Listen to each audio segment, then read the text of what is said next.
Qin Feng, please come in. In the Academic Affairs Office of the 7th Middle School, homeroom teacher Li Weigua pointed to the metal chair opposite him. Qin Feng pulled out the chair and sat down, his back ramrod straight. The office was spacious. Outside the window, the common sky blue of an artificial sky stretched over the educational planet Qiming. Small civilian anti-gravity vehicles glided silently along preset routes. Farther in the distance, the spires of skyscrapers pierced the clouds, their holographic ads shifting through light and shadow, promoting the latest Dragon Blood Number 3 gene optimization fluid. Li Weigua projected an electronic file into the air in front of Qin Feng. On the pale blue screen of light, a line of crimson numbers was particularly striking. Name, Qin Feng. Student ID, 7351098. Life Force Index, 0.41. Grade ranking, 9,873. Recent index growth rate, 0.001/month. Li Weigua's finger swiped lightly across the data as he began to speak. Qin Feng, you're a good kid. You're attentive in class and always complete your homework diligently. All the teachers agree on this. He paused for a moment, then continued, but you know about the tracking policy for the high school placement exams. Qin Feng nodded without speaking. The Empire's territory was vast, the Great Expedition was in full swing, and war was everywhere. Humanity needed warriors, needed the strong. Therefore, education was fundamentally divided into two paths. One was the elite path leading to martial arts universities and military academies, where the strong battled the myriad races of the starry sky and achieved unparalleled military glory. The other was to enter a vocational technical school and become a qualified cog in the Empire's vast war machine, a power armor maintenance worker, for example. The sole criterion for dividing these two paths was the Life Force Index. An index of 0.8 was the admission threshold for a regular high school. An index of 1.0 was required to even be eligible to apply for a key martial arts high school. And Qin Feng's 0.41 was less than half the minimum requirement. There's only 1 month left until the placement exams. According to the system's assessment, the probability of your Life Force Index breaking 0.5 within this month is less than 1 in 10,000. The school's recommendation is for you to leave early and prepare for the early admission exams for vocational technical schools. Li Weigua's words were blunt, but his tone held no trace of mockery or contempt. He was simply stating an established fact. There are many options for early admission: power armor maintenance, logistics and supply management, primary processing of spiritual energy minerals.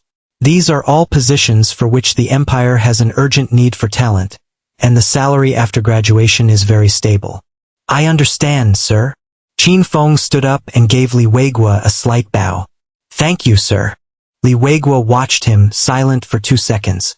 Then he took a small energy bar from his drawer and handed it over. This is your nutritional subsidy for the month. The school is giving it to you early. Go on home. Have a good talk with your father. Yes. Go on. Oh, and tell Zhang Shaoli to come here as well. Okay. If Qin Feng remembered correctly, Zhang Shaoli was a poor student just like him. His academic grades were good, and he was very diligent, but his life force index grew at an extremely slow pace. Qin Feng took the energy bar, turned, and left the office. Qin Feng returned to his classroom and told Zhang Shaoli to go to the office. A short while later, Zhang Shaoli returned, looking completely dejected, and called over another poor student. Qin Feng leaned against the window, muttering to himself. At the 7th middle school, there are 237 third-year classes. Each class has 60 students, and probably over 20 of them are poor students. And on planet Qiming, there are hundreds of thousands of middle schools just like this. And in this era of the raging Great Expedition, the human empire loses and recaptures countless educational planets like Qiming every second. Qin Feng held a copy of a comprehensive history of the empire. To be honest, he didn't want to become an ordinary cog in the empire's vast war machine, living a mundane and unremarkable life, especially not in a world so magnificent. But reality was cruel. A humble background, the tracking policy, mediocre talent, These things denied him even the chance to receive a high school Marshall Dow education. The smart terminal on his wrist vibrated and displayed a message. 7th Middle School Academic Affairs Office. Dear student Qin Feng, based on the tracking policy and an assessment of your individual situation, your on-campus courses have concluded as of today. Please select a suitable vocational technical path. We wish you a bright future. Qin Feng closed the notification, walked out of the school gates, and boarded the maglev bus home. The bus sped along a track 30 meters above the ground, the bustling cityscape outside the window as prosperous as ever. On a massive holographic projection, a planet was burning amidst a dense fleet of Imperial ships. The Green Skin Fleet has launched a surprise attack on the Egret star system. The Imperial 3rd Legion has been dispatched as emergency reinforcements. The two sides have erupted into a fierce battle in the planetary fracture zone. An Imperial mission has been posted on the official subspace website. Fist Emperor Loxi successfully broke through to the constant star level yesterday, becoming the youngest constant star level powerhouse in the history of the Empire. Dragon Snake Wang Chao took first place in the Imperial Starry Sky Cup yesterday, earning a spot in the Cosmic Genius Battle. The latest batch of gene optimization fluid has been delivered to Blacktan Star. Imperial citizens may purchase it at designated locations. Qin Feng averted his gaze and looked down at the terminal on his wrist. He opened his personal information interface. The number 0.41 was like a thorn jabbing into his vision. There was a reason for his slow progress. When Qin Feng was 7, a small-scale subspace fissure event occurred in the neighborhood where he lived. A low-level corrupting worm was thrown out of the ruptured space. Although it was quickly killed by the garrison city guard army, the toxic gas it released upon death still contaminated half the street. Qin Feng had inhaled the gas back then. Although emergency treatment saved his life, the foundation of his body suffered permanent damage. When cultivating the Imperial Basic Body Refining Technique distributed by the Empire, he could practice it 10 times and still not achieve the same results others got from a single session. His life force grew at a snail's pace. The maglev bus arrived at its stop. Qin Feng got off and returned to his home in the Silver Gull residential community. This was the edge of the city, a dense area of apartment buildings, far less glamorous than the city center. His apartment was on the 17th floor. He opened the door, and a faint, mixed smell of disinfectant and blood rushed to greet him. It was the smell his father, Qin Dahai, brought back from work. After more than a decade, it had seeped into every corner of the apartment. The apartment wasn't large, 2 bedrooms and a living room, but it was kept very tidy. Qin Feng changed his shoes and walked into the living room. A family photo hung on the wall. In it, a younger version of his father, dressed in a crisp military uniform, held a young Qin Feng, while his mother stood beside them, smiling gently. But his mother had passed away from an illness when he was 5. He put down his school bag, went into the kitchen, and started washing rice to prepare dinner. Half an hour later, a soft click came from the door lock. Qin Dahai was home. He was a tall man, but his back was slightly hunched. His left sleeve was empty. He had lost the entire arm on the battlefield. Time and hardship had carved lines into his face, but his eyes remained calm. He took off his work clothes, stained with dirt and blood, and went into the bathroom. The sound of running water rang out. A few minutes later, Qin Dahai came out drying his hair, having changed into clean house clothes. The peculiar smell from the alien race corpse processing plant had faded significantly. "You're back?" he asked, seeing the 2 sets of bowls and chopsticks already on the table. "Yeah." Qin Feng brought the last dish, stir-fried vegetables, to the table. The father and son ate in silence. "Dad," Qin Feng said, breaking the silence. "Speak," Qin Dahai said, picking up some vegetables with his chopsticks. "The school told me to leave early, to prepare for the vocational school exams." Qin Feng's tone was flat. Qin Dahai's chewing paused for a moment. He put down his chopsticks and looked at his son. On that face, still holding a trace of youthful immaturity, there was no frustration, no resentment, only tranquility. I see. Qin Dahai picked up his chopsticks again. Eat. The meal ended in silence. Qin Dahai cleared the dishes while Qin Feng stood to the side. With your constitution, martial arts is indeed a struggle. Qin Dahai said while rinsing the plates. Honestly, there's nothing wrong with vocational school. You could live a peaceful life. You might not be famous, but at least you'd be safe. The path of the martial Tao, on the other hand, is filled with trials of blood and fire. I want to try. Qin Feng said, if I really can't get into a martial arts high school, I'll go to a vocational one. It just means I won't get a good placement since I missed the early admissions. Alright, Dad supports you. Qin Dahai dried his hands, walked into the living room, and made a call on his wrist-mounted terminal. A light screen popped up, displaying the image of a middle-aged man in blue work clothes, his face smudged with grease. Dahai! On the other end was his uncle Wang Ming, a power armor maintenance technician. The background was noisy, filled with the clang of metal and the roar of machinery. Ah Ming, you busy? Just finished repairing the leg hydraulics on a raging bear. Taking a break. What's up? Wang Ming picked up a water bottle and took a huge gulp. I wanted to ask you something. You know about Xiaofeng's situation. The school is pushing him toward vocational school, and he's not allowed to practice martial arts there until the high school entrance exams are over. I was wondering if you know any reliable martial arts halls? A professional one. Wang Ming fell silent. He knew all too well how much money a martial arts hall could burn through. Brother, with Xiaofeng's condition, a martial arts hall, I'm afraid. He didn't finish his sentence, but the meaning was clear. Let him try. We can't just give up like this. Qin Dahai's voice remained steady. That's true. Wang Ming rubbed his chin. The Extreme Martial Arts Hall. It's over in the number 3 industrial zone. The master is named Sun Chan Hall, and he has a great reputation. Our factory director specifically mentioned him. The fees, I heard the regular class is 3,000 a month, and the master's class is 10,000 a month.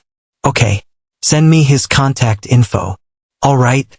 The call ended, and Qin Dahai's terminal soon received a contact card. Dad, that's too expensive. Qin Feng's eyes went wide. His father's monthly salary was 10,000 imperial coins. He had to cover rent, utilities, food, and the extra nutrient liquid Qin Feng needed for his condition. There was never much left over each month. The most basic class was 3,000 a month, while the master's class was a full 10,000. Don't you worry about the money. Qin Dahai forwarded the contact card to Qin Feng. Go find your uncle tomorrow. He'll take you there to check it out. Dad! Go to sleep. Qin Dahai cut him off, his tone leaving no room for argument. Qin Feng returned to his room. The room was small, containing only a bed and a desk. He lay on his bed, staring at the ceiling with his eyes wide open. The next morning, following his father's instructions, Qin Feng went to his uncle Wang Ming's house. Wang Ming lived in the more remote Hongye community. His house was even smaller than Qin Feng's, with 6 people living in 2 rooms. When Qin Feng arrived, his 3 younger cousins were chasing each other around the living room, and the youngest was crying in a cradle. Wang Ming had just gotten off the night shift. He had dark circles under his eyes and looked exhausted. Xiaofeng, you're here? Have a seat. He greeted Qin Feng, then turned and called into the house. Li Wan, pour the boy a glass of water. His aunt, Li Wan, peeked out from the kitchen. She looked somewhat haggard, the wrinkles at the corners of her eyes deeper than those of other people her age. She glanced at Qin Feng, nodded, and brought out a glass of water. Auntie. Qin Feng greeted her. Your dad told me everything yesterday. Wang Ming motioned for him to sit and pulled up a chair for himself. About the Extreme Martial Arts Hall, I'll send you the master's contact info directly. Just add him and say that I, Wang Ming, referred you. He operated his wrist-mounted terminal and sent Master Sun Chan Hall's contact card to Qin Feng. Our factory director said that Master Sun is an upright man. He doesn't go in for any of that flashy nonsense. He recommended him to us specifically. Wang Ming explained in a low voice. I heard he competed in the Starry Sky Cup and later spent a few decades with a group of wandering merchants. He's the real deal. Thank you, uncle. We're family. No need for thanks. Wang Ming looked at his nephew. He wasn't short, but he was thin and frail with a sickly pale complexion. He fumbled in his pocket as if to pull out a cigarette, but then lowered his hand. The registration fee is 10,000 a month. I'll just... Uncle, my dad will give it to me, Qin Feng said quickly. Wang Ming ignored him and started operating his terminal.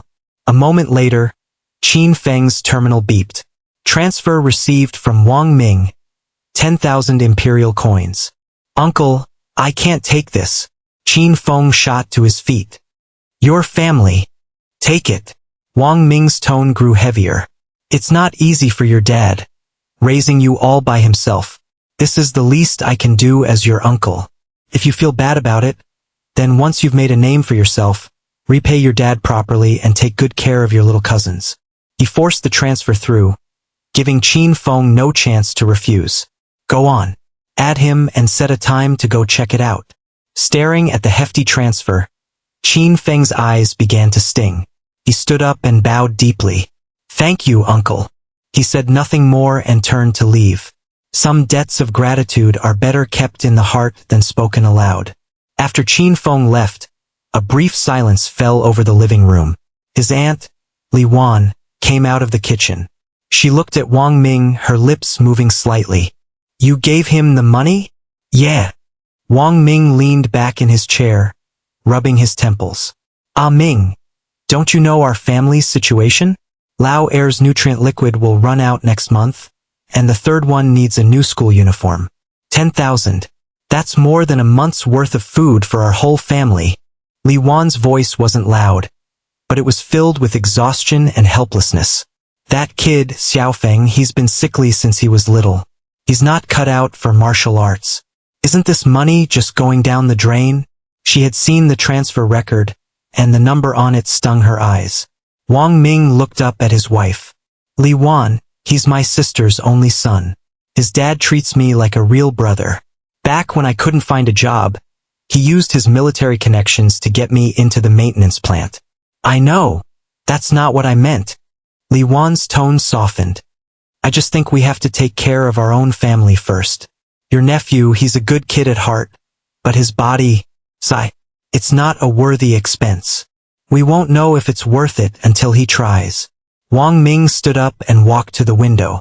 He calls me uncle. I have to at least give him something to hope for. Li Wan watched her husband's back for a moment, then turned and went back into the kitchen. In the pot, cheap, synthetic rice porridge was steaming. Qin Feng returned home.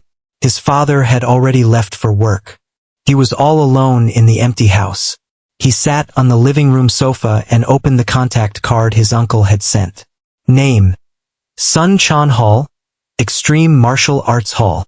He took a deep breath and sent a friend request. Request sent. While waiting, Qin Feng stood up and walked out onto the balcony. The balcony was tiny, with just enough room for one person to turn around.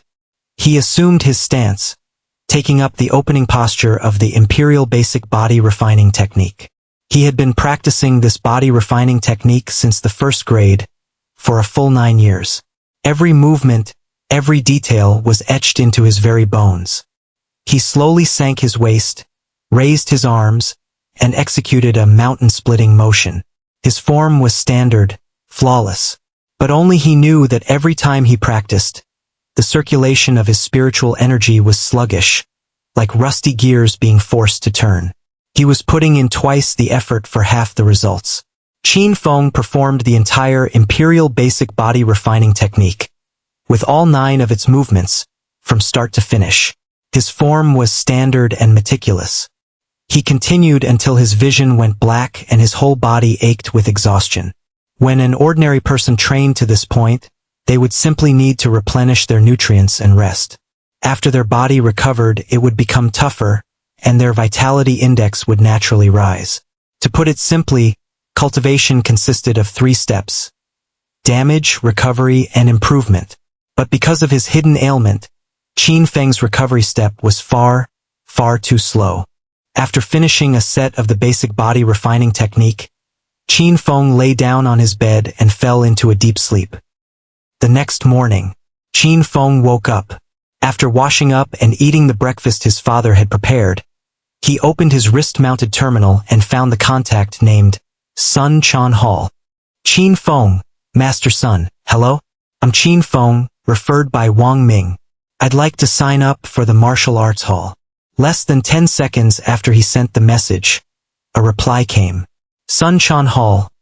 Be at the martial arts hall at 10 this morning. The address is number 3 Industrial Zone, Building B, 7th floor. The reply was concise and to the point. Qin Feng. Understood. I'll be there on time. Putting away his terminal, Qin Feng said goodbye to his father, then left to take the maglev bus to the number 3 Industrial Zone. The number 3 Industrial Zone was located on the city's outskirts, a stark contrast to the bustling city center. The sky here was always a hazy gray. Giant pipes coiled between buildings like steel pythons, and the air was thick with the smell of machine oil and metal dust. Large cargo shuttles rumbled dully along low-altitude flight paths, while on the ground, workers in blue or gray uniforms could be seen everywhere, hurrying on their way. Qin Feng followed the address to Building B. It was a towering, multi-purpose building with a rough, metallic exterior that made it look more like a massive factory. He entered the building and took a freight elevator to the 7th floor. The elevator doors opened, and the scene before him expanded dramatically. Unlike the ruggedness of the industrial zone below, the entire floor had been knocked through to create a vast space of over 3,000 square meters. The floor was laid with black, high-strength composite material. One wall was composed of floor-to-ceiling windows that offered a panoramic view of the industrial zone outside. On the opposite wall hung all sorts of training equipment. A gravity room, reaction testers, striking targets. It had everything. The 4 large, flamboyant metal words, Extreme Martial Arts Hall, hung on the front wall. The calligraphy was vigorous and powerful, exuding an air of iron and blood, of slaughter. A dozen or so people were already training in the martial arts hall. Shouts and the clang of equipment rose and fell, filling the air with a masculine, passionate energy. Qin Feng walked to the front desk, where a young staff member greeted him. Hello. I'm here to see Master Sunday. Do you have an appointment? Yes, for 10 o'clock. Okay. Please wait a moment. Master Sun is currently inside. You can wait with those other people in the rest area for now. The staff member pointed to an area not far away. Qin Feng thanked him and walked over. There were a few metal benches in the rest area, where 2 people were already sitting. When he got a clear look at one of their faces, he couldn't help but freeze for a second. The person was wearing a clean tracksuit and a pair of black-framed glasses. He had a scholarly air and was none other than his homeroom teacher, Li Weigua. Li Weigua saw him too and was just as surprised. Qin Feng? What are you doing here? Teacher Li. Qin Feng greeted him politely. I'm here to sign up for the martial arts hall. Li Weigua nodded. There wasn't much surprise in his eyes, just a hint of understanding. He pointed to the 2 teenagers beside him. Lu Xiaoli, Zhou Heyuan. They made the same choice as you. Qin Feng looked over and saw they were indeed his classmates. Like him, Lu Xiaoli was also one of the poor students, who had been advised to withdraw due to a low life force index. He was thin and frail and seemed a bit reserved. He gave Qin Feng a shy smile. The other one, Zhou Heyuan, was completely different from them. He had a well-proportioned build with smooth muscle definition. Although his grades also placed him in the poor student category, everyone knew he was just lazy and didn't apply himself to his studies. His father was a level 2 official martial artist, and his family was well off. Qin Feng, you're here too. Zhou Heyuan greeted him first, his attitude easygoing. I thought you'd go straight to a vocational school. I want to give it one last shot. Qin Feng replied. Ambitious. Zhou Heyuan smiled. My dad forced me to come too. He said if I don't start working hard, he'll throw me into the mines on an industrial planet. Listening to their conversation, Li Weigua spoke up. Since you've decided to walk the path of the martial Tao, be prepared to endure hardship. This isn't a school.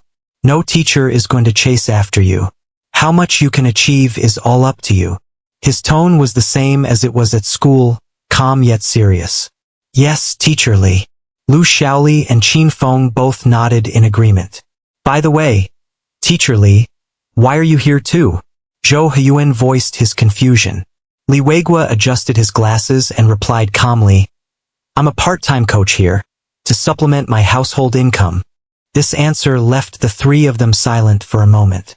On an educational planet like Qiming, a middle school teacher's salary wasn't low, but Li Weigua still needed to work a part-time job, which showed how great the pressure of life was. Li Weigua seemed to see what they were thinking and continued.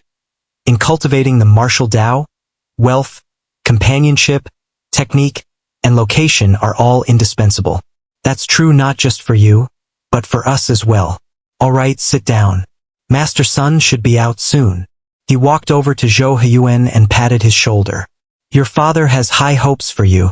You have a good physical foundation, so don't waste your talent. I know, Teacher Li, Zhou Huyuan replied. After encouraging Zhou Huyuan, Li Weigua glanced at Qin Feng and Lu Xiaoli. He didn't offer any words of encouragement, just nodded and sighed. You two coming here is a bit of a waste of money. Why bother? With that said, Li Weigua turned to go instruct other students. The three of them waited quietly for about 10 minutes. An alloy door deep inside the martial arts hall slid open silently, and a tall figure walked out. The man was nearly 2 meters tall, with a build as solid as a black iron tower. His bronze skin reflected a metallic sheen under the lights. He wore a tight black tank top, and his gnarled muscles strained against the fabric, radiating a sense of explosive power.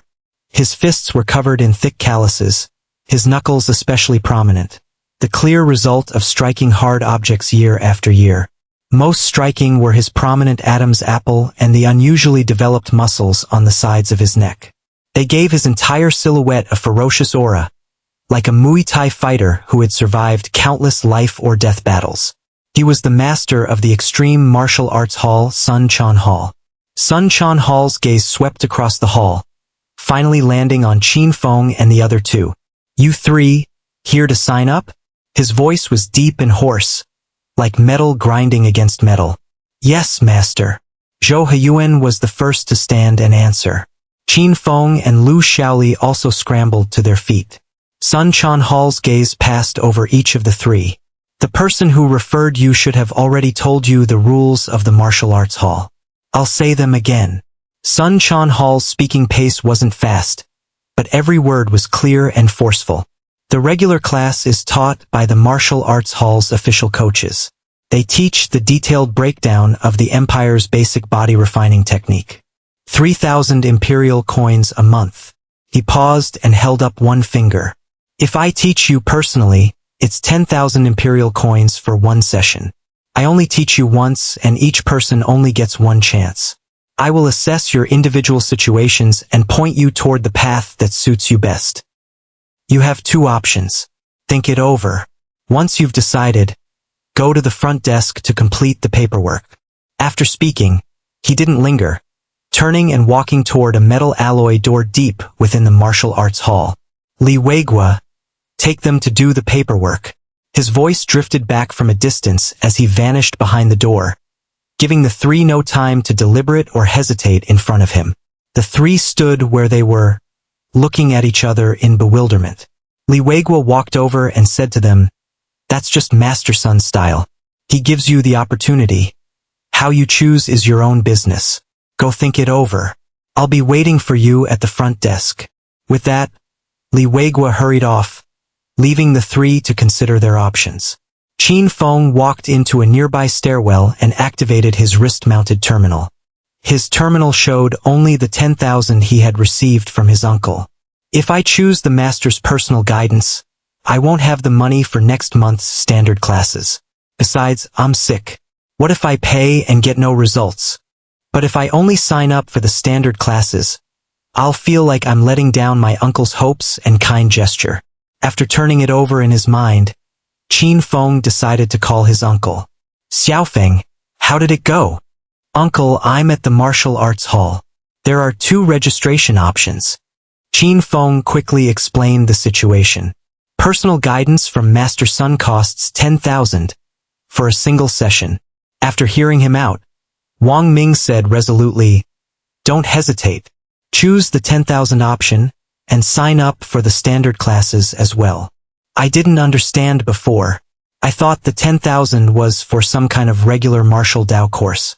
If I had known it was for a single, personalized guidance session from him, I would have taken you to see him about your condition long ago. Xiaofeng, remember this.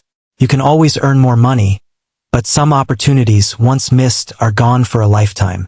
A good guide can save you 10 years of wasted effort. An expert who has competed in the Starry Sky Cup and spent decades with the Merchant Wanderer Group. His experience and insight are priceless. A single word from him could be more useful than a year of you training your heart out. He might even be able to diagnose that old problem of yours. As for the money, you don't need to worry. His uncle's words struck like a heavy hammer, shattering Qin Feng's final hesitation. I understand, uncle. Go on then. Hold your head high. Don't let anyone look down on you. The call ended. A short while later, the 3 followed Li Weigua to the front desk. Have you decided? Li Weigua asked. Lu Xiaoli's head was bowed, his fingers swiping across his wrist-mounted terminal as if calculating his savings. His expression shifted several times before he finally looked up, his voice a bit quiet.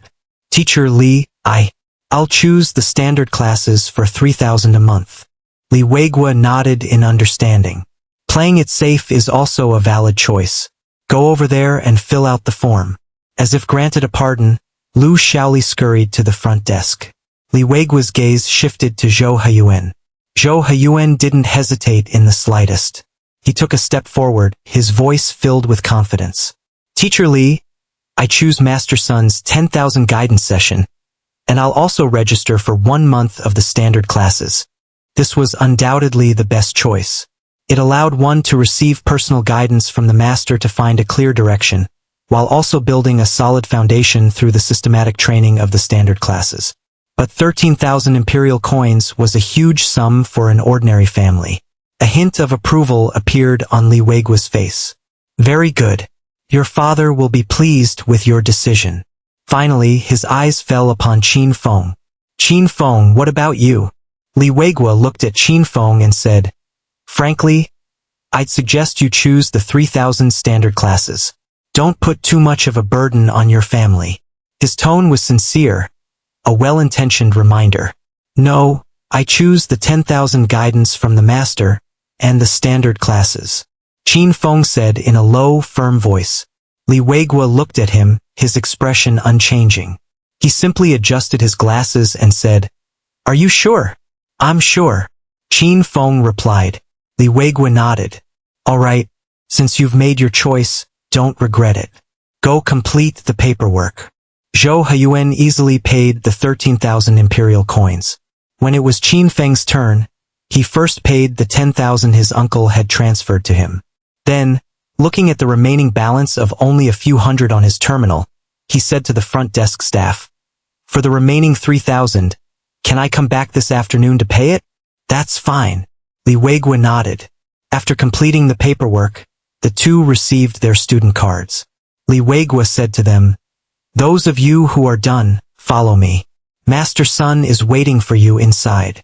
He led Qin Feng and Zhou Haiyuan toward the heavy metal alloy door deep within the martial arts hall. The alloy door slowly closed behind Qin Feng and Zhou Haiyuan, completely shutting out the clamor of the training grounds outside. Behind the door was a quiet corridor. The walls were made of a dark gray, sound-absorbing material, and the floor was covered with a soft carpet that muffled their footsteps.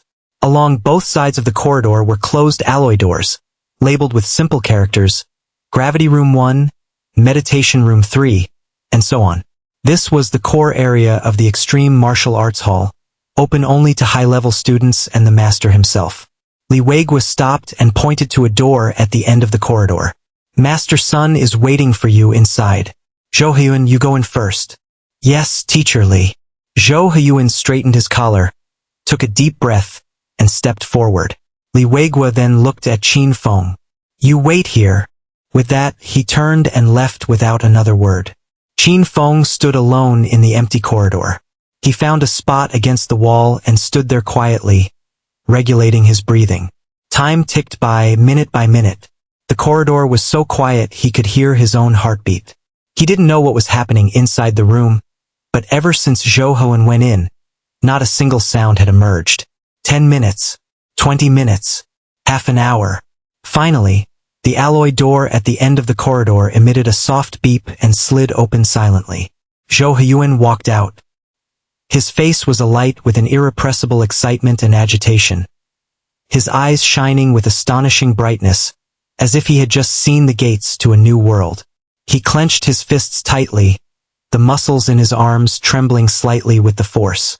Even his posture as he walked seemed to possess a new sense of stability and power. He saw Qin Feng waiting in the corridor, strode over, and clapped him heavily on the shoulder. Qin Feng, it was worth it. So worth it. This 10,000 was better spent than if I'd bought a private shuttle.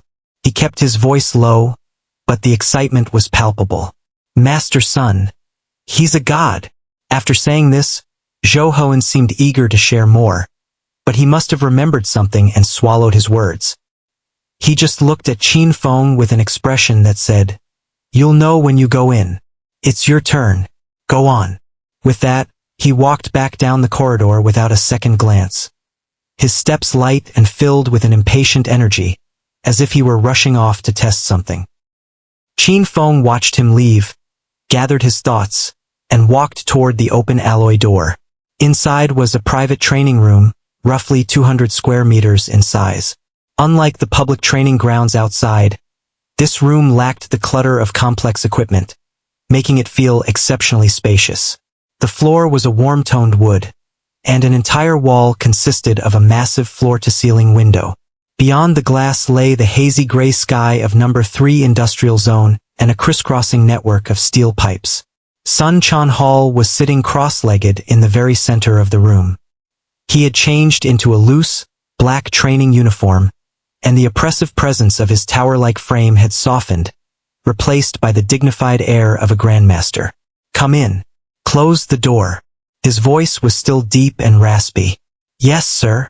Qin Feng did as instructed and entered, the alloy door slowly shutting behind him. The room fell silent. Sun Chan Hall opened his eyes, his gaze landing on Qin Feng like a bolt of lightning. Age. 15.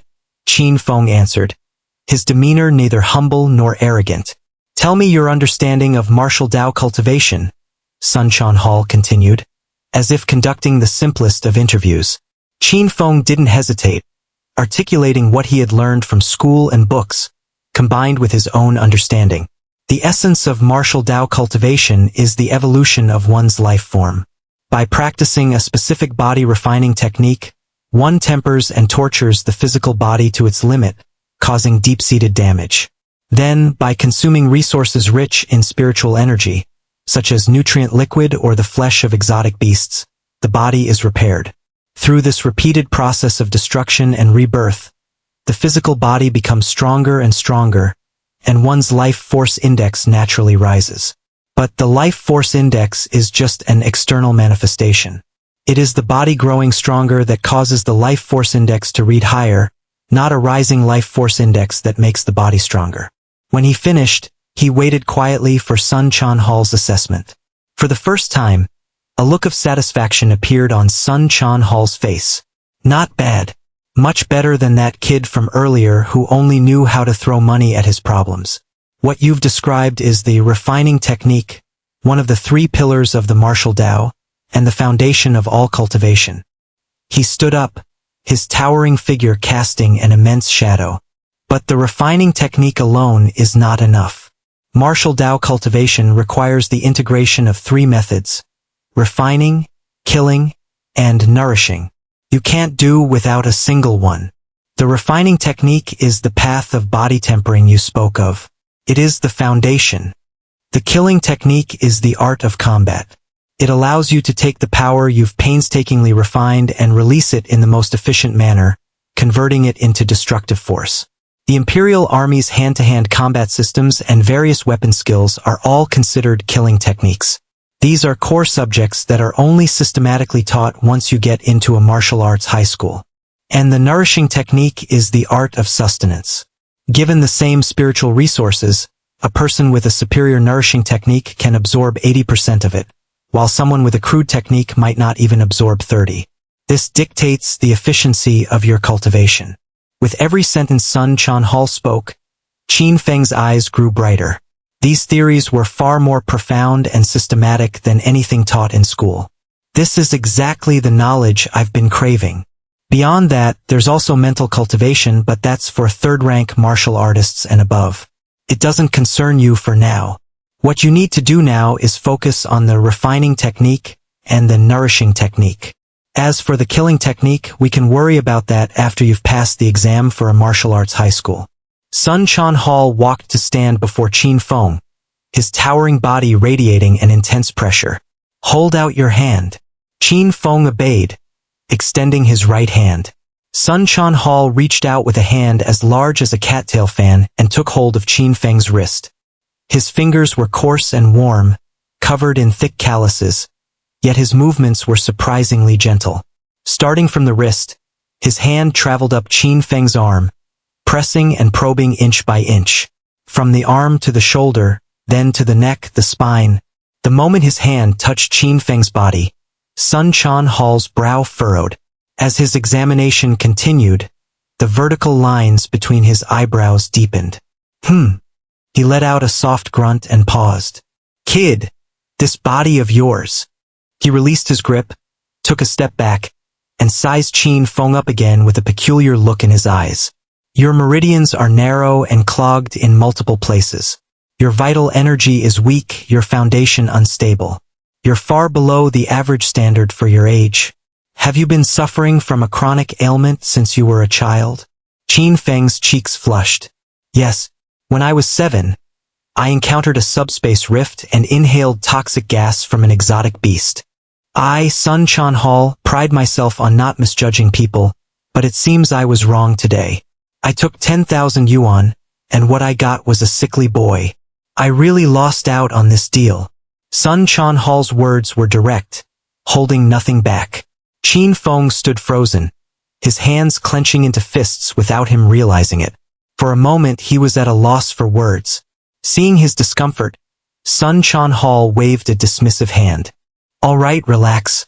When Sun Chanhal takes money, he doesn't give it back. Since I've accepted your payment, I have to deliver on my end of the bargain. Relax. Stand still. Qin Feng did as he was told, taking a deep breath and forcing his body to relax. Sun Chanhal moved behind him, placing his hands on Qin Feng's upper back and waist. I will use my unique technique, the Ten-Complete Hand, to sort through both of your bodies, unblock congested nodes, and expel toxins. This will bring your bodies to an optimal initial state for cultivation. That other kid's foundation was good. After I worked on him, his cultivation efficiency should increase by at least 30%. As for you, at best, you'll just be restored to your original healthy state.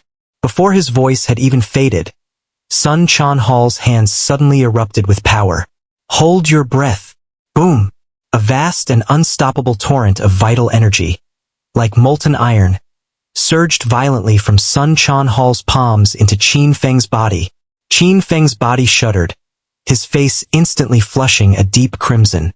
He felt like a small boat tossed on tempestuous waves, in danger of being torn to pieces at any moment. Countless searing currents of energy rampaged through his body, scouring every fragile meridian and withered cell. Pain. Unspeakable pain.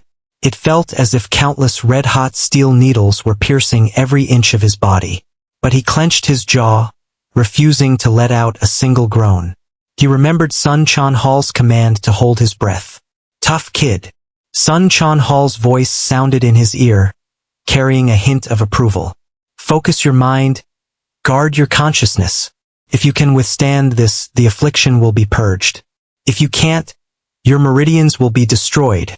Sun Chanhal's hands began to move with a peculiar rhythm, gliding, pressing, and patting across Qin Feng's back, chest, abdomen, and limbs. At times his movements were as gentle as a spring rain, at others as fierce as rolling thunder. With every strike of his palm, a pulse of pure vital energy penetrated Qin Feng's body, precisely blasting the nodes that had become blocked and atrophied by the poison. The first blockage was broken through. Qin Feng tasted something sweet in his throat, and a trickle of black, viscous blood seeped from the corner of his mouth. As Sun Quan Hall's movements accelerated, more and more blockages were violently forced open. Black, foul-smelling blood began to seep from all 7 of Qin Feng's facial orifices. His body trembled uncontrollably, and it felt as if countless tiny snakes were writhing beneath his skin. Just when Qin Feng felt he was about to be torn apart by this savage power, Sun Quan Hall's technique abruptly shifted. The savage torrent of vital energy instantly became as gentle as water. It flowed like countless tiny streams, beginning to repair the meridians that had been cleared and widened, and nourishing his desiccated cells. This sensation of alternating between ice and fire nearly caused Qin Feng to faint. An unknown amount of time passed, which felt as long as a century. Sun Quan Hall finally released his hands, withdrew his energy, and stood straight. Whew! He let out a long, cloudy breath. Purging the root of Qin Feng's affliction had consumed a considerable amount of his own energy. More than the power output, the drain came from the delicate nature of the work, which demanded his absolute concentration. A single mistake could have irreparably damaged Qin Feng's foundation. At this moment, Qin Feng had turned into a man of blood. Every pore on his body was oozing a black, foul-smelling, viscous liquid. He stood there, teetering on the verge of collapse. Go wash up. Sun Quan Hall pointed to a cubicle in the corner of the training room. Qin Feng took a step forward, only to find his legs as heavy as lead. He took 2 steps before he could no longer support himself. With a thud, he collapsed to the ground. But he didn't give up. Propping himself up with his hands, he crawled toward the cubicle bit by bit. Sun Quan Hall looked at his back, ultimately choosing not to step forward to help him. Qin Feng crawled into the cubicle, which contained a small bathroom. He turned on the showerhead. The freezing water washed over him, carrying away the filthy impurities and clearing his muddled mind significantly. He could feel it, his body was different now. It was an unprecedented sensation of lightness and clarity. His meridians, which had previously been like rusted pipes, were now clear and resilient. With every breath, he could clearly feel the spiritual energy of heaven and earth joyously surging into his body. That heavy, sluggish feeling had been swept away entirely. The root cause of the illness within him had been eradicated. He washed for a full 20 minutes, only stopping when the water running off him finally turned clear. He walked out of the bathroom, and Sun Quan Hall handed him a clean set of training clothes. Change into these. Qin Feng changed his clothes, feeling as though he had been reborn. Drink this. Sun Quan Hall then handed over an unlabeled white metal can. Qin Feng opened the can, and a refreshing, fragrant scent wafted into his face. Inside the can was a milky white liquid emitting a soft halo of light. The spiritual energy contained within was 100 times denser than any nutrient liquid he had ever drunk. Qin Feng didn't hesitate. He tilted his head back and drained it in one gulp. The warm liquid flowed down his throat, transforming into a massive yet gentle energy that rapidly replenished his depleted body and repaired the hidden injuries left behind from the treatment just now. Qin Feng felt as if every single cell in his body was cheering with joy. He stood up straight and bowed deeply toward Sun Quan Hall. Master Sun. He wanted to express his gratitude, to say that this favor far exceeded the value of 10,000 yuan, but 1,000 words were stuck in his throat. Sun Quan Hall waved his hand, interrupting him. There's no need to thank me. He walked over to the floor-to-ceiling window and looked out at the gray sky, his voice becoming somewhat distant. There are many people like you, sickly individuals with poor talent, bullied and looked down upon. However, only a very small number of them ever encounter a strong expert willing to lend a helping hand. The vast majority can only live out their lives in mediocrity. Sun Chanhal turned around and looked at Qin Feng. I helped you today because I took your money and because I saw that your bones are relatively tough. So, you don't owe me anything. Cultivate well and serve the human race. Qin Feng's eyes grew a little hot, and he bowed solemnly once again. I will remember. All right. Sun Chanhal reverted to his tower-like demeanor. I've already eradicated the root of your illness. Right now, you are like a blank sheet of paper. For the next month, just stay honestly in the martial arts hall, follow the coaches, and drill the Empire Basic Body Refining Technique into your very bones. As for whether you can get into a martial arts high school, that will depend on your own aptitude and hard work. Yes, sir. Qin Feng nodded excitedly. Qin Feng walked out of the private training room that had changed his destiny and returned to the martial arts hall's public training hall. The alloy door slid shut behind him, isolating Sun Chanhal's mountain-like figure. The clamor of training in the hall rushed into his ears once again. The shouts, the muffled thuds of striking targets, and the humming of operating machinery intertwined, brimming with vigorous vitality. With the root of his illness eradicated, an unprecedented sense of relief filled every inch of his body. The gentle energy transformed from that mysterious can of milky white nutrient liquid continued to flow slowly within him, repairing the deepest deficits of his body. Qin Feng could feel his vitality recovering and growing at a speed he had never experienced before. He raised his wrist and opened his personal terminal. Name, Qin Feng. Vitality Index, 0.55. Before entering that training room, his index had only been 0.41. In less than a short hour, it had increased by 0.14. This number already surpassed the results of a year of bitter training for many ordinary students. And this was merely the restorative growth, after clearing the biggest obstacle on his path forward. He turned off the terminal and found Li Weigua, who was currently instructing the students. Li Weigua was correcting a student's power generation posture. Seeing Qin Feng approach, he paused his instruction. Finished? Yes, Teacher Li. Qin Feng replied. Li Weigua looked him up and down, his gaze lingering on him for a few extra seconds. He could sense that the aura of the student in front of him seemed somewhat different than before he went in. That lingering sense of sickliness had vanished, replaced by an introverted vitality. Master Sun's methods are truly extraordinary, Li Weigua remarked, his tone carrying a trace of imperceptible envy. Let alone spending 10,000 yuan. Even if it cost 100,000 or 1 million, if he could beg Sun Chanhal to guide him just once, he would willingly spend the money. Unfortunately, Sun Chanhal only acted as he pleased. When some people came, he only gave them a 10,000 yuan teaching class. When others came, if he happened to be in a good mood, he would step in and offer guidance. Everything depended on fate, and Qin Feng in Li Weigua's eyes was very lucky. Your regular class curriculum starts now. Go over there and practice the Empire Basic Body Refining Technique with them. In that area, over a dozen youths of a similar age to Qin Feng were undergoing basic training, and Lu Shaoli was among them. They were the most fundamental students in the martial arts hall, and also the largest group. Where is Zhou Huiyuan? Qin Feng asked. He's in Gravity Room 2. Li Weigua replied. Master Sun has devised a specialized training plan for him. Your plan is to build a solid foundation. The difference in treatment in his words was blatantly obvious. Understood. Qin Feng didn't say anything more. He turned and walked toward the basic training area. After he left, a student next to Li Weigua asked curiously, Coach Li? Who is that kid? He doesn't look very old. Yet he was actually able to receive Master Sun's personal guidance. One of my students. Li Weigua replied in a flat tone. Just got lucky. That's all. Qin Feng joined the training formation. He saw Lu Shaoli.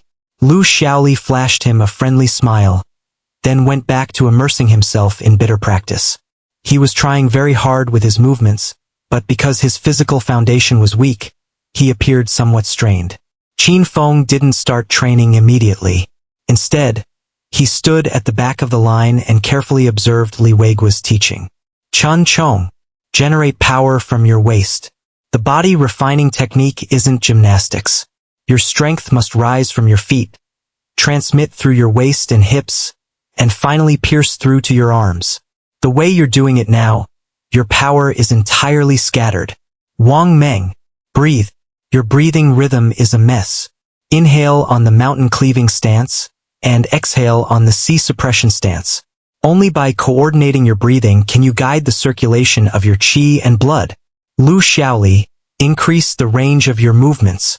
Don't be afraid of pulling a muscle. The body's potential is entirely forced out at its limits. He would accurately point out every student's mistakes without any mercy. His teaching was rigorous and efficient. Every student who received his guidance showed a visible improvement in their movements. When he passed by Qin Feng, he similarly offered him guidance, fulfilling his duties as a coach. Half an hour later, Zhou Haiyuan walked out of the gravity room. He was drenched in sweat and his face bore a look of exhaustion, but his eyes were brighter than ever. Li Weigua immediately walked over and handed him a bottle of water. How was it? Did you find the feel for the spiral force that Master Sun taught? Li Weigua's tone carried obvious concern. I found it a little. Zhou Haiyuan drank deeply from the water.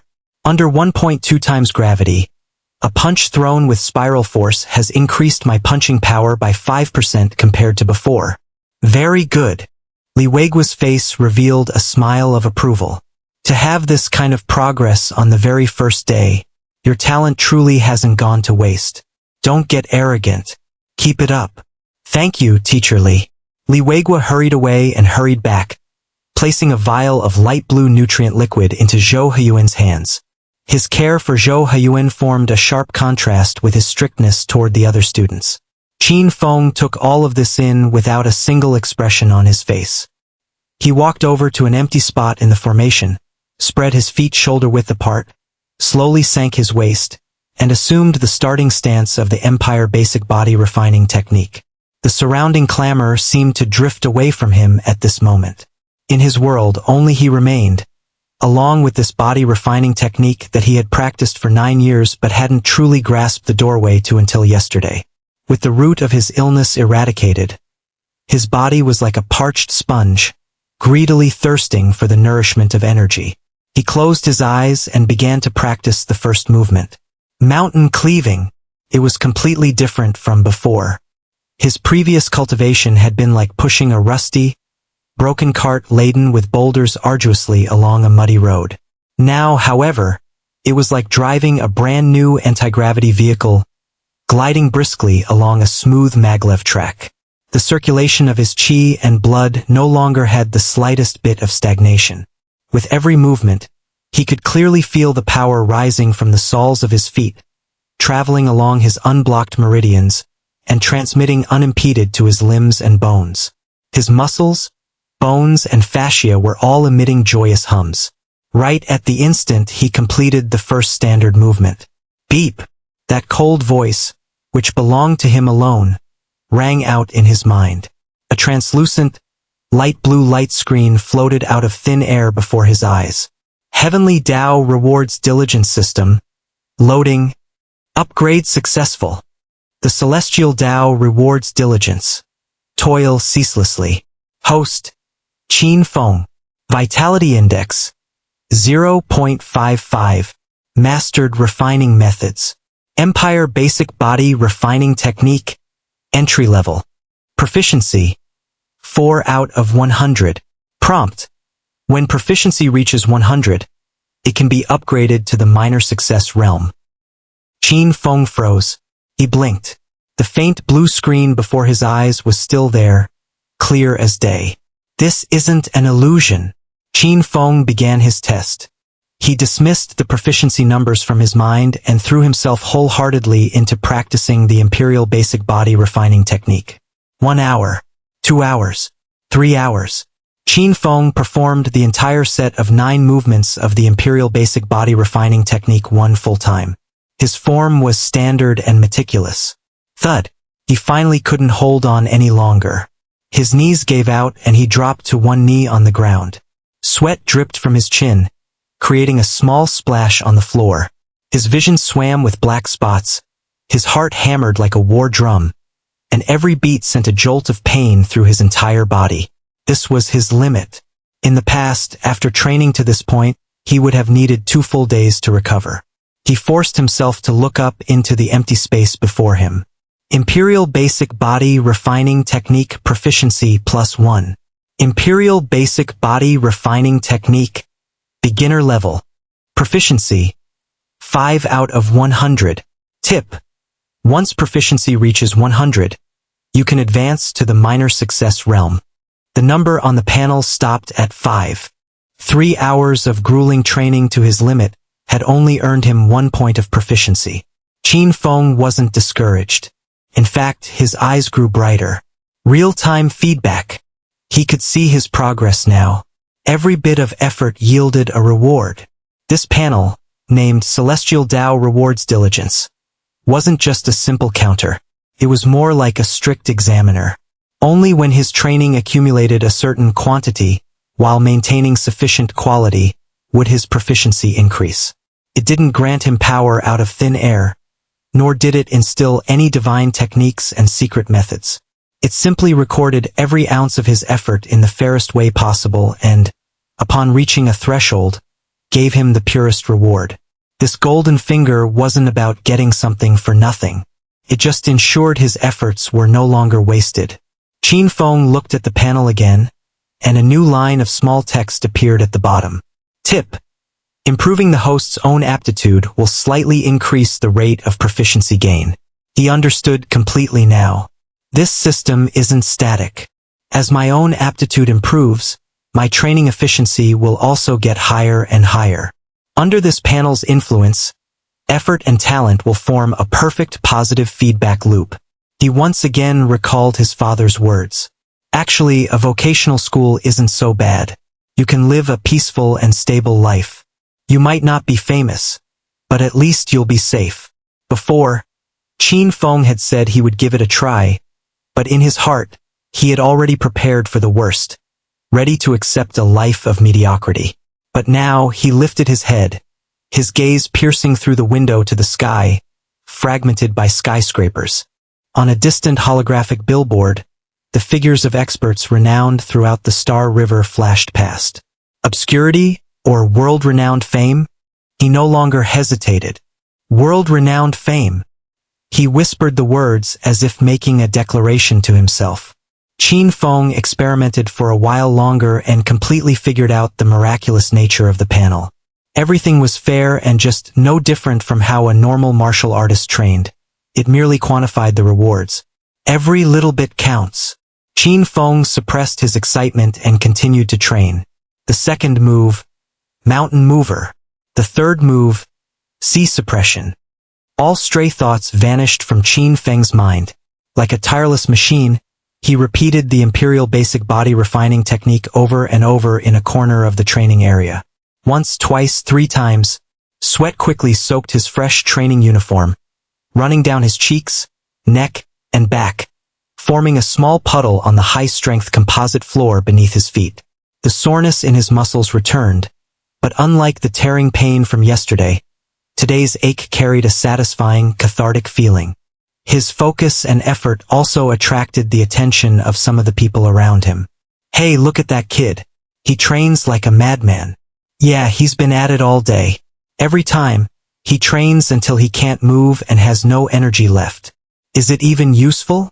I heard from Coach Lee that he used to be a sickly weakling and was just cured today. A weak foundation and a late start. It's gonna be tough. The surrounding chatter didn't reach Qin Feng's ears. Li Weigua also noticed Qin Feng's unusual behavior. He watched the figure training silently in the corner, his brow furrowing almost imperceptibly. Qin Feng's movements were perfectly standard, textbook perfect, even. But what truly surprised him was Qin Feng's endurance. Someone who had just been cured of a chronic illness should still be in a weak recovery phase. Yet the physical stamina Qin Feng displayed was no less than that of any healthy student in the hall. He's recovering pretty quickly? Li Weigua thought to himself but didn't go over to offer guidance. In his opinion, while this all-or-nothing training style showed commendable spirit, it could easily lead to excessive physical strain and would, in turn, affect the next day's training. Cultivating the martial Tao requires a balance of tension and relaxation, not just mindless brute force. Even Zhou Haiyuan understood this principle. After training in the gravity room for half an hour, he would come out to rest and replenish his nutrients, not push himself to the brink of collapse like Qin Feng. Time passed. As evening approached, Qin Feng's body once again reached its limit. His legs began to tremble uncontrollably, and his vision started to blur. Technique: Imperial Basic Body Refining Technique. Beginner level. Proficiency +1.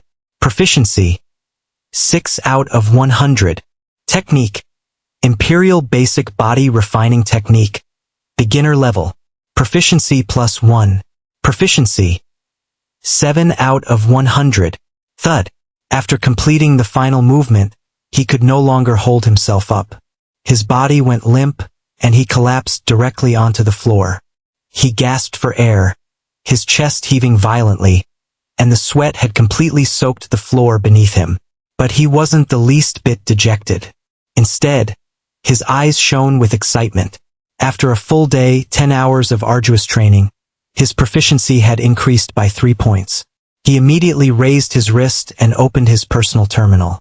Vitality Index 0.58. It went up another 0.03. He stood up, walked to the rest area at the edge of the training floor, picked up his water bottle and drank all the water inside.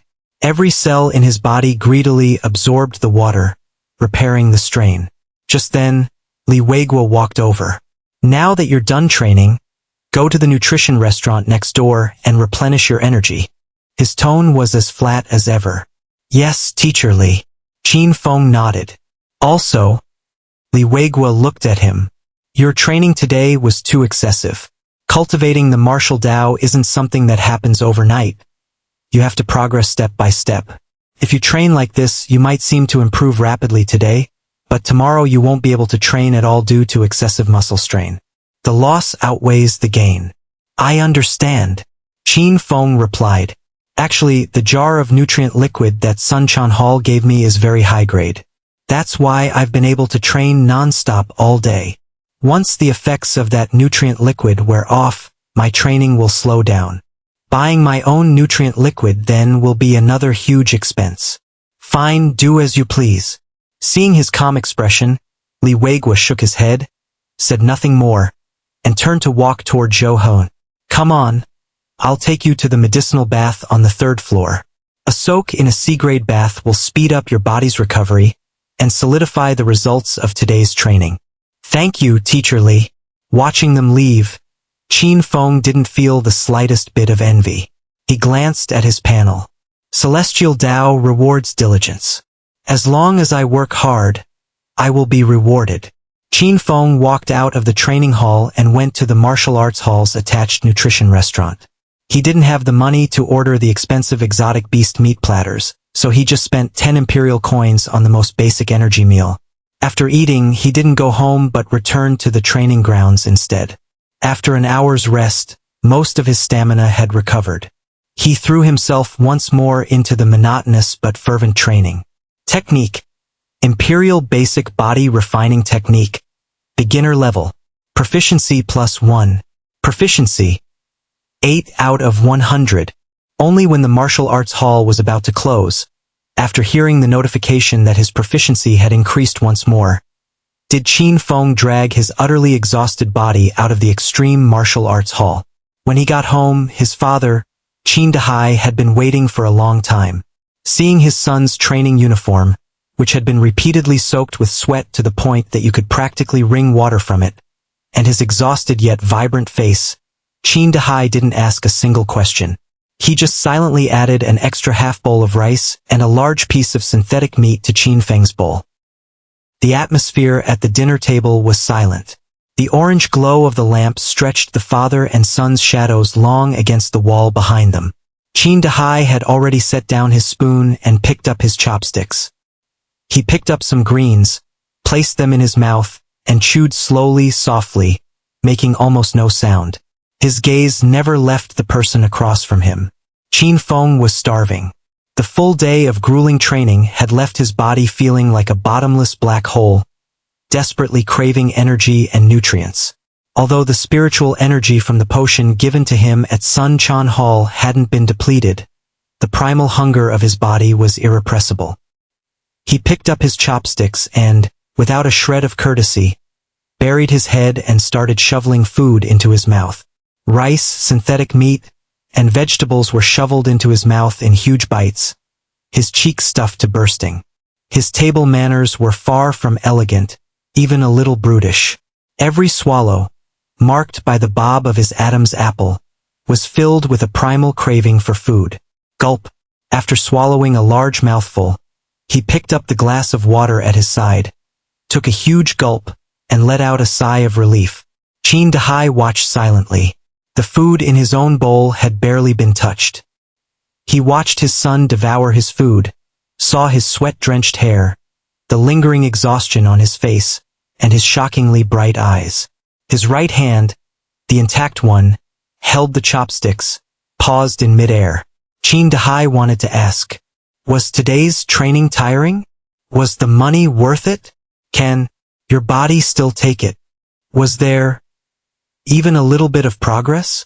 But each question felt like 1,000-pound stone lodged in his throat, stopping him from speaking. He was afraid. Afraid his concern would become a form of pressure.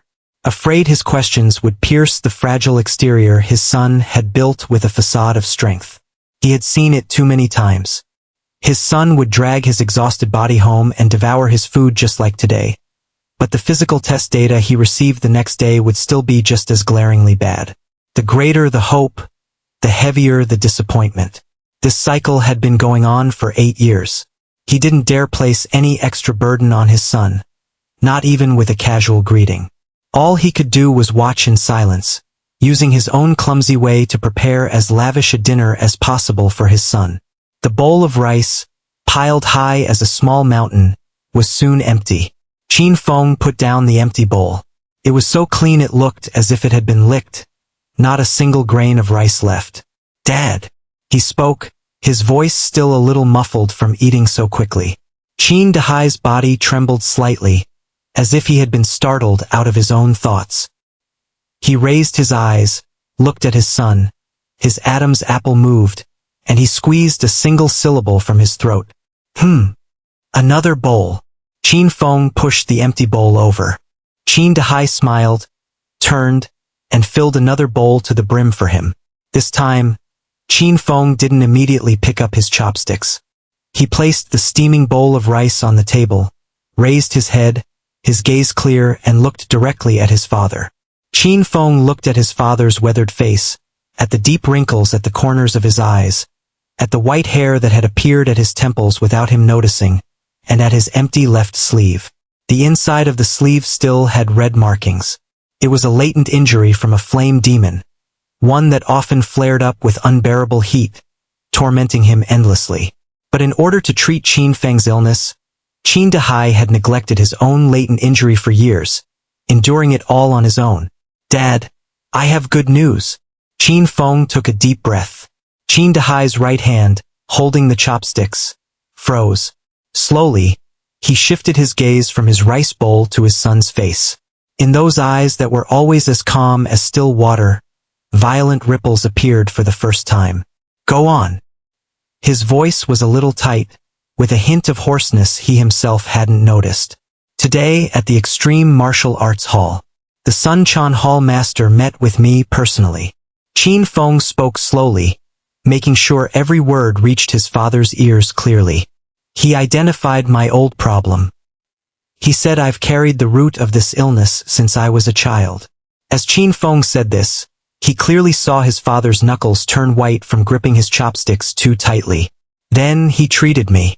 He said he used his ultimate technique, the Ten-Complete Hand, to force out all the toxins that have accumulated in my body for 8 years. Dad." Qin Feng looked at his father's instantly widened eyes and said, word by word, "My illness is cured. Master Sun said I'm just like a normal person now. He cured me." The moment those 3 words fell, time seemed to stand still. The living room was so quiet you could hear a pin drop. Outside, a civilian anti-gravity vehicle glided past silently. Its headlights swept across the wall, illuminating Chin Dahai's stunned face. He didn't move, like a statue that had been instantly petrified. 1 second, 2 seconds, 5 seconds, 10 seconds. Clang! A crisp sound broke the frozen air. It was the metal chopsticks in Chin Dahai's hand, which had slipped from his trembling fingers and fallen onto the hard floor. He didn't react at all. His lips moved, like a fish out of water, but he couldn't make any sound. The rims of his eyes reddened at a visible rate.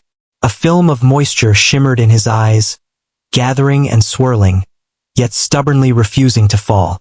Good. Good. He finally squeezed a broken, out-of-tune syllable from deep in his throat. Immediately after, he abruptly stood up. The movement was so sudden, so fierce, that the chair was knocked back by his thigh, its legs scraping against the floor with a piercing screech. Chin Dahai turned around and, in a posture that was almost like fleeing, put his back to Chin Fong and staggered towards the bathroom. I'm going to have a smoke. His voice was muffled and indistinct. Bam! The bathroom door was slammed shut heavily by him. From inside came the sound of a lighter. Click, click. Finally catching flame after several attempts. Chin Fong sat quietly at the dinner table, looking at the closed door. He didn't move, nor did he speak. The man behind the door, the man who had held up the sky for him, was releasing 8 long years of accumulated pain, self-blame, worry, and resentment. Those were a father's tears. He lowered his head, silently picked up his chopsticks, and began to eat the second bowl of rice. The sweet fragrance of the rice melted on his tongue. Chin Fong savored it carefully. It was the taste of hope and rebirth. That night, Chin Fong slept more soundly than ever before. His body, after a day of extreme training, was undergoing self-repair and growth with unprecedented efficiency. The gentle energy left in his body by the nutritional potion was like the most dedicated gardener, nourishing every parched cell in his body. Deep in his consciousness, the celestial Tao rewards the diligent panel floated quietly. The passive effect of the Empire Basic Body Refining Technique entry level, like a tireless precision engine, was accumulating for him, bit by bit, the capital he needed for the path to power. Chin Fong had an incredibly magnificent and grand dream. In the dream, his perspective broke free from gravity, flew out of planet Morningstar's atmosphere, and soared through the boundless depths of the cosmos. He saw gargantuan interstellar cargo ships, like behemoths, shuttling along fixed routes, their hulls flashing with the emblems of major merchant guilds. He saw burning planets and shattered asteroid belts, the scars left by war, silently telling of the Empire's iron-blooded expeditions. He saw magnificent creation nebulae, as if colored by the hand of God himself, where countless new stars were being conceived and born, radiating a captivating light and heat. He saw those figures that existed only in news and legends. Someone clad in power armor, wielding a chainsaw giant sword, battled a ferocious alien race warlord above a meteorite belt, every collision erupting with a brilliant light comparable to a supernova. Someone sat cross-legged in the orbit of a gas giant, and with a single breath, triggered a tide of energy spanning hundreds of millions of miles, forming a spiritual storm that swept through the planet's rings. Fist Emperor Loxi, Dragon Snake Wang Chao, names as renowned as thunder, figures like gods and demons, flashed before his eyes one by one. It was an era of the strong, a magnificent, impassioned era of iron and blood. And he, Chin Fong, after 8 years of silence, had finally obtained the first ticket to step onto this stage. While Chin Fong roamed the star sea in his dreams, Chin Dahai was wide awake. After coming out of the bathroom, he had already regained his usual composure. But his still red eyes and the lingering smell of tobacco clinging to him proved that his earlier emotional outburst was no illusion. He quietly cleared the dining table, washed the dishes, and put them back in the cabinet. After finishing, he didn't go to bed, but instead walked out onto the narrow balcony. He didn't turn on the light, letting himself melt into the night outside his window. The city's dazzling neon lights carved shifting patterns of light and shadow across his sharp features. He raised his wrist and lit up his old terminal. He skillfully opened his contacts, his finger pressing down hard on a name labeled Director Wu. Beep, beep. After a few beeps, the call connected. A holographic image of a portly, middle-aged man in silk pajamas materialized in the air, his face etched with the annoyance of being woken from a deep sleep. Who is it? It's the middle of the night. Are you trying to keep people from sleeping? When the man saw the caller's face, his annoyance instantly vanished, replaced by a complex expression of surprise, confusion, and respect. Old Qin? Dahai? What's wrong? Why are you calling so late? The man was Wu Daqiang, the director of the Alien Race Corps processing plant where Qin Dahai worked. Qin Dahai's face was expressionless, his voice as steady as ever. Director Wu, I'm requesting a job transfer. A transfer? Wu Daqiang froze for a moment, then frowned. Old Qin, your current position might be tiring, but at least it's safe. I know you. Your skills are top-notch and everyone at the plant respects you. Why the sudden desire to transfer? Qin Dahai didn't beat around the bush and stated his purpose directly. I want to go to the giant beast dismemberment workshop. What? Wu Daqiang's voice shot up as if he'd been stung. Old Qin, are you insane? Don't you know what that place is like? Just the day before yesterday, they dragged in the carcass of a level 3 alien species, a crystal poison scorpion. This poison gland accidentally ruptured, and even with 3 layers of protective gear, you'd get your skin peeled off. That place is for young guys risking their necks. And you? Wu Daqiang's gaze subconsciously fell on Qin Dahai's empty left sleeve, and the rest of his words died in his throat. He sighed, his tone softening. Dahai, I know you need money, but you don't have to risk your life for it. I can guarantee you'll have your current job until you retire. Qin Dahai's gaze pierced through the holographic image like 2 sharp daggers, filled with unquestionable resolve. He said only 12 words. My son's illness is cured. He can practice martial arts now. Those words struck Wu Daqiang's heart like a heavy hammer. He opened his mouth, but all his arguments were stuck in his throat. Qin Dahai's voice suddenly became deep and powerful. Director Wu, I lost this arm fighting a living alien race on the battlefield, not to some dead beast in a workshop. I know how to handle them, and I know how to keep the arm I have left. First thing tomorrow morning, I will go to the plant and submit a formal application. Beep, beep, beep. The projection vanished. Qin Dahai sat down quietly and began to count on his fingers, the fire in his eyes brighter than any star in the night sky. The salary in the giant beast dismemberment workshop was 2.5 times that of a regular position, meaning he could earn 25,000 a month. A subspace network pass, 200,000 imperial coins. High-energy nutritional meals to ensure a basic supply of spiritual energy, 5,000 a month. A beginner's spiritual energy potion is 10,000, one a month. Once his vitality index reaches 1.0 and he becomes a first-level martial artist, he'll need 2 beginner's spiritual energy potions a month. Qin Dahai calculated the enormous expenses Qin Feng would likely need after getting into a martial arts high school, smoking one cigarette after another. The glowing tip of his cigarette flickered on and off, illuminating his resolute face. The first ray of dawn pierced through the gaps between the dense buildings of the Silver Gull community, shining into Qin Feng's room. He opened his eyes and sat up in bed. There was none of the expected muscle soreness, nor the bone-deep fatigue that followed extreme training. On the contrary, his body felt as light as a feather, and every fiber of his being was filled with a revitalized energy. Every breath was deep and powerful, as if he could draw all the free-floating spiritual energy from the surrounding air into his lungs and make it his own. A night of peaceful sleep had not only completely repaired all the strain from the previous day's high-intensity training, but it had also acted as a catalyst, transforming all his sweat and effort into tangible growth. He raised his wrist and lit up his personal terminal. On the pale blue screen, the familiar string of numbers had changed again. Vitality Index, 0.63. It had increased by 0.05 overnight. That amount was equivalent to the total gains from several months of arduous training back when he was sick. Qin Feng stood up and stretched. A series of crisp cracks echoed from his joints, as dense and rapid as popping corn. He could clearly sense that his strength, speed, and reaction time had all improved, however slightly. The root of his illness was gone. He was back to his old self, and his absorption efficiency for spiritual energy was incredibly high.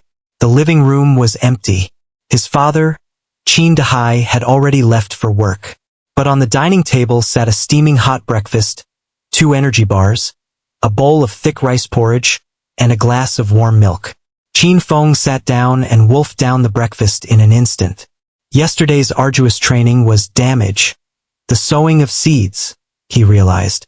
And the sleep and nutritional supplements at night are the recovery and improvement, the harvest. This trinity of martial Tao cultivation, training, recovery, and nutrition were all interlinked and indispensable. You had to eat a lot and rest a lot. After finishing breakfast, he wasted no time. He changed into his training clothes, left home, and took the maglev bus to the Extreme Martial Arts Hall in the No. 3 Industrial Zone once again.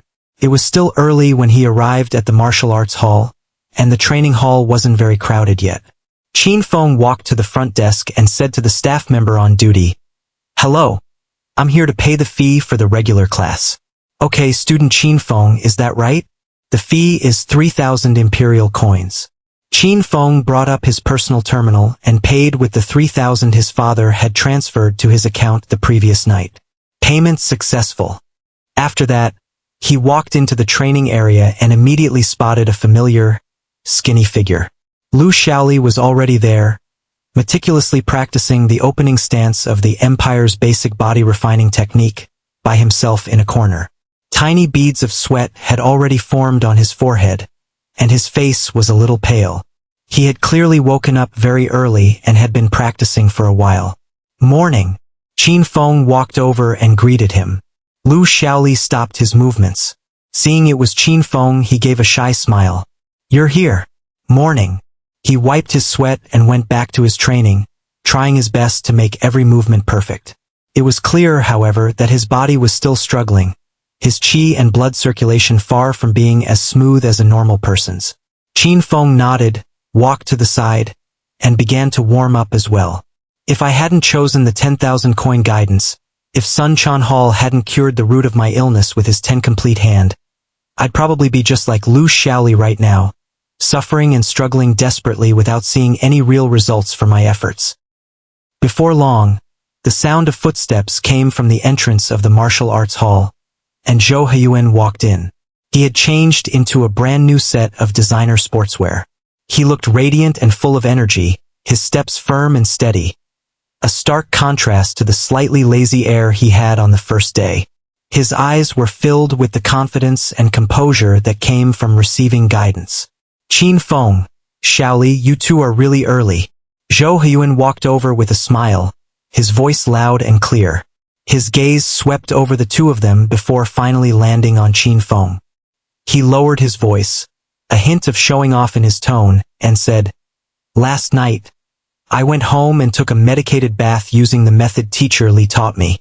When I woke up this morning, my life force index had actually increased by 0.01 compared to yesterday. Master Sun drew up a plan for me. I'm heading to the 1.3x gravity room to train this morning. He said my foundation is good, and as long as I drill this spiral force into my very bones, it won't be a problem to get my life force index to 0.9 before the high school entrance exams. I might even have a chance to touch the 1.0 threshold. A 1.0 was the admission score for the top martial arts high schools. It meant officially stepping over the threshold to become a first-level martial artist. Hearing this, Lu Shaoli stopped his movements, a trace of unconcealable envy showing in his eyes. He silently turned away and continued practicing his body refining technique, but the stiffness in his movements seemed to have grown even heavier. Qin Feng glanced at him, a little surprised. Zhou Huyuan went to the gravity room, took a medicated bath, and practiced that spiral force yesterday, and after a whole night's rest, His life force index only went up by 0.01. My own index went up by 0.03 right after training yesterday, and this morning it rose another 0.05. That's so much higher than Zhou Haiyuan's increase. Qin Feng was suspicious. Could it be that I'm a genius? In this era, the core of the martial Tao was to break down and then rebuild. Generally speaking, those whose bodies were naturally compatible with spiritual energy, allowing for high utilization, would improve much faster than ordinary people. These were the so-called geniuses. I should get my spiritual energy compatibility tested when I have the time, Qin Feng thought. The gap between the three of them had already begun to widen, invisibly, from the moment they made their choices. At 9 in the morning sharp, the students had all arrived. A young man of medium build with a stern face walked to the center of the training grounds. He wore the same style of extreme martial arts hall instructor uniform as Li Weigua, but his demeanor was more sharp and capable. His gaze was as sharp as an eagle's, and when he scanned the room, he carried the disciplined air of a soldier. "Good morning, students." His voice was clear and powerful, devoid of any superfluous emotion. "I am your daytime instructor, Lin Weiping. Until the evening instructor, Li Weigua, arrives, I will be responsible for guiding you in the Empire Basic Body Refining Technique." He paused, then continued, "My requirements are simple. First, obey orders. Second, give it your all. During training, I don't want to see any form of slacking or laziness. Now, everyone, warm-up exercises. Begin." Lin Weiping's teaching style was completely different from Li Weigua's. Having come from a background as a middle school teacher, Li Weigua always subconsciously slipped into the role of a homeroom teacher. He showered top students like Zhou Haiyuan with care and attention, while treating poor students like Qin Feng and Lu Xiaoli with a hint of pity and helplessness. His attitude clearly showed favoritism. Lin Weiping, on the other hand, was like a precisely operating machine. He treated all students with absolute fairness and impartiality. He would walk over to Lu Xiaoli and tap his shin without ceremony with the tip of his shoe, saying, "Your center of gravity is unstable, and your lower body is weak. Go 3 inches lower and straighten your back." He would also walk up to a student who looked to be from a well-off family, frowning as he corrected his form. "The mountain-splitting stance isn't about raising your hands. It's about using the power of your hips and waist to send your fist out. Your force is scattered." Again. When it was Qin Feng's turn, Lin Weiping's gaze lingered on him for a moment. "Your form is very standard." He first offered a word of affirmation. Then his tone shifted. "But standard doesn't mean perfect. Your punching speed can be faster. The moment you exert force, contract your muscles tighter still. Try to find the feeling of shattering the air with every punch." His guidance was precise, concise, and got straight to the heart of the matter, without a single wasted word. No matter who it was, if their form was off, he would immediately step forward to correct it. He wouldn't praise you more for being talented, nor would he take pity on you for having a poor foundation. In his eyes, everyone was simply a student. Qin Feng liked this style a lot. He didn't need sympathy or special attention. All he needed was a guide who could pull him back onto the right path whenever he strayed. And Lin Weiping was exactly that kind of person. Under Lin Weiping's instruction, the full day of training officially began. Qin Feng once again entered that state of cultivation where he forgot himself and the world around him. He shut out all the surrounding noise, immersing his entire mind and spirit in practicing the Empire Basic Body Refining Technique. Mountain splitting, mountain moving, sea suppression.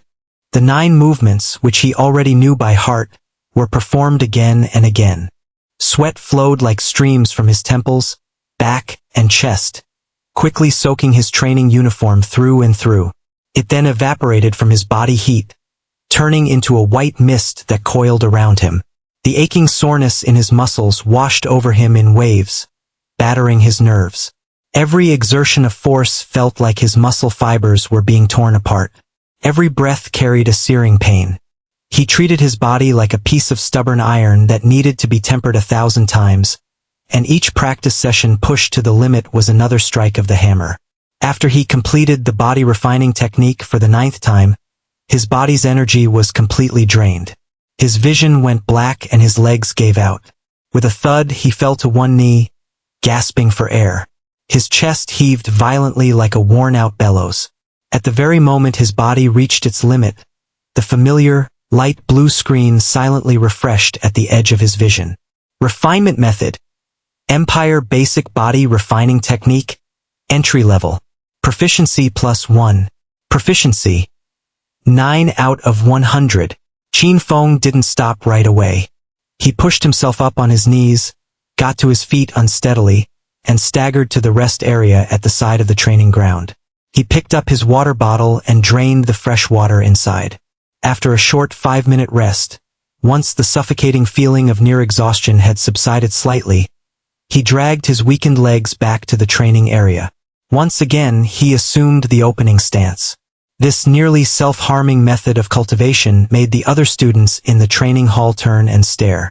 This guy? Does he have a death wish? He's already trained to the point of collapse twice today, right? And he's going again. I heard he used to be sick and just got better.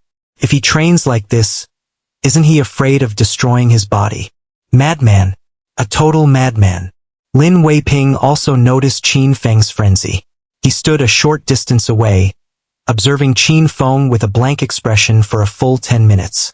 Because he had overexerted himself, Qin Feng's form had begun to show extremely slight distortions. But his focus was razor-sharp. With every punch and every turn, he still strove for precision and perfection. Lin Weiping's brow furrowed almost imperceptibly, but in the end, he didn't step forward to stop him. At the Extreme Martial Arts Hall, he had seen too many teenagers like this. Especially during the high school entrance exam season, there was always a batch of students who had spent their days in a daze, deemed without a future by their schools. After being hit hard by reality, they would suddenly wake up and try to use the last month to make up for 3 years of wasted time. They would, like Qin Feng, erupt with astonishing willpower, training arduously in a way that nearly burned themselves out. That kind of spirit was commendable. But the path of the martial Tao was never a smooth road that could be traveled with passion and will alone. Talent, resources, time, proper guidance.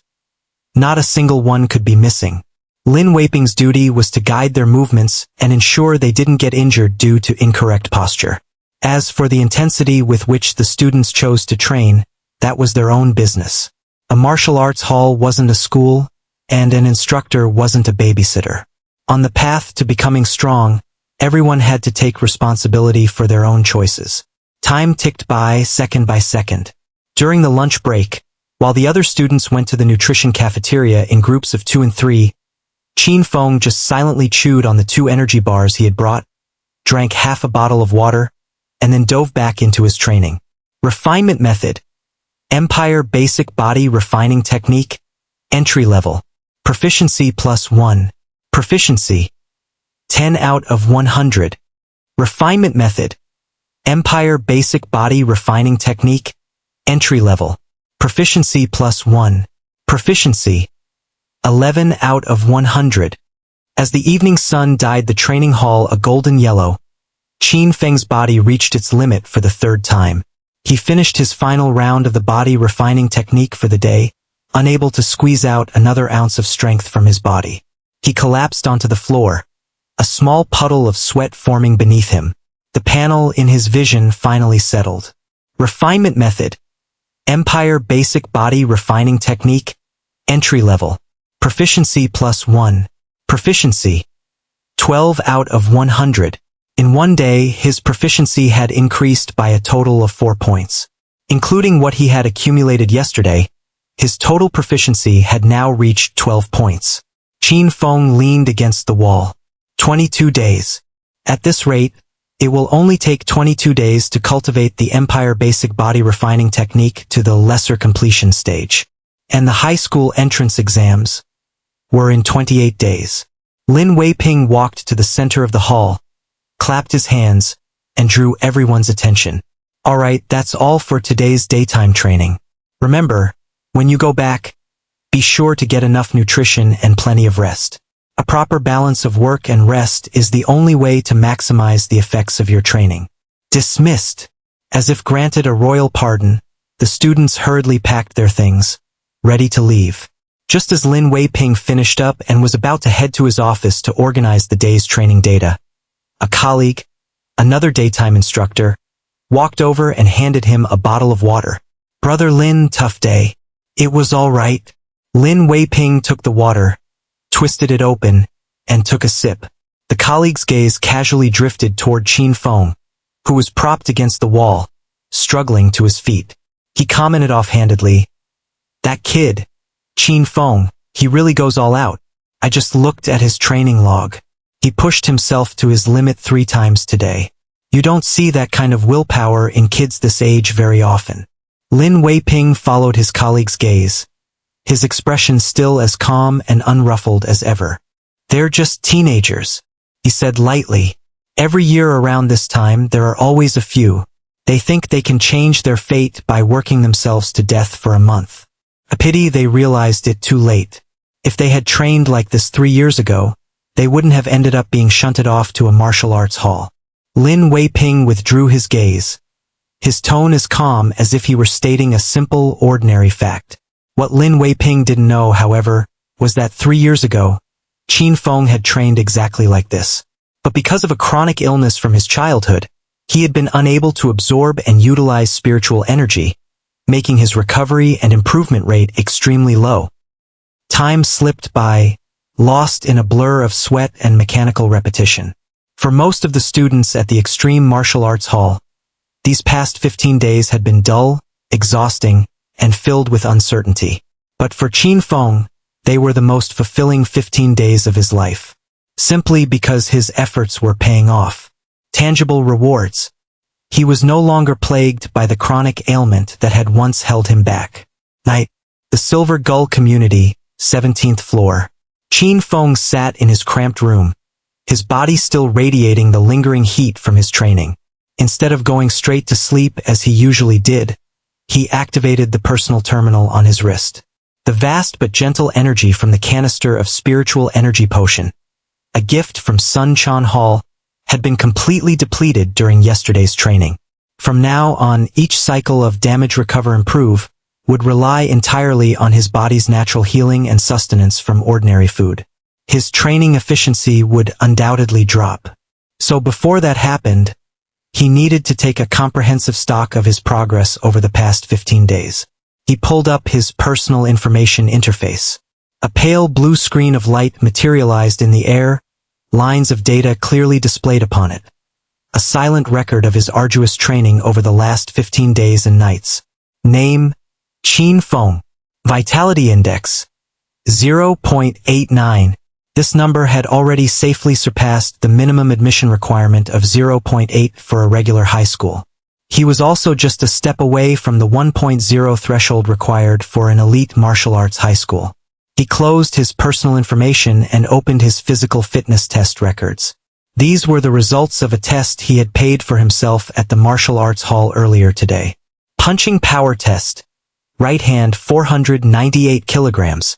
100-meter sprint speed. 10.2 seconds. Neural response time. 0.09 seconds.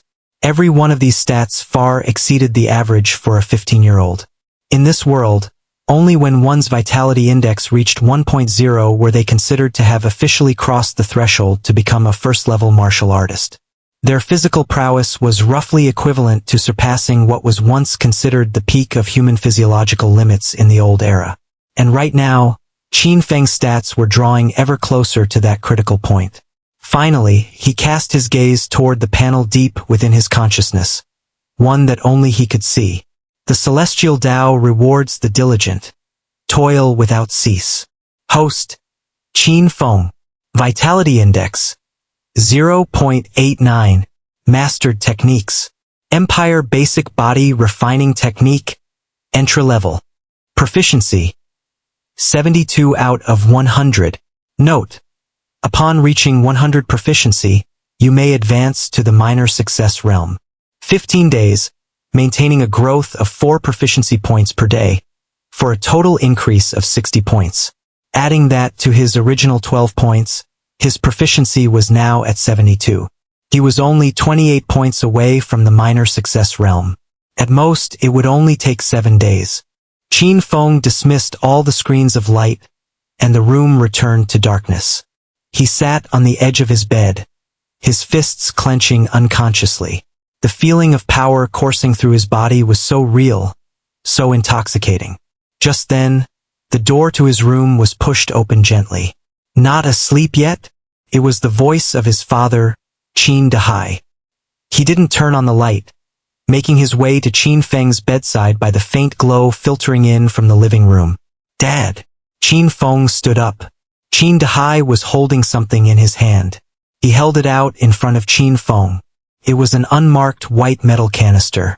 Qin Feng's pupils contracted sharply. He was all too familiar with this metal canister. Its size, shape, and material were all identical to the one Sun Chan Hall had given him half a month ago. This is... Qin Feng's voice was laced with uncertainty.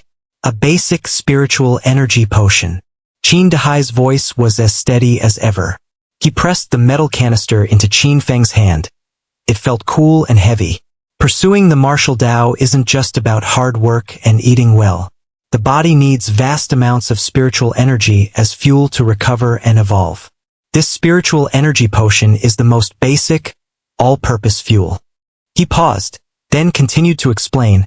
The standard issue potions available on the market in the Empire are primarily categorized into 3 types based on concentration and purity. Basic, intermediate, and advanced. They correspond to the needs of the first 3 levels of martial artists, respectively. What you're holding is a basic one. Qin Feng looked down at the metal canister in his hands and thought again of Sun Chan Hall. Only now did he realize that the seemingly gruff hall master had so casually gifted him something incredibly precious. He immediately lifted his wrist, activated his terminal, and navigated to the Empire's official online marketplace. In the search bar, he typed the words, Basic Spiritual Energy Potion. The search results appeared instantly. Amidst the long list of products, the familiar white metal canister was listed. And underneath it, marked in startling crimson digits, was the price. Price: 10,000 imperial coins / canister. 10,000. Qin Feng's finger froze in mid-air.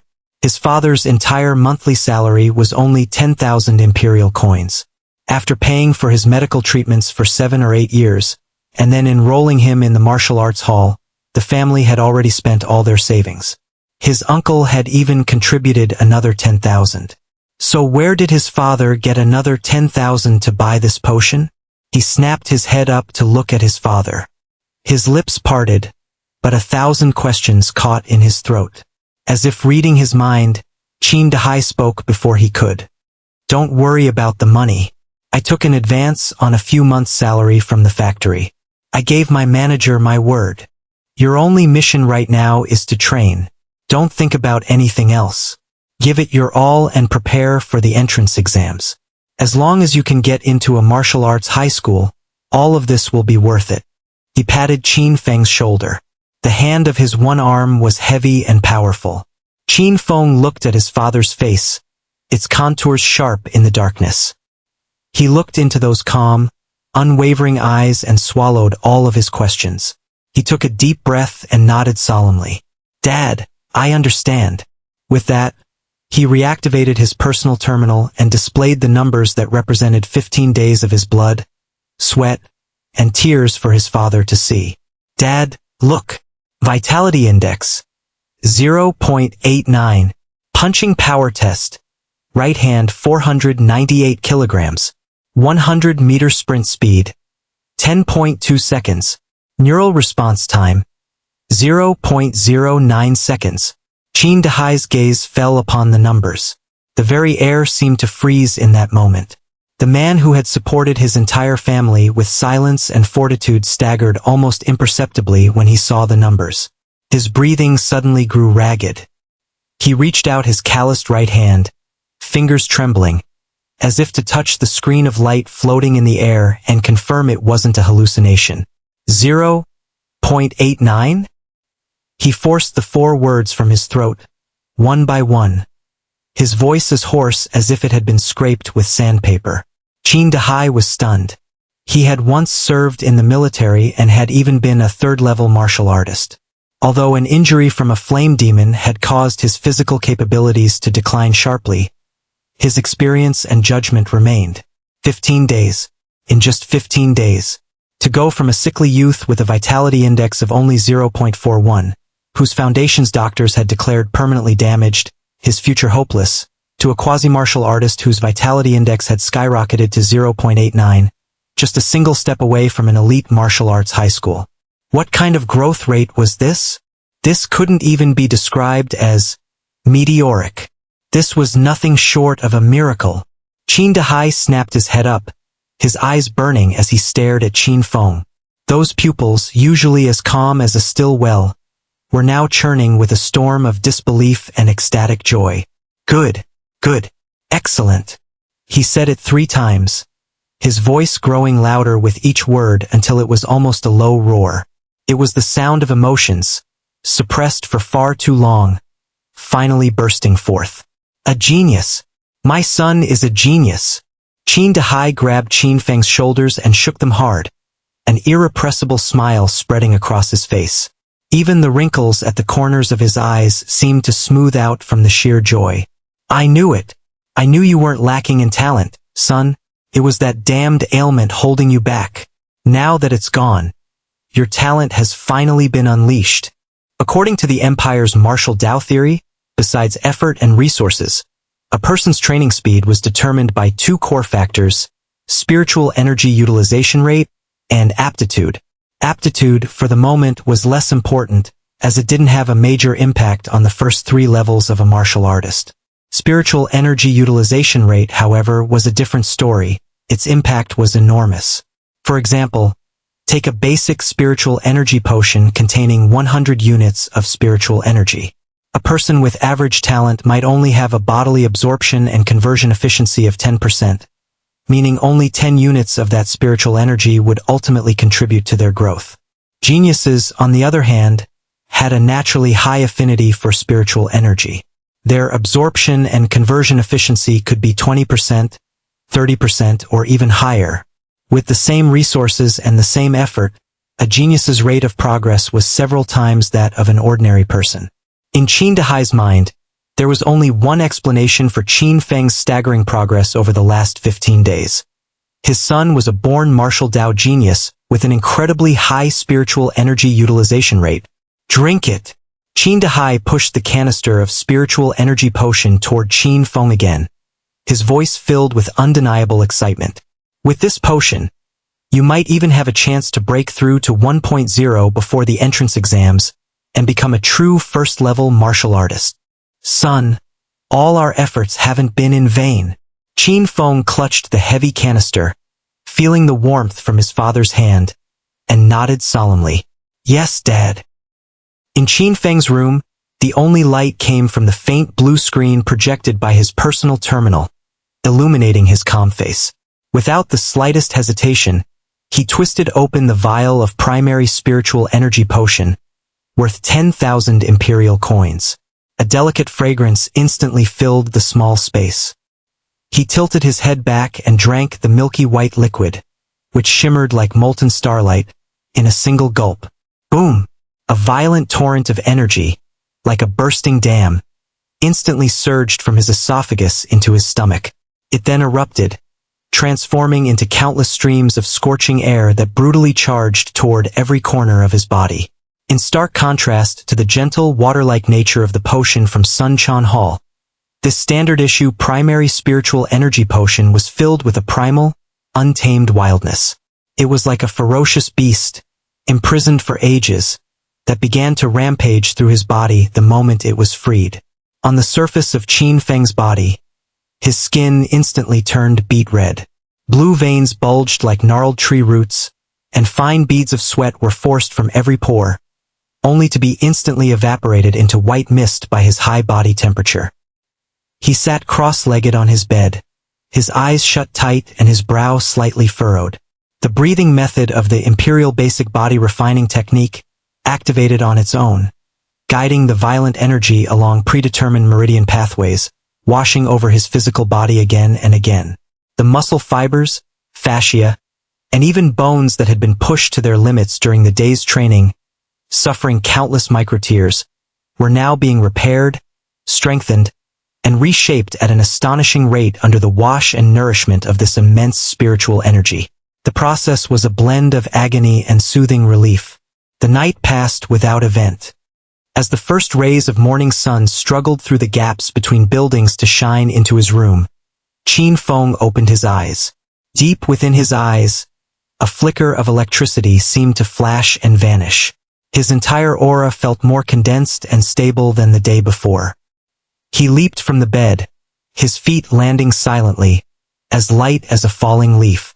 He threw a casual punch. His fist sliced through the air, creating a low, clearly audible pop. A night of absorption and refinement had raised his life force index by a fair amount.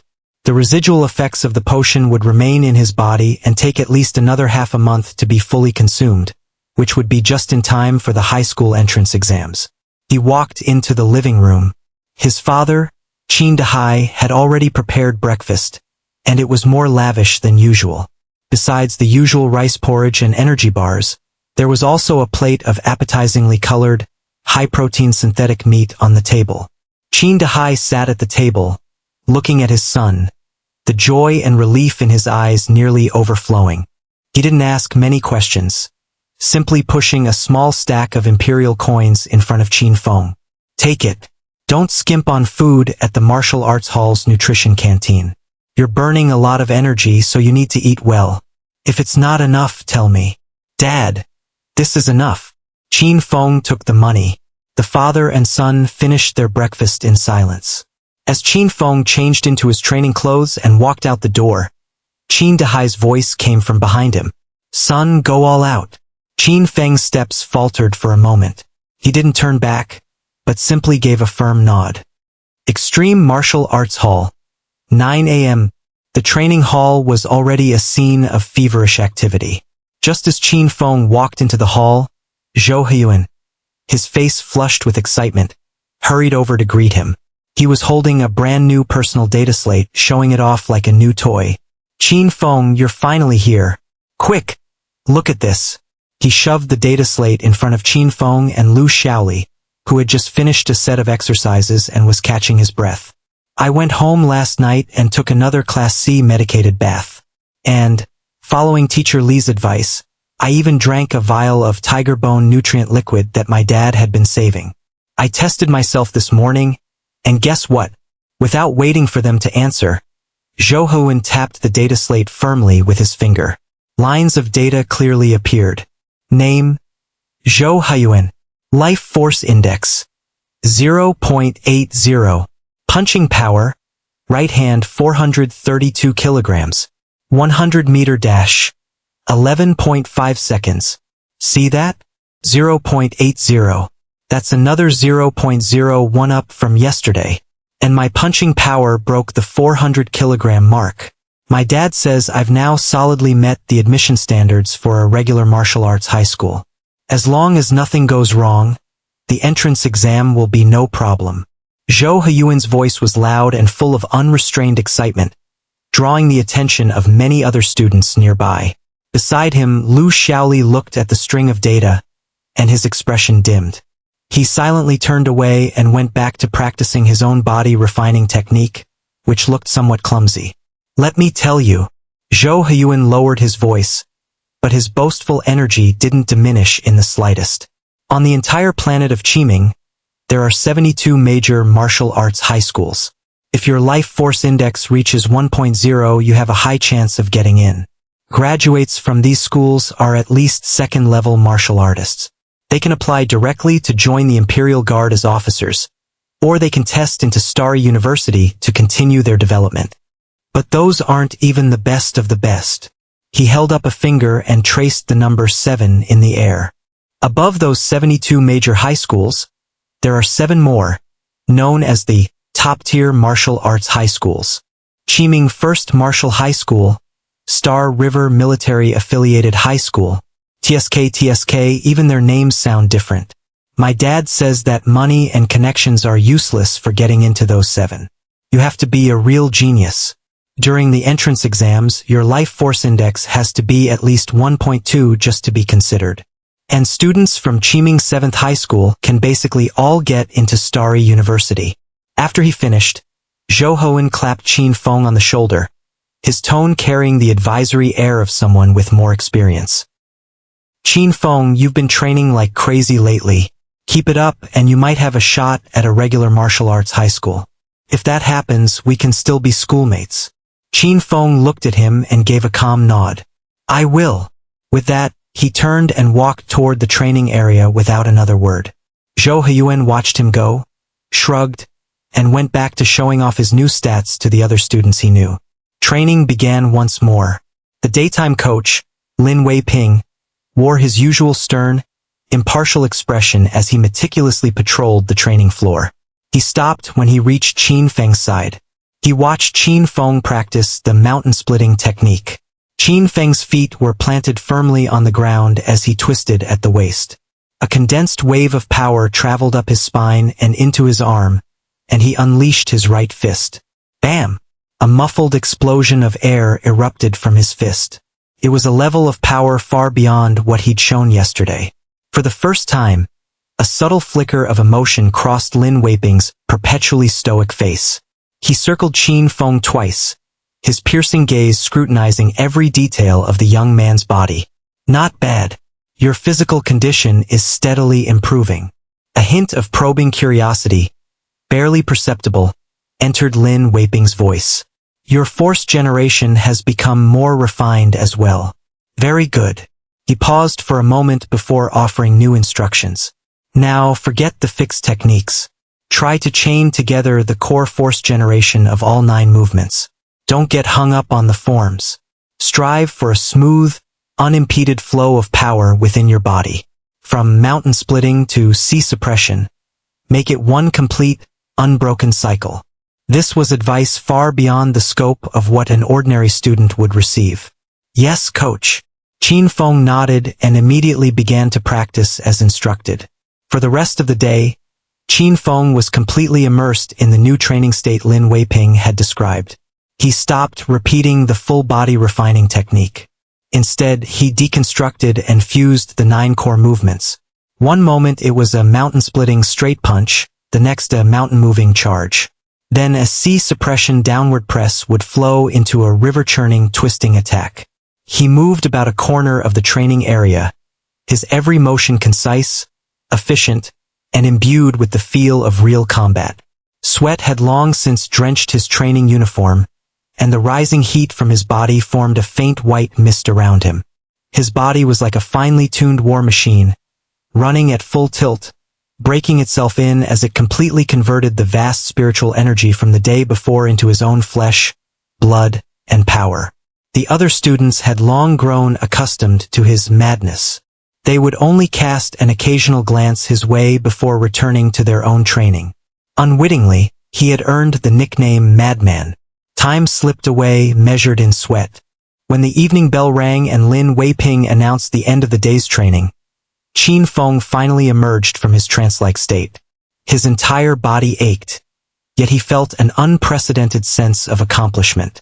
The students left in 2s and 3s, and the training hall quickly emptied out. As Zhou Hoen passed by Qin Feng, he grinned and called out, "Heading out, madman. See you tomorrow." "Yeah." Qin Feng gave a slight nod. He walked to the rest area at the edge of the training floor, drained his water bottle, and sat on a bench for 10 minutes. Once the fatigue in his body had eased slightly, he stood up and walked toward a familiar corner. There stood a latest model punch strength tester. He stood before the machine, regulating his breath.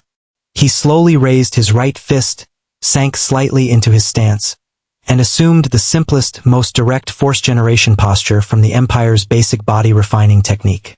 He closed his eyes, feeling the vitality surging through his body like a great river. The next second, his eyes snapped open. Power erupted from his waist and hips, twisting his torso, driving his shoulder forward, arm cracking like a whip, fist slamming like a hammer. Boom! The massive crash even drowned out the hum of the other machines in the hall. The sturdy punching pad caved in deeply from the force of his blow, and the entire machine shuddered as if under an unbearable load. The numbers on the electronic screen above the machine flashed wildly before finally settling. 502 kilograms. Qin Feng stared at the number, a hint of satisfaction finally gracing his calm expression. There's still half a month. Getting into an elite high school shouldn't be too hard. I just don't know if I'll have a chance to get into Qiming 7th High School. I'd need a vitality index of 1.2, and time is just too tight for that. Qin Feng silently calculated his rate of progress and figured his chances of getting into Qiming 7th High School were slim. He turned, gathered his things, and walked out of the brightly lit training hall, melting into the deep darkness outside. Half an hour later. In the empty training hall, only the lone figure of Li Weiguo remained. As the evening coach, he was responsible for closing up, checking the equipment, shutting down the power, cleaning the floors. He meticulously performed these trivial but necessary tasks. Kids these days have no discipline. They don't even know enough to reset the equipment after they're done. He muttered to himself as he walked over to the punch strength tester, preparing to reset it. When his gaze swept over the display screen, he froze. 502 kilograms. The scarlet numbers burned like a blazing fire, searing his eyes. 502 kilograms? Li Weiguo read the number aloud, his voice thick with disbelief. Who was it? Who managed to hit like this? He immediately pulled up the machine's usage log. The log showed the most recent user, Zhou Haiyuan. Zhou Haiyuan had been using this very machine all afternoon to test his spiral force. Zhou Haiyuan. Li Weiguo looked at the name, then back at the glaring number, and his lips began to tremble. He never expected this so-called underachiever to give him such an immense surprise. This is incredible talent. Spiral force. He actually managed to completely master spiral force. A brilliant, heartfelt smile slowly spread across Li Weiguo's face. He felt that all his hard work and effort recently had not been in vain. From an underachiever who was nearly expelled from school, to a true genius with a shot at an elite martial arts high school. Someone who might even reach the standard of a first-level martial artist before even enrolling. Of course, Zhou Haiyuan's own talent and his family's support were factors, but it couldn't have happened without his, Li Weiguo's, careful guidance and constant encouragement. He could already picture it. The day the high school entrance exam results were announced, Zhou Haiyuan's name would be on the acceptance list for Qiming Elite Martial Arts High School, and he, Li Weiguo, as one of the genius's formative coaches, would share in the glory. Good kid. You didn't disappoint me, he said softly, his voice full of relief and pride. Now I'll have something good to report to the principal. He shut off the power to the machine, humming a tuneless little song, and cheerfully switched off the last light in the hall. Click. The alloy door slid shut, locking the entire training hall, and the record that belonged to Qin Feng, away in the darkness. For the next 15 days, a familiar scene played out in the training hall of the Extreme Martial Arts Hall. When the first rays of morning light illuminated the training grounds, a figure in the corner was already drenched in sweat. When the last glow of dusk faded, that same figure was still tirelessly repeating their body-refining exercises. Qin Feng, the madman, had become a name everyone in the Extreme Martial Arts Hall's high school entrance exam prep class knew. His life had been simplified to the extreme. Train, eat, go home, sleep. The daytime coach, Lin Weiping, went from initial observation to quiet approval. Eventually, he started making a point of walking over during the brief moments Qin Feng rested from exhaustion, using the most concise language to point out a key technique or two for exerting force. He offered no words of encouragement, only the purest technical guidance. Meanwhile, the evening coach, Li Weiguo, continued to pour all his energy into Zhou Haiyuan. He applied for more time in the gravity room for Zhou Haiyuan and even paid out of his own pocket to buy him several expensive supplemental nutrient liquids. In Li Weiguo's eyes, Zhou Haiyuan was the student most likely to be personally sent into a top martial arts high school in his coaching career, a tangible honor. As for Qin Feng, he was the tragic epitome of someone to be pitied. His spirit was commendable, but his efforts were doomed to be fruitless. Every time he saw Qin Feng's training uniform, repeatedly soaked through with sweat, he would sigh to himself. No one knew that the ordinary personal terminal on Qin Feng's wrist was recording a set of growth data that could only be described as terrifying. For 15 days, Qin Feng was like a sponge sinking into the deep sea, silently and greedily absorbing all the nourishment that could make him stronger. The ample nutrition provided by his father, the potent medicinal effects lingering in his body, the intentional and unintentional pointers from the two coaches, and the ever-increasing proficiency on his celestial Tao rewards the diligent panel, earned through his own sweat and will. Time slipped by quietly amid this day after day of arduous training. 3 days before the entrance exam, back to school day, morning. Silver Gull Community, 17th floor. Qin Feng stood inside his small room. The sky was already bright. Instead of immediately starting his morning training as usual, he stood quietly and called up the system panel only he could see. Half a month of bitter cultivation and consolidation. All his efforts would now be converted into the most direct results. A faint blue light screen unfolded before his eyes. Celestial Tao rewards the diligent. Bitter toil never ceases. Host, Qin Feng. Life Force Index. 1.23. Mastered Refining Techniques. Empire Basic Body Refining Technique. Lesser Success. Proficiency. 15 out of 1000. Note: reaching 1000 proficiency will allow advancement to the Great Success realm. A week ago, he had successfully broken through to the Lesser Success realm in the Empire Basic Body Refining Technique. The moment he broke through, he clearly felt an unprecedented affinity form between his body and the free-roaming spiritual energy in his surroundings. Every breath, every contraction and relaxation of his muscles was now absorbing the power of growth with greater efficiency. And his life force index had finally settled at 1.23. This number had already surpassed the minimum admission score of 1.2 for the 7 top martial arts high schools from previous years. Of course, the cutoff score was just a reference. Admissions each year ultimately came down to rankings. Among the tens of millions of exam candidates on Kaimingsing, only the absolute top sliver would earn the right to enter those 7 schools. Qin Feng closed the panel and slowly clenched his fists. His knuckles let out a series of crisp cracks, and a sense of power far greater than what he'd had half a month ago filled his entire body. He walked out of his room. In the living room, his father, Qin Dahai, was sitting at the dining table, silently polishing an old military dagger. It was the only memento he had brought back from the battlefield. Over the past half-month, Qin Dahai had visibly thinned, and his eyes were slightly sunken, but they were brighter than ever before. "Dad!" Qin Feng walked up to him. Without any unnecessary words, he brought up his personal terminal and projected his latest physical data report into the air in front of his father. Life Force Index. 1.23. Punching Power. Right hand 789 kilograms. 100-meter sprint speed. 8.9 seconds. Nerve reaction speed. 0.06 seconds. Qin Dahai's movements, as he polished the dagger, froze instantly.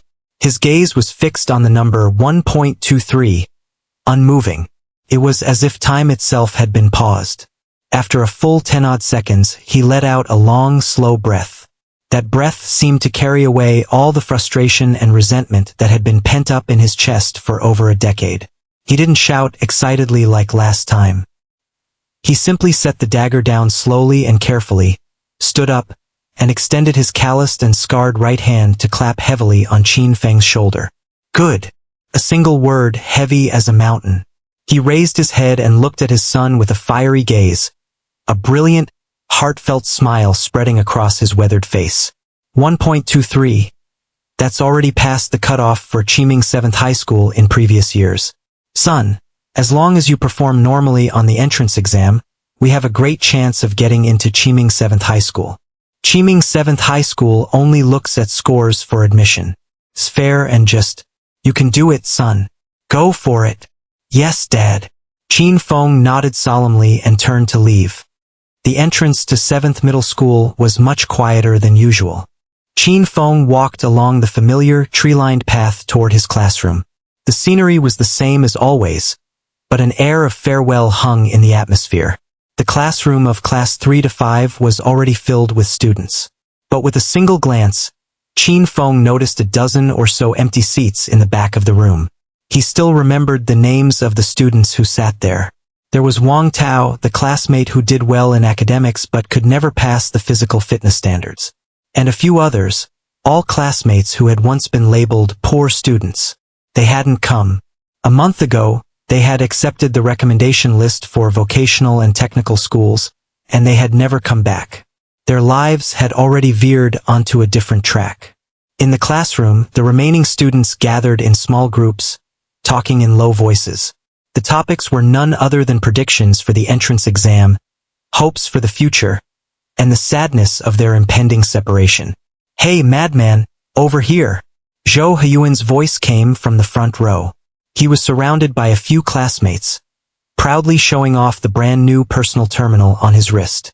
Seeing Qin Feng, he waved enthusiastically. "You're finally here. How's it going?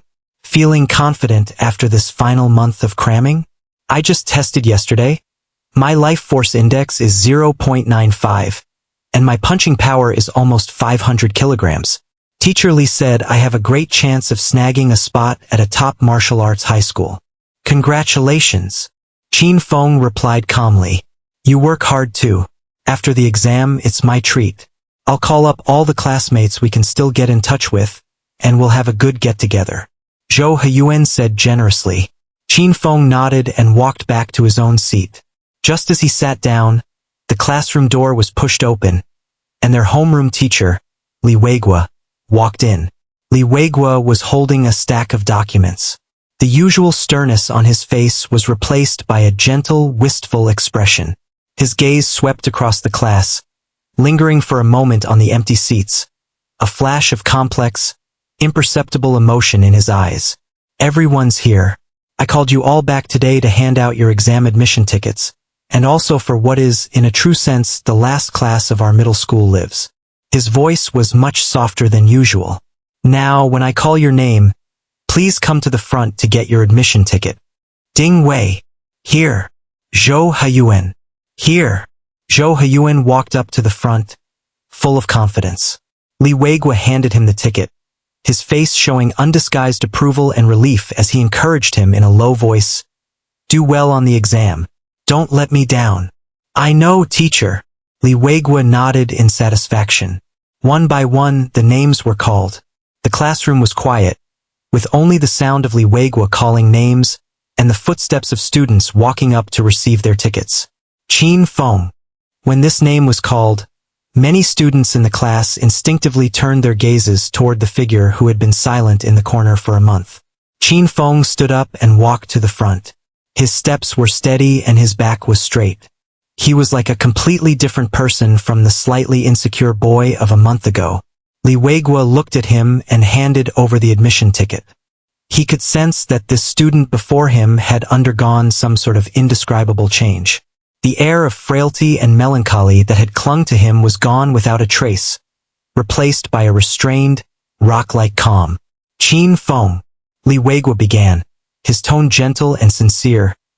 "This past month, I've seen all your hard work. No matter the final result, you've already proven yourself. The sweat you've shed won't be for nothing." He paused, looked into Qin Feng's eyes, and said solemnly, "As your teacher, I wish you a bright future." "Thank you, teacher." Qin Feng took the admission ticket, bowed slightly, and turned to walk back down from the stage. After the last student's ticket was handed out, Li Weigua stood at the front, looking at the young faces below, some nervous, some excited, some lost, and remained silent for a long time. 3 years ago, you walked into this classroom. 3 years later, you will depart from here and set off toward your own different lives. Some of you will set foot on the martial Tao, don the Empire's battle armor, and go forth to conquer the Sea of Stars. I hope you never forget to protect the hundreds of millions of your compatriots behind you. Some of you will enter technical colleges and become cogs in the vast machine of the empire. I hope you never forget that although your posts may be ordinary, they are equally important. There is more than one path in life. No matter where you are in the future, or what profession you pursue, please remember that you are a member of the human empire, and you are students of Kaimingsing's 7th middle school. He picked up a piece of chalk and wrote 4 powerful characters on the blackboard behind him. Martial path to prosperity. 3 years as classmates comes to an end here. Li Weigua put down the chalk and gave a deep bow to all the students below. Class, I wish you all a prosperous martial path and a limitless future. Ring, ring, ring. At that moment, the bell to end class rang right on time. The school bell echoed through the empty hallways of the academic building, carrying with it a lingering, hollow sense of finality. After a brief moment of silence, the students of Class 5 erupted into a cacophony, as if released from some invisible restraint. They exchanged contact information on their personal terminals, scribbled their names on each other's school uniforms, embraced tightly, and loudly promised to get together again after the exams. The entire classroom was enveloped in a complex mix of excitement, melancholy, and uncertainty about the future. Qin Feng did not take part in any of it. Holding the thin examination admission ticket that carried the weight of 3 years of his youth and his future, he walked out of the noisy classroom alone and found a quiet corner behind the academic building. He leaned against the cold wall, lowering his head to carefully examine the ticket in his hand. The admission ticket was made of a special composite material, tough yet smooth, with all the necessary information clearly printed in the standard Empire font. Empire Unified Secondary Education Placement Exam Admission Ticket. Name, Qin Feng. Student ID, 7351098. Test Center, Kaimingsing Number 12 Middle School. Exam Room, Building B, Comprehensive Testing Ground 7. Exam Schedule and Subjects. Day 1 Morning, 8:30 to 11:30 Physical Test Subject 1, Vitality Index Assessment. Physical Test Subject 2, Comprehensive Physical Fitness Test, including 100-meter dash, peak punching power, neural reaction speed. Day 1 Afternoon, 14 to 1600 hours Academic Subject 1, Comprehensive History of the Empire, Spiritual Energy Basics. Day 2 Morning, 9 to 11 o'clock Academic Subject 2, Imperial Standard Language, Exotic Language Basics. The Empire's educational placement was a precise and ruthless screening system. It didn't just place importance on the Vitality Index, which determined one's potential in the martial Tao. The requirements for academic subjects were equally stringent. Every component of the physical test was precisely quantified into points, which, along with the Vitality Index, ultimately formed the martial arts points that would decide one's future. Meanwhile, the 4 academic subjects were evaluated on a letter grade system. One's composite score for all subjects had to reach a grade to even qualify for their martial arts points, to be considered in the admissions pool for top-tier martial arts high schools. A shortcoming in any area meant being completely cut off from the path of the martial Tao. Qin Feng carefully put the admission ticket away in an inside pocket. He looked up at the patch of sky, perfectly squared off by the surrounding buildings. The sky was a deep blue, and anti-gravity vehicles glided silently along their designated sky lanes. Nothing was different from a month ago, the day he was called into the office to speak with Li Weigua. But to him, the entire world had been transformed. He turned, walked down the stairs, and merged into the bustling crowd of students leaving the school. The school gate was packed with parents waiting to pick up their children. Their faces all bore the same expression of nervousness and anticipation. Qin Feng spotted the familiar figure at a glance. Qin Dahai stood alone under the shade of a plane tree, his posture as straight as a pine, his empty left sleeve swaying gently in the breeze. Unlike the other parents, he wasn't looking around anxiously. He just stood there quietly, his calm gaze fixed on the school gate. The moment Qin Feng walked out, his father's eyes locked onto him instantly. Qin Feng walked over quickly. "Dad, let's go." Qin Dahai didn't ask a single question. He simply turned and walked shoulder to shoulder with his son toward the maglev bus stop in the distance. Once they were on the bus, Qin Feng took out the admission ticket and handed it to his father. Qin Dahai took it, his eyes falling on the test center line. 12th middle school. That's very close to your uncle's place. He looked up, watching the streetscape rushing by outside the window, then glanced at his son beside him. It takes over an hour and 2 transfers to get there from our house. The exam is early tomorrow morning. That's cutting it too close. Qin Dahai made his decision, his tone leaving no room for argument. Tonight, you're staying at your uncle's. As he spoke, he raised his wrist, activated his personal terminal, and placed a call to Wang Ming. A light screen popped up, showing his uncle Wang Ming's grease-streaked, slightly weary face. In the background, the deafening clang of metal and the roar of machinery were as loud as ever. Dahai, what's up? Wang Ming shouted over the noise. Ah Ming, it's Xiaofeng's entrance exam, and the test center is at 12th middle school. We're coming to crash at your place for the night. Qin Dahai's voice cut through the noisy background and came through clearly. Come. You have to come. I'll call Li Wan right now and tell her to make extra dishes tonight. The entrance exam, that's a big deal. I'll go ask the foreman for time off and head home early. All right. The call ended. The father and son traveled the rest of the way in silence, the bus swaying gently. Evening. Hongye community. It was even more crowded here than in the Silver Gull community. The gaps between buildings were narrower, and the sky was a tangled mess of energy conduits and communication cables. Qin Feng and his father walked up to the familiar residential building, carrying some fruit and nutritional supplements. Before they even reached the door, they could hear the laughter of children chasing each other and playing inside. Wang Ming opened the door. He had changed out of his grease-stained work clothes into a clean set of house clothes. His hair was neatly combed, and he looked much more refreshed. Brother Xiaofeng, come on in. He enthusiastically welcomed them inside. His aunt, Li Wan, was busy in the small kitchen, wearing an apron. The clatter of pots and pans mingled with the roar of the range hood. His 3 younger cousins saw Qin Feng and excitedly crowded around him. Brother Feng, you're here. The youngest one grabbed onto Qin Feng's pant leg, looking up at him with a small, curious face. Go on, don't bother your brother. Let him rest for a bit. Wang Ming said with a smile, shooing the little ones away. He pulled over 2 chairs for Qin Feng and Qin Dahai to sit, then personally poured them 2 glasses of hot water. Brother, don't you worry, the room is all set. Xiaohao, Xiaojie, and I will squeeze in together so Xiaofeng can have a room to himself. I'll make sure he gets a good night's sleep tonight. Sorry for the trouble. Qin Dahai said. We're family. Don't say that.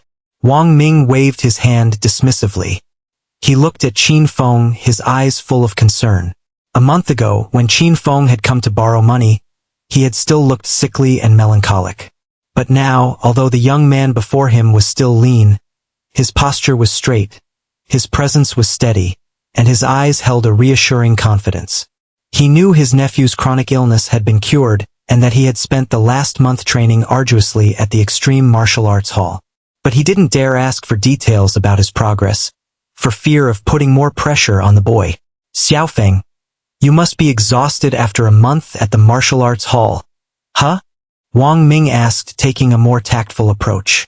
It was fine. I'm used to it. Qin Feng replied. That's good. Wang Ming rubbed his hands together. Don't be nervous. Just treat tomorrow like another test at the martial arts hall. Just perform as you normally do. Yeah, I know, uncle. From the kitchen, his aunt Li Wan poked her head out. Her face showed a hint of exhaustion, but her smile was genuine. Brother Dahai, Xiaofeng, dinner will be ready soon. Have a seat. Watch some TV for a bit. Half an hour later, a dinner so sumptuous it could be called extravagant was served on the small dining table. A whole Chiyu chicken, roasted to a glistening golden brown. A centerpiece dish they would only splurge on for holidays. A large platter of stir-fried peppers with shredded pork, made with real exotic beast meat. The slices of meat were thick and incredibly fragrant, unlike the synthetic meat they usually ate. A pot of rich, creamy white broth simmered from exotic beast bones, with vibrant green scallions floating on top. There were also several fresh vegetable dishes. The rich, meaty aroma instantly filled the entire apartment. The three younger cousins' eyes went wide as they gathered around the table, their mouths watering uncontrollably. "Dinner's ready." With Wang Ming's command, the children cheered and immediately dug in with their chopsticks. "Eat slowly. No one's going to steal it from you." Li Wan chided them, but her chopsticks never stopped moving, piling food into her children's bowls until they resembled small mountains. "Brother Feng, eat the chicken leg." His eldest cousin picked up the biggest drumstick and placed it in Qin Feng's bowl. "You eat it." Qin Feng placed it back in his cousin's bowl. "You eat it, you eat it. You have an exam tomorrow. You need the strength." The boy stubbornly placed it back. Qin Dahai and Wang Ming sat to the side, their chopsticks untouched, just silently watching the children with smiles on their faces. Qin Dahai took out a bottle of cheap white liquor he had brought from home and poured a glass for Wang Ming and himself. "Brother, this. Have a drink." Qin Dahai's words were brief and to the point.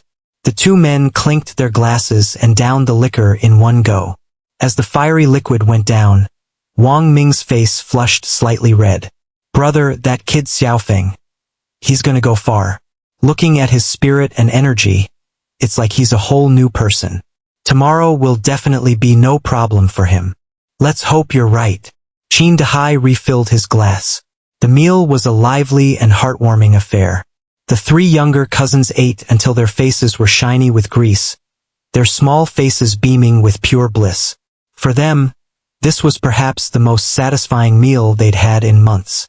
After dinner, Li Wan and Wang Ming insisted that Qin Feng and his father not lift a finger, and the two of them deftly cleared the table. The night deepened. Wang Ming led Qin Feng to the small room that had been specially prepared for him. The room was small, containing only a bed and a desk, but it was spotless. The bedding smelled of sunshine and soap. "Xiaofeng, get to sleep early. Don't think about anything." Wang Ming added another reminder before leaving. "Okay, uncle." Qin Feng closed the door, and the room fell silent. He could hear his uncle and cousins in the next room, squeezed onto one bed, their hushed voices carrying through the wall. He could hear his father and aunt still talking softly in the living room, and he could hear the distant, sleepless hum of the city outside his window. He took off his clothes and lay down on the bed. After a month of being pushed to its absolute limit, his body had reached a delicate state of equilibrium. Tomorrow was the day to test the results of all his efforts. Qin Feng closed his eyes, and his breathing soon became steady and deep. He slept dreamlessly through the night. June 26th. Clear skies. Kaimingsing welcomed its most important day of the year, the secondary education placement exam. On this day, the rhythm of the entire planet seemed to slow down for it. The normally bustling skyways became unusually empty, save for the official shuttles responsible for exam transport and security patrols.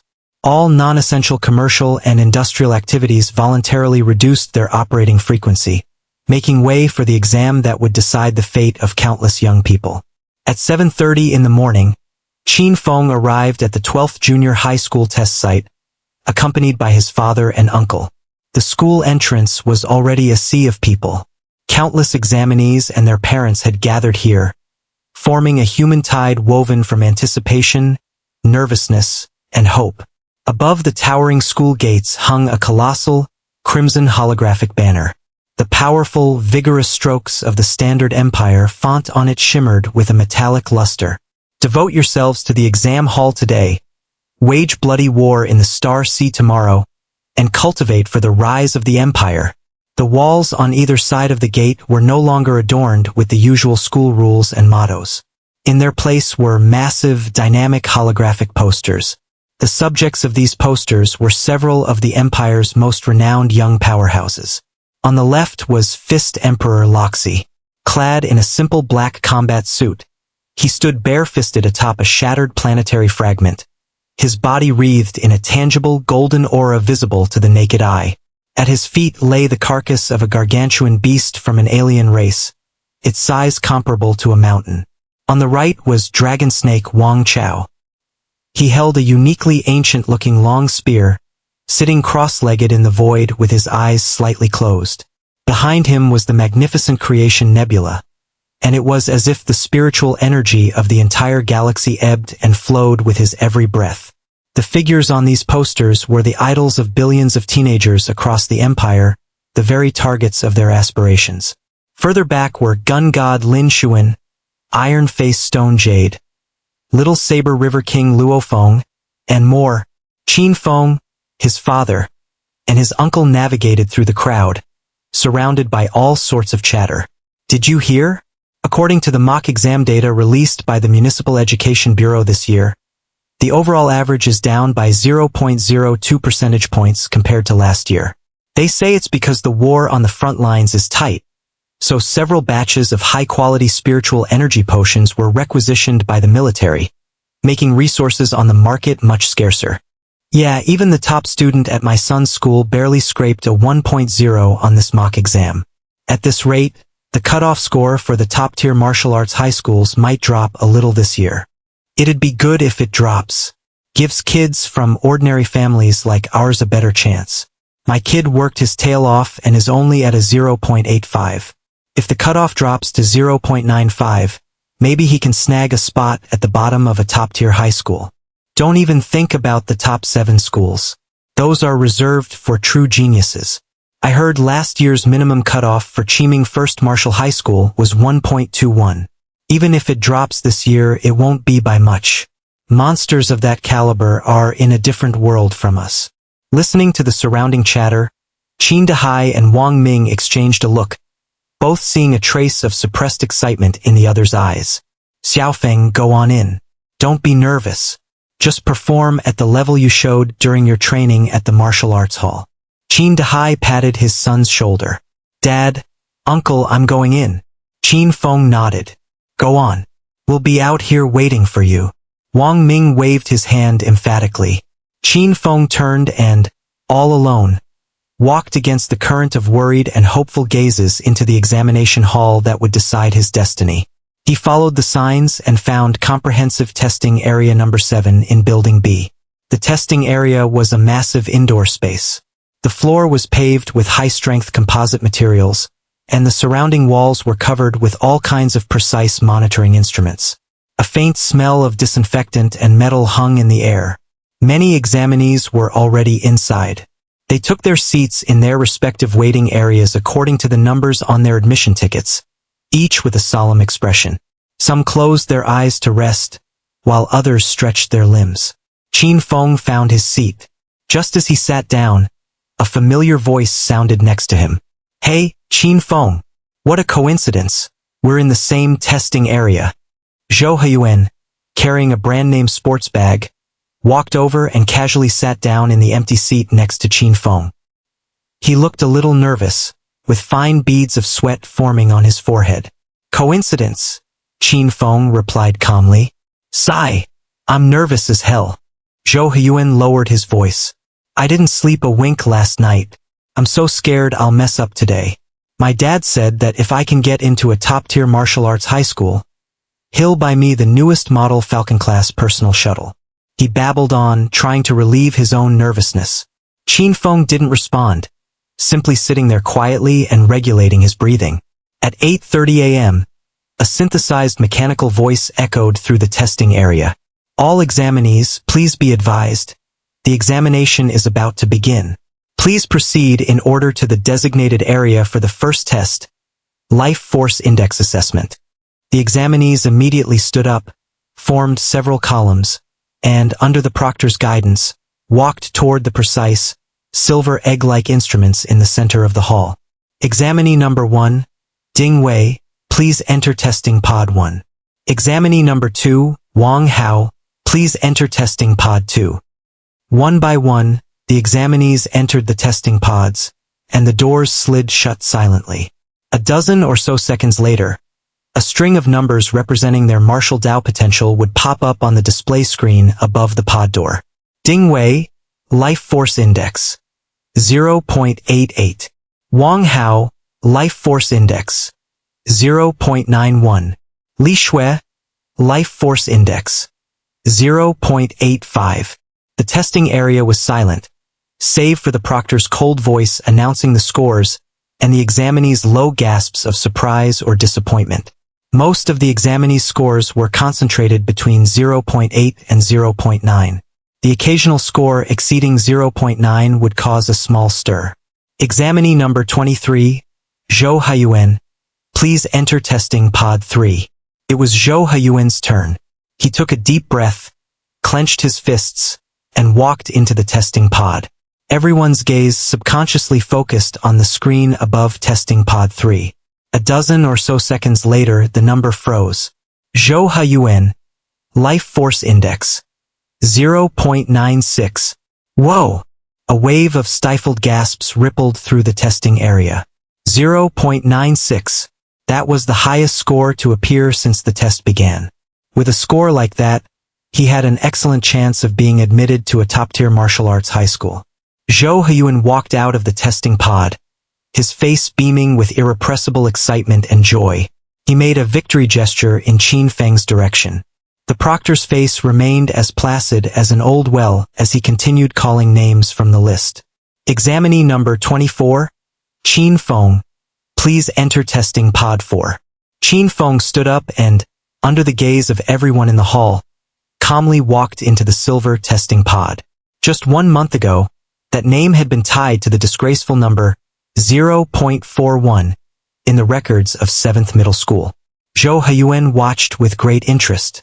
He wanted to see just how much this madman, who had buried himself in harsh training for a month, had actually improved. 0.8? Or maybe 0.9? The door to the testing pod slowly closed. Inside the pod, a soft blue light glowed as countless invisible data streams, like warm ocean currents, enveloped Qin Feng's body. From cellular activity to Qian blood strength to meridian resilience, every corner of his body was precisely scanned, analyzed, and quantified. In that moment, time seemed to stretch on for an eternity. 10 seconds, 20 seconds. The black screen suddenly flickered. Then, a string of crimson numbers, seemingly burning with fire, blazed into existence before everyone's eyes. Qin Feng, Life Force Index, 1.23. The entire testing area fell into a dead silence. You could hear a pin drop. Everyone froze. Every gaze was fixed. Every breath was held. They stared intently at the number, their eyes as wide as saucers and their mouths hanging open, as if they had just witnessed a prehistoric behemoth suddenly materialize in their small testing area. 1.23. That number struck everyone's heart like an invisible sledgehammer. It not only surpassed the previous record of 0.96 set by Zhou Haiyuan, it even surpassed the 1.0 admission standard for top-tier martial arts high schools. It had even crossed the great chasm of 1.2, the seemingly insurmountable barrier that stood before countless geniuses, symbolizing the threshold to the absolute best martial arts high schools. Hiss! Someone, somewhere, sucked in a sharp breath, breaking the suffocating silence. Immediately after, the entire testing area erupted like an ignited powder keg. Am I seeing things? 1.23. You've got to be kidding me. A monster who can get into one of the top 7 schools came out of our testing area. Qin Feng? I've never heard that name. Is he the ace from one of the top junior high schools? This is impossible. The smile on Zhou Haiyuan's face completely froze. He stared blankly at the number, then at the placid Qin Feng walking out of the testing pod, his mind a complete blank. Just a month ago, he was a sickly weakling with a life force index of only 0.41, advised by the school to withdraw. A month later, he had produced a terrifying score that even Zhou Haiyuan could only look up to in awe. This makes no sense. Even the proctors, who were accustomed to seeing all kinds of geniuses, couldn't remain calm at this moment. The head proctor strode quickly to testing instrument 4, repeatedly confirming the data before pulling up Qin Feng's school records. When he saw the glaring 0.41 from a month ago in the file, the hand holding his datapad began to tremble slightly. He looked up, re-examining the impossibly calm teenager with a look one might give a monster. Machine 4. Retest. He ordered in a tone that brooked no argument. Qin Feng said nothing and walked back into the testing pod. This time, everyone held their breath, staring intently at the screen. A dozen or so seconds later, the number reappeared. Qin Feng, Life Force Index, 1.23, identical, not a single decimal point of difference.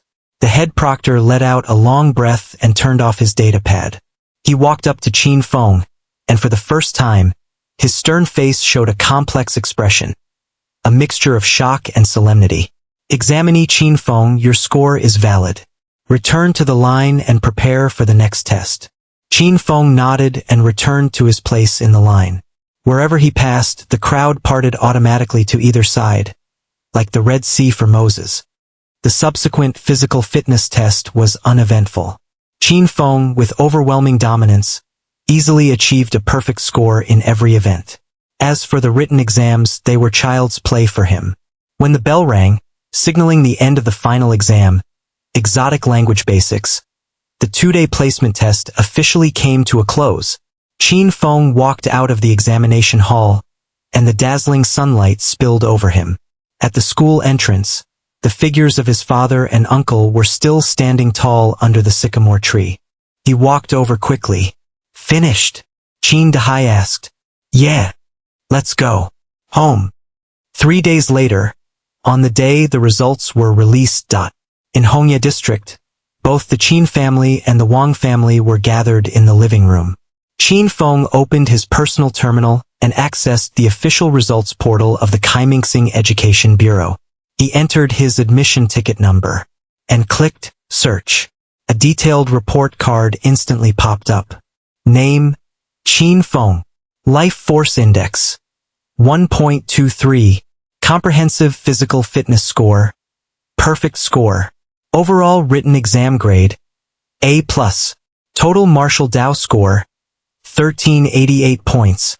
Kaimingsing Overall Ranking, 67,321. A Life Force Index of 1.23? Ranked in the 60,000s. He made it into the top 70,000. Wang Ming stared at the number, his voice trembling with excitement. Out of tens of millions of examinees on all of Kaimingsing, he ranked in the top 70,000. Brother! He clapped Qin Dahai hard on the shoulder. Xiaofeng's a shoo-in. He's guaranteed a spot in a top 7 school.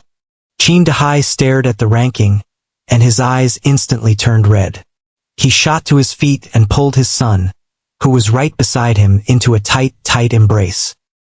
Hongye Community, 17th floor, Wang Ming's home. In the small living room, the air seemed to have frozen. Everyone's eyes were fixed on the small light screen floating in the air.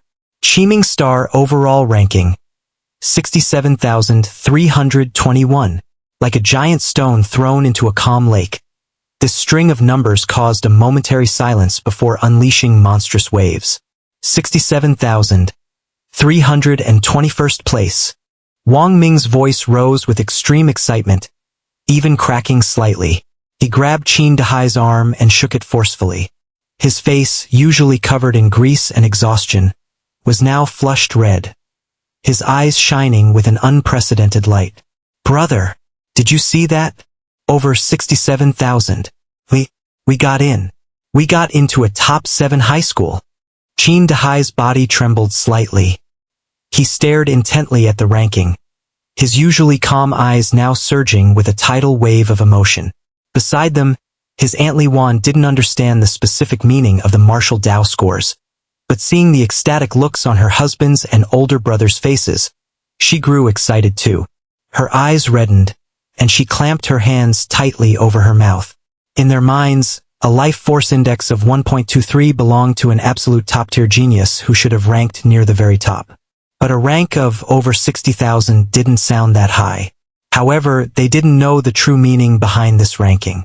In the current magnificent era of the Human Star River, the Empire's territory spanned countless galaxies, and the number of human deaths across the Empire was measured in the trillions every second.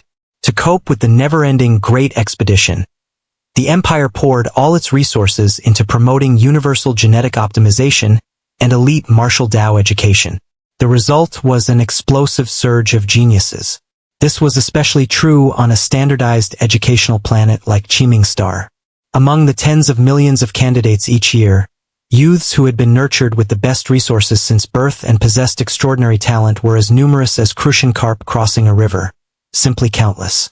A life force index of 1.0 was merely the entry ticket to this game of geniuses. Reaching 1.2 only meant you had a fighting chance in the game. Although Qin Feng had the Celestial Dao Rewards the Diligent panel, he had only truly started exerting himself for a short month. With 1 month of arduous cultivation, he had caught up to what others had accumulated over 3 years, or even longer. To be able to squeeze into the top 70,000 with a score of 1.23 was, in itself, an almost impossible miracle.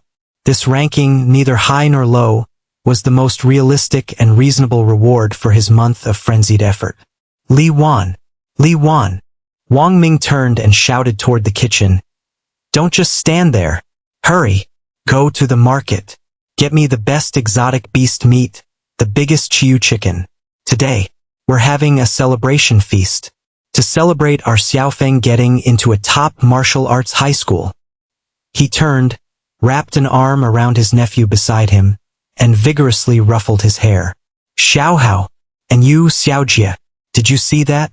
This is your brother Feng. Do you see how hard he works? From now on, you have to learn from your brother Feng. Understand?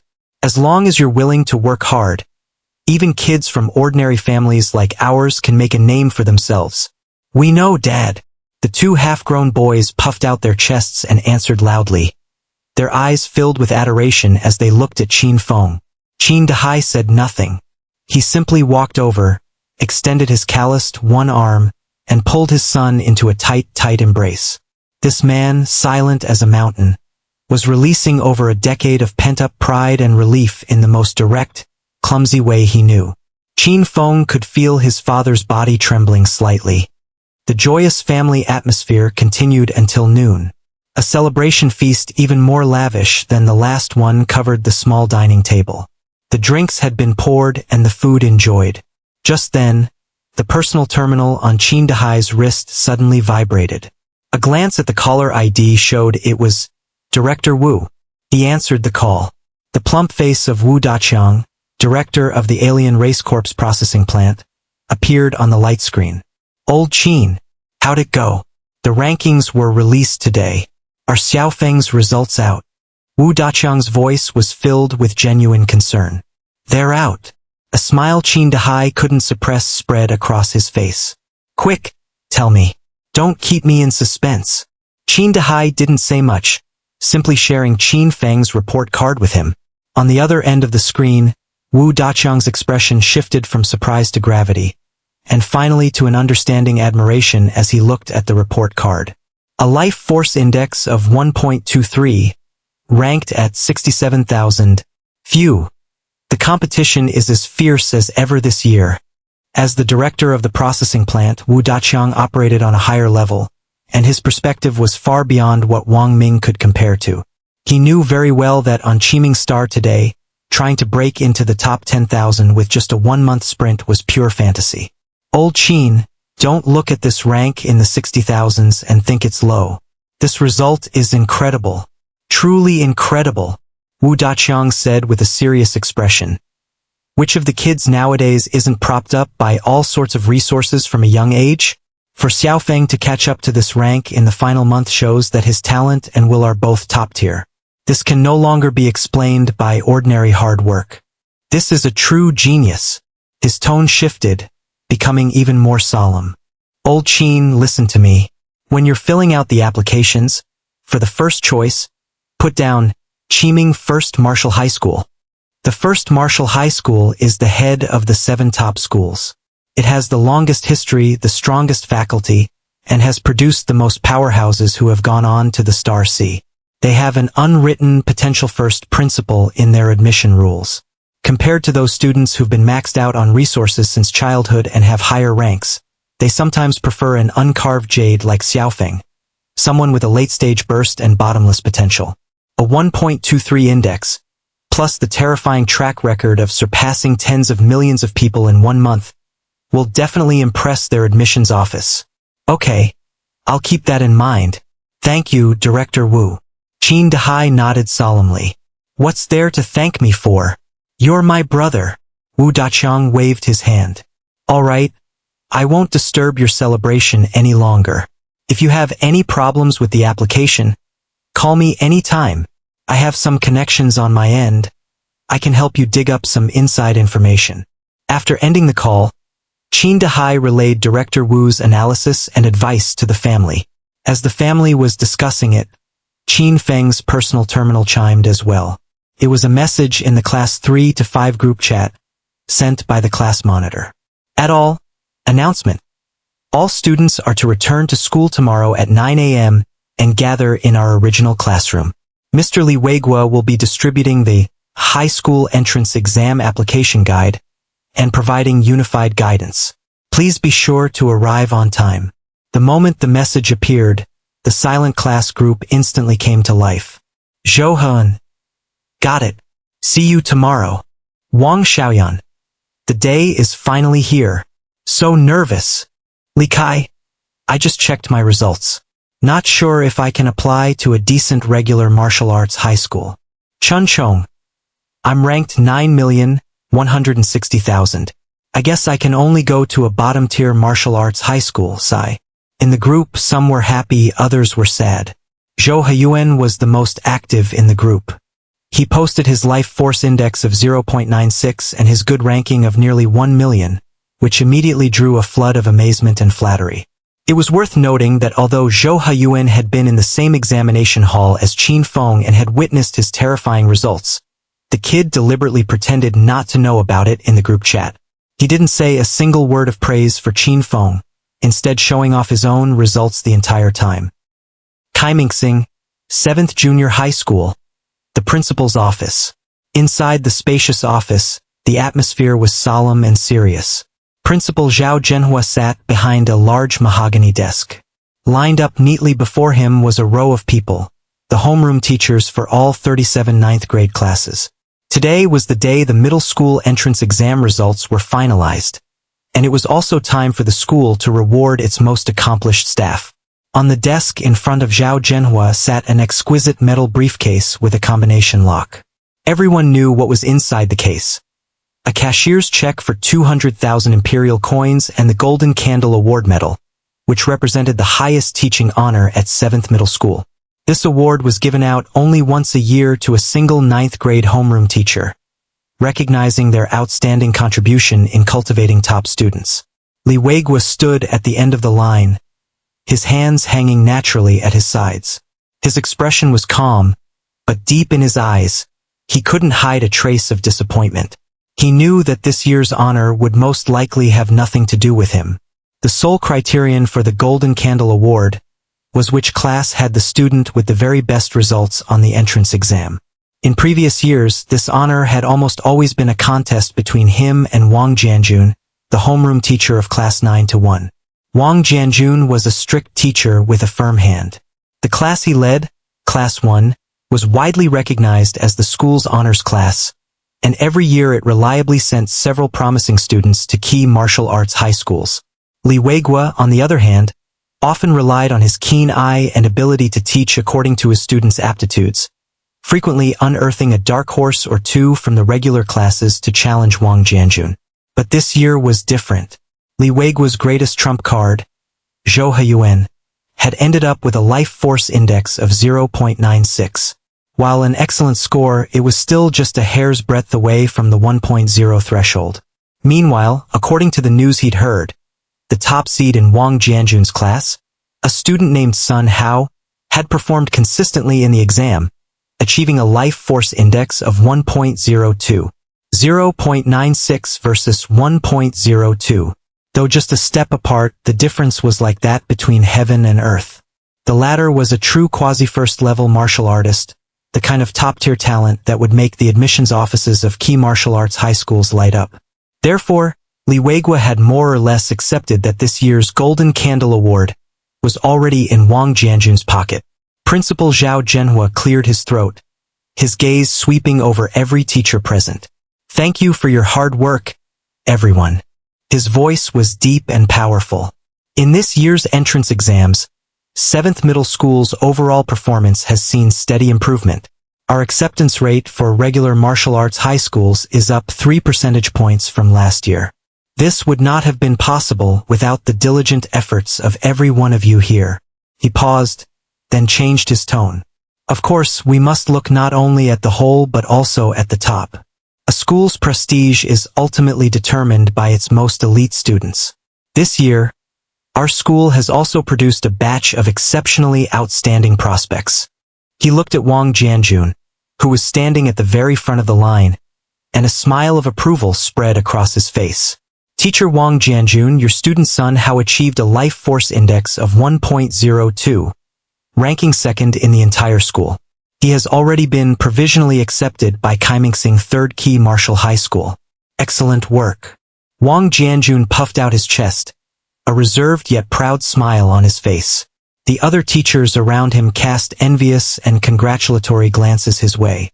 Standing at the back of the line, Li Weigua sighed softly. "Just as I thought." However, Principal Zhao Zhenhua's next words stunned everyone present. Zhao Zhenhua's gaze passed over Wang Jianjun and landed on Li Weigua at the end of the line. "However, if we're talking about the biggest surprise of the year, that would have to be your class, Teacher Li Weigua." Li Weigua froze, thinking he must have misheard. He watched as Zhao Zhenhua picked up the metal briefcase, personally walked down from the platform, strode through the crowd, and came to a stop directly in front of him. "Teacher Li." Zhao Zhenhua's face was beaming with an unprecedentedly brilliant, almost exaggerated smile. "Congratulations! This year's Golden Candle Award and the 200,000 coin prize belong to you." Under the shocked, astonished, and bewildered gazes of every teacher in the room, Zhao Zhenhua opened the briefcase with a sharp click. A thick stack of imperial coin checks, still smelling of fresh ink, and a solid gold medal engraved with a burning candle lay quietly on the red velvet lining. "Principal, there must be some mistake, right?" Li Weigua was completely dumbfounded. He subconsciously took half a step back, waving his hands. "My class's best student, Zhou Haiyuan, only has a life force index of 0.96. He can't compare to son Hao from Teacher Wang's class." "Zhou Haiyuan?" Zhao Zhenhua paused for a second, then burst out laughing. "Oh, Teacher Li, are you still trying to play dumb with me?" He clapped Li Weigua heavily on the shoulder and announced to the entire room in a booming voice, "Perhaps you all haven't heard yet. Teacher Li Weigua's student, Qin Feng, achieved an astonishing life force index of 1.23 in this year's entrance exam. His overall rank in all of Kaimingsing is 67,321st. This score isn't just the highest in the history of 7th Middle School since its founding. It also shatters the record for our entire educational district for the past decade." Boom! The principal's words landed like a bombshell in the office. All the teachers, including the previously proud Wang Jianjun, were completely flabbergasted, staring at Li Weigua as if he were an alien. 1.23. A rank in the 67,000s. What does that even mean? This isn't a matter of getting into a key martial arts high school anymore. This is a guaranteed spot in one of the top 7 high schools. Teacher Li, you really kept this one under wraps. My God, 1.23. To think our school produced a genius of this caliber. Old Li, you've really done it.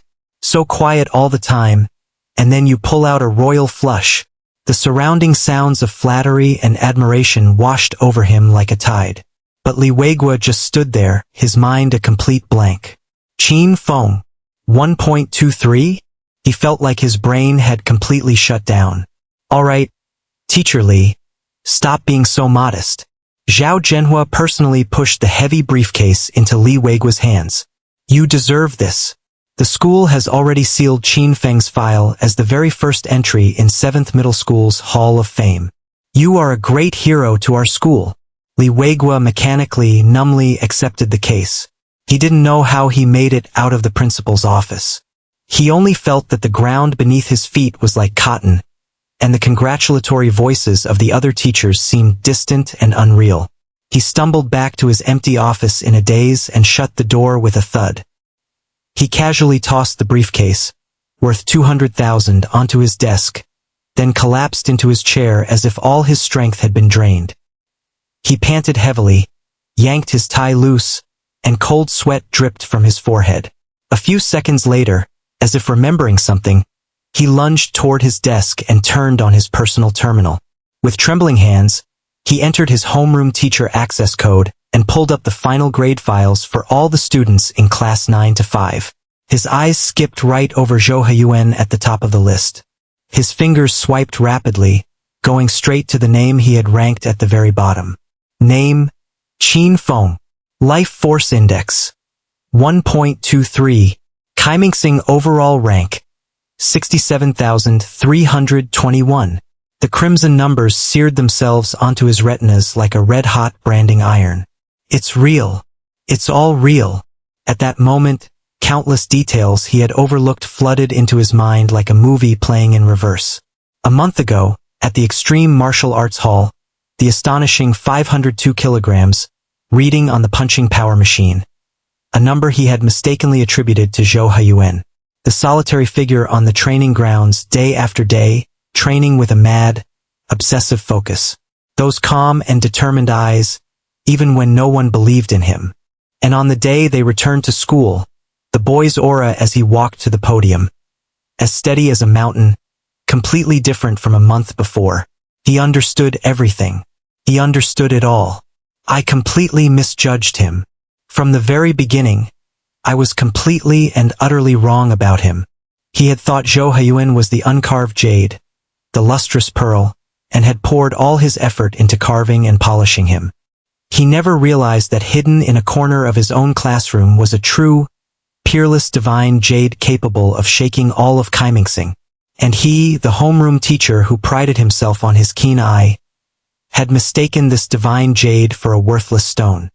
He had even come close to personally casting this divine jade into the mire of a vocational school, leaving it to be buried forever. Li Weigua opened his mouth, but only a dry, hoarse sound came from his throat. He slowly raised his hands, looking at the same hands that had written countless lesson plans and graded countless assignments. In this moment, he only felt that these hands were so foolish, so blind. If only I hadn't been so pragmatic, so quick to assume. Thank God the outcome was good. I'm so fucking stupid. Li Weigua cursed himself. He looked at the 200,000 imperial coins on the desk and thought for a long time, finally deciding what to do with the money. At 9 o'clock the next morning, Qin Feng returned to 7th Junior High School right on time. The campus was even livelier today than it had been on re-enrollment day. The dust had settled on the middle school entrance exams, signaling the end of an old era and the beginning of a new one. The faces of all the test takers were filled with dreams and plans for the future, and the air was brimming with a light and carefree atmosphere.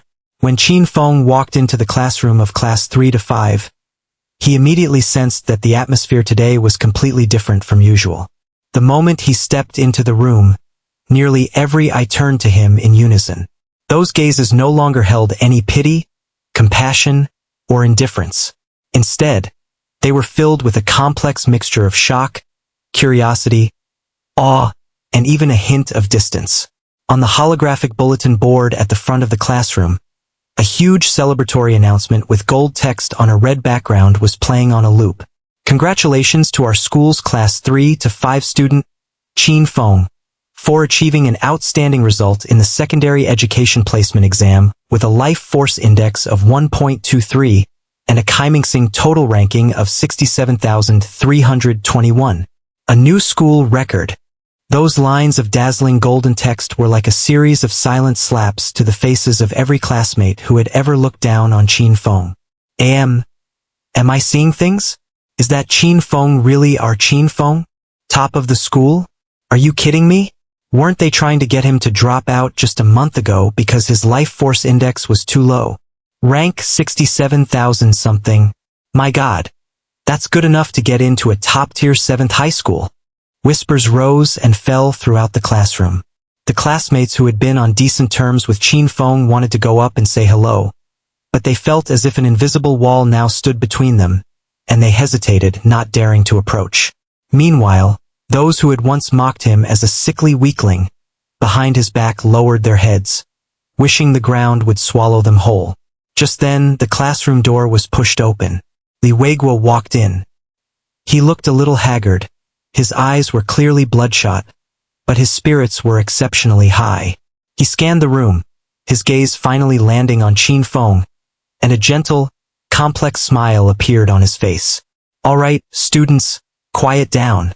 He walked to the lectern and placed a thick stack of documents on it. Today, I'll be handing out the high school application guide and giving you some final guidance on your choices. There's one guide for each of you. It contains detailed introductions to all the martial arts high schools on Kaimingxing, their admission rankings from previous years, and their specializations. Take them home and discuss them thoroughly with your parents. He began handing out the guides. When he reached Qin Feng, he personally handed him a guide that was noticeably thicker and had a more exquisite cover. Qin Feng, this one is the special recruitment guide for Qiming 7th High School. It has more detailed, internal information. Use it as a reference. Thank you, teacher. Qin Feng accepted it. After the guides were all distributed, Li Weiguo cleared his throat. I know what everyone is most concerned about right now is how to fill out your applications. My advice is to look at your personal rank and aim for schools 5 to 10,000 ranks above you as your reach schools. At the same time, you should also pick 1 or 2 schools that match your score as your safety schools. He went on to explain the techniques and important points for filling out the applications in detail. Half an hour later, the guidance session ended. All right, that's all I have to say. You all have the guides now. The next 3 days are for you and your families to make a decision. I wish you all the best in getting into the schools of your choice. After speaking, Li Weiguo paused, then added another sentence. Qin Feng, please stay behind. I have something to discuss with you privately. As soon as he said this, the entire class's attention once again focused on Qin Feng. The students left one after another, and the noisy classroom quickly emptied out. Soon, only Qin Feng and Li Weiguo remained. Li Weiguo didn't speak in the classroom, instead making a pleased gesture toward Qin Feng. Let's go for a walk. One after the other, they walked out of the academic building and into the quiet grove on the hill behind the school. The chirping of summer cicadas rose and fell around them. Sunlight filtered through the gaps in the leaves, casting dappled shadows on the ground. Li Weiguo stopped and turned to look at the young man before him, who was already half a head taller than him. Qin Feng, he began, his voice tinged with hoarseness and emotion. As your teacher, I must first apologize to you. He didn't wait for Qin Feng's response and continued on his own. A month ago, I was blind and nearly ruined your future. I saw you as deadwood, never realizing you were a future pillar of our society. This is a mistake I'll never forget for the rest of my life. Every time I think about it, it feels like a thorn in my back. He looked at Qin Feng, his expression exceptionally sincere. I'm not a person of any great ability, just an ordinary junior high school teacher. I've been teaching for half my life, and my greatest wish has always been to personally foster a true genius. I thought Zhou Heyuan was that genius, but now I know I was wrong. Terribly wrong. You are the only one to come out of our 7th middle school in decades who has a real hope of one day reaching for the sea of stars. Qin Feng listened quietly, saying nothing. Li Weiguo took a palm-sized card made of an unknown black metal from his pocket. In the center of the card was a slowly rotating silver vortex pattern, formed from countless intricate runes. This is a subspace network pass. Li Weiguo placed the card in Qin Feng's hand. Felt cool and heavy to the touch. Martial Dao cultivation isn't just about burying your head and training hard. Vision, combat experience, and resources, not a single one can be lacking. Once you get into a martial arts high school, you'll discover that for true geniuses, the battlefield is no longer confined to the real world. This pass is the key to that wider battlefield. He pointed at the card and explained to Qin Feng. The subspace network is a special spiritual network built within the subspace dimension by the Empire, using supreme spiritual technology, the culmination of the efforts of countless generations. It can link the spiritual will of all humans within the Empire's territory, pulling us into a virtual world that is infinitely close to reality. In this world, you can ignore the physical distance of billions of light years to communicate and battle with experts from any star system. It is the foundation of our Empire's rule over its vast territory and a cradle for cultivating the strong. A pained expression flickered across Li Weigua's face. I took the 200,000 Imperial coin bonus the school gave me, applied for some subsidies, and used it to unlock the 3 most important modules for you right now. He held up his fingers and gestured in the air. First, the Imperial Arena. Here, the system can 100% simulate your real physical data. You can engage in virtual combat with geniuses from across the Empire to hone your fighting skills. In the arena, there is no penalty for death, so you can fight, challenge, and accumulate the kind of life-or-death combat experience that's hard to gain in the real world. Second, the Subspace Transmission Network. Through this network, your spiritual will can teleport instantaneously over vast distances between transmission nodes scattered throughout the Empire. When you become powerful enough in the future, you can use this to roam the Star Sea. Third, the Imperial Trading House. This is a completely secure online trading platform operated by the Imperial government. From the most basic spiritual energy potions to legendary divine weapons, you can buy almost anything you want here, as long as you have the money. And you can sell things too, of course. Li Weigua let out a long breath. This pass, plus the fees to unlock these 3 modules, cost a total of 500,000 Imperial coins. Consider it a small compensation from me, your teacher, for the grievances you've suffered in the past. 500,000. Qin Feng clutched the card, feeling it was as heavy as a mountain. That was almost the total income of an average middle-class family for several years. Teacher, this is too valuable. He opened his mouth, wanting to refuse. Take it. Li Weigua's tone became unquestionable. This isn't for you. It's an investment. An investment in the future of our 7th middle school. In the future of our human empire. He looked at Qin Feng, his eyes filled with expectation. This is all I can do for you. The road ahead is one you must walk yourself. I only hope that one day in the future, when you've become a great expert whose name shakes the Star Sea, you'll still remember that your martial Dao path began here, at Kaimingsing's 7th middle school. Perhaps one day, like Sun Chan Hall, you might occasionally return to your alma mater and give a lecture to some disheartened youths, changing their lives. Qin Feng fell silent. He put away the pass, which carried the earnest hopes of a teacher, and gave Li Weigua a deep bow. Thank you, teacher. I will remember this kindness. Good, good. Li Weigua nodded in gratification, a relieved smile spreading across his face. He clapped Qin Feng on the shoulder, just as he had 3 years ago when he first welcomed the young man to the school. Go on. Go fill out your application. Go and begin your era. As your teacher, I wish you great fortune on your martial path and a boundless future. When you get home, place a drop of your blood on the swirling rune at the center of this pass. His voice was a bit hoarse as he pointed to the black metal card, explaining the instructions to Qin Feng. It will scan and verify your Empire citizen information, a process that takes about 10 seconds. Once you're verified, you can use this card to enter the subspace network. He placed the heavy card into Qin Feng's hand. Once you're inside, don't rush to the Imperial Arena. Go to the newcomer orientation zone first. You'll find detailed explanations of all the subspace network's functions there. Even a virtual world has its own laws. Qin Feng accepted the card. It was cool to the touch, with a texture that felt like neither gold nor iron. The runes engraved on its surface shimmered with a faint, silvery light. He said nothing more, simply storing the card away with care. Go on. Li Weigua took a step back and looked at the young man before him, who was far more composed than others his age. Go home and discuss this properly with your family. Fill out your application choices. He was no longer the pragmatic homeroom teacher obsessed with matriculation rates and bonuses, but a mentor sending his student off on a great expedition. Goodbye, teacher. Qin Feng bowed deeply to Li Weigua again. Go on, Li Weigua said with a wave of his hand. He turned and walked deep into the woods without a backward glance. Qin Feng stood up straight, watching Li Weigua's somewhat lonely figure disappear at the edge of the woods. Only then did he turn and, with steady steps, leave the campus that had held 3 years of his youth. On the maglev bus home, the cityscape outside remained as bustling as ever.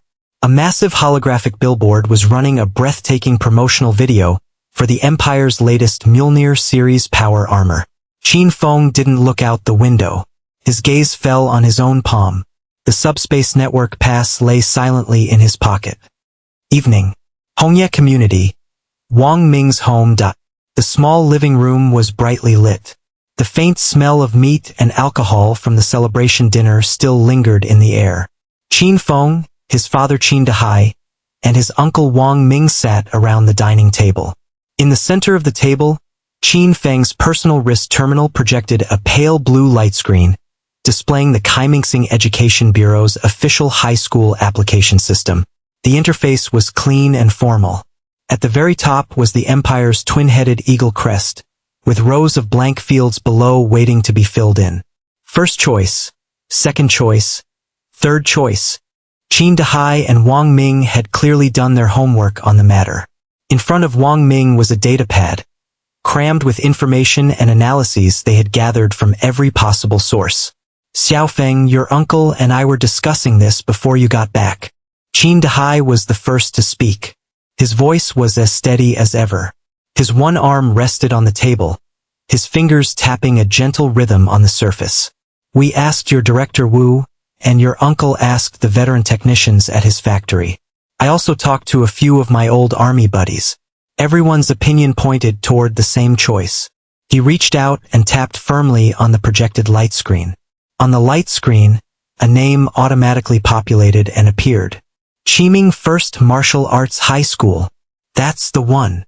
Wang Ming leaned in, pointing at the information on his datapad as he explained to Qin Feng. Look, Xiaofeng, I've got it all noted down.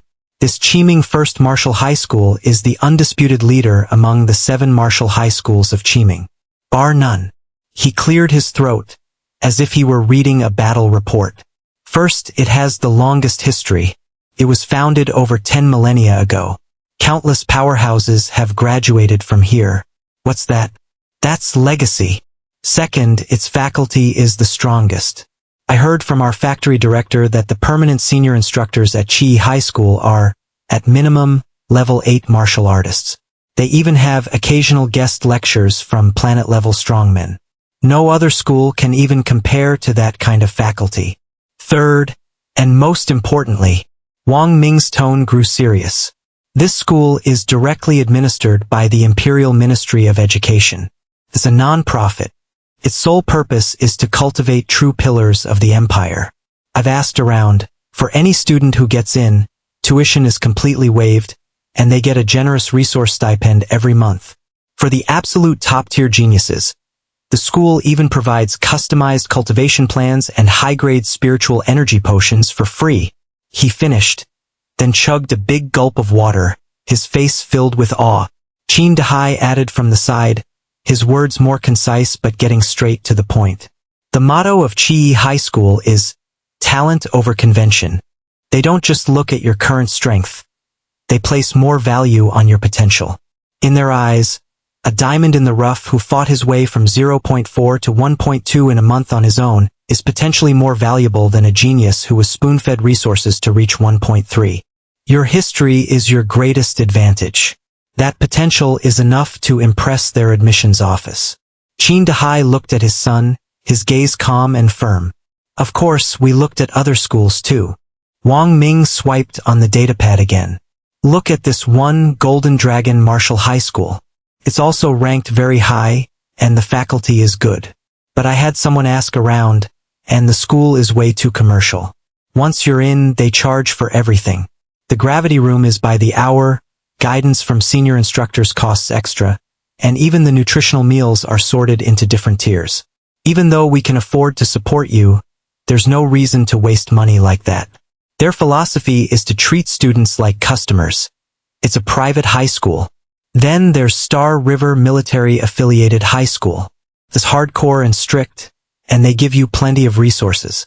But their training focus is too narrow. Everything is geared toward serving the military, which severely limits your freedom for personal development. If you go there, you'll likely be pigeonholed as a specific type of military talent, closing a lot of other doors. The two men took turns speaking, laying out all the fruits of their recent efforts and considerations before Qin Feng without reservation. They didn't pressure Qin Feng into a decision. They simply laid out all the pros and cons with perfect clarity, leaving the final choice in his hands. Qin Feng listened quietly, his gaze moving back and forth between the names of the top martial arts high schools on the light screen. He saw Golden Dragon Martial High School, which put profits first. He also saw the other schools that, while also aiming to cultivate geniuses, were a step below Chi High School in terms of overall strength.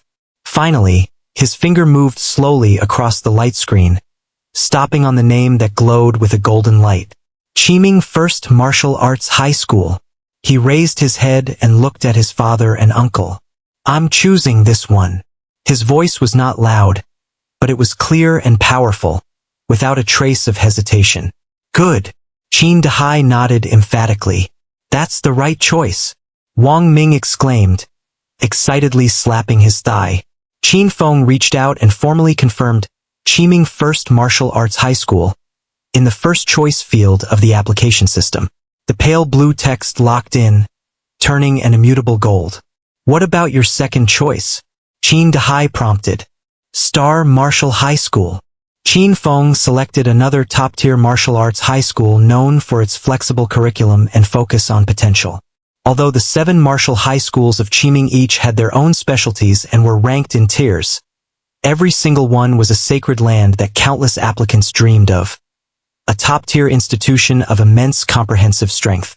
Getting into any one of them meant a future with limitless possibilities. Second choice, Star Martial Arts High School. Third choice. Qin Feng didn't fill in a third choice. His sights were set only on the top 7. If he couldn't get into his first 2 choices, a third choice would be pointless. He double-checked all the information, and once he confirmed everything was correct, he pressed the submit button that would determine the course of his next 3 years. A confirmation box popped up on the light screen. Application submitted. Now entering review process. Final admission results will be announced in 3 days. An official letter of notification will be sent to your personal terminal. We wish you the best in your future endeavors. The confirmation box disappeared, and the application interface slowly closed. The living room fell into a brief silence. Dad, Uncle. Oh, right. Qin Feng took out the subspace network pass. The school applied for this for me, he said. They told me it comes with 3 permissions enabled. The Imperial Arena, the Subspace Exchange, and the Subspace Transmission Network. When Qin Dahai and Wang Ming saw the card in Qin Feng's hand, they were both stunned. In the small living room, the air grew heavy because of the black metal card. Qin Dahai and Wang Ming both stared fixedly at the pass in Qin Feng's hand, their expressions shifting from initial joy to profound shock. This is... Wang Ming's voice was a little hoarse. He pointed at the card. Xiaofeng, is this a subspace network pass?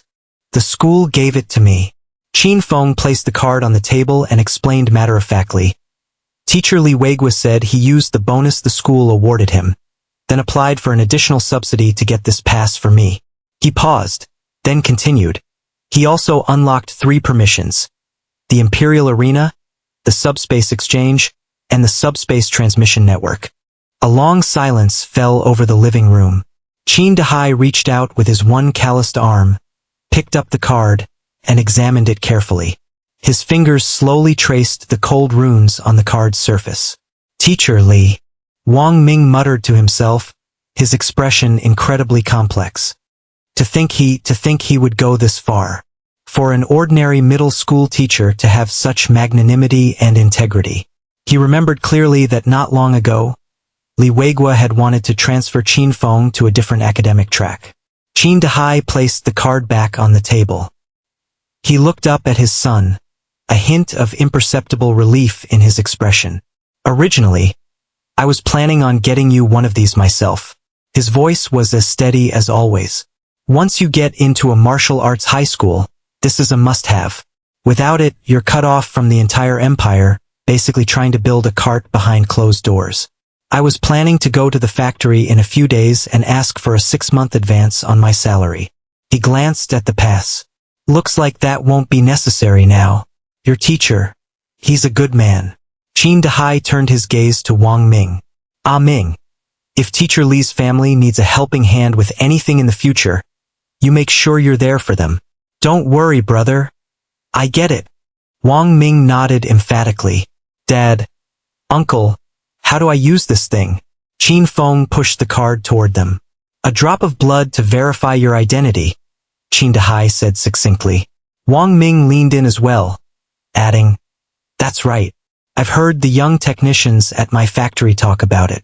This device binds to your genetic and spiritual imprint, with your imperial citizenship being the first lock. Once activated, it's your unique key. It's useless to anyone who steals it. Qin Dahai extended a finger and tapped the silver vortex in the center of the card. Right here. Prick your fingertip with a needle and let a drop of blood fall on it. Qin Feng nodded. Without hesitating, he went to the kitchen, found a clean metal skewer, and gently pricked his fingertip. A drop of crimson blood, like a glistening ruby, welled up on the pad of his finger. He positioned his finger over the card's central vortex rune, and the drop of blood fell precisely upon it. Damn. A low hum reverberated through the living room, as if an ancient machine, dormant for a millennium, had been awakened. The instant the blood touched the card, it was greedily absorbed by the silver vortex. It transformed into innumerable fine red threads that shot across the card's surface, following its intricate patterns. The entire black card lit up in an instant. A column of soft, silver light that wasn't harsh on the eyes erupted from the center of the card. It projected a spinning insignia into the air, the Empire's double-headed eagle, formed from countless streams of data. Verifying Imperial Citizen Identity. Citizen ID. EC7351. G34-998109. Verification successful. Scanning genetic sequence. Match confirmed. Binding spiritual imprint. Binding complete. Subspace network pass successfully activated. The column of light slowly receded. As they watched, the black metal card began to change shape. Its edges rounded as the material flowed and reassembled like liquid metal. In just a few seconds, the rigid card had transformed into a sleek, matte black wrist terminal. Qin Feng picked it up. It felt smooth and warm, far lighter and slimmer than his own old terminal. He fastened it to his right wrist. The size was a perfect fit. He raised his hand and focused his thoughts. A three-dimensional holographic screen, far clearer and more stable than before, projected from the new terminal. The screen's interface was no longer the simple style of the local Morningstar network. Instead, it was filled with the gravitas and majesty of the Empire's core technology. Against a deep, dark gold background, three massive, slowly rotating icons dominated the main interface.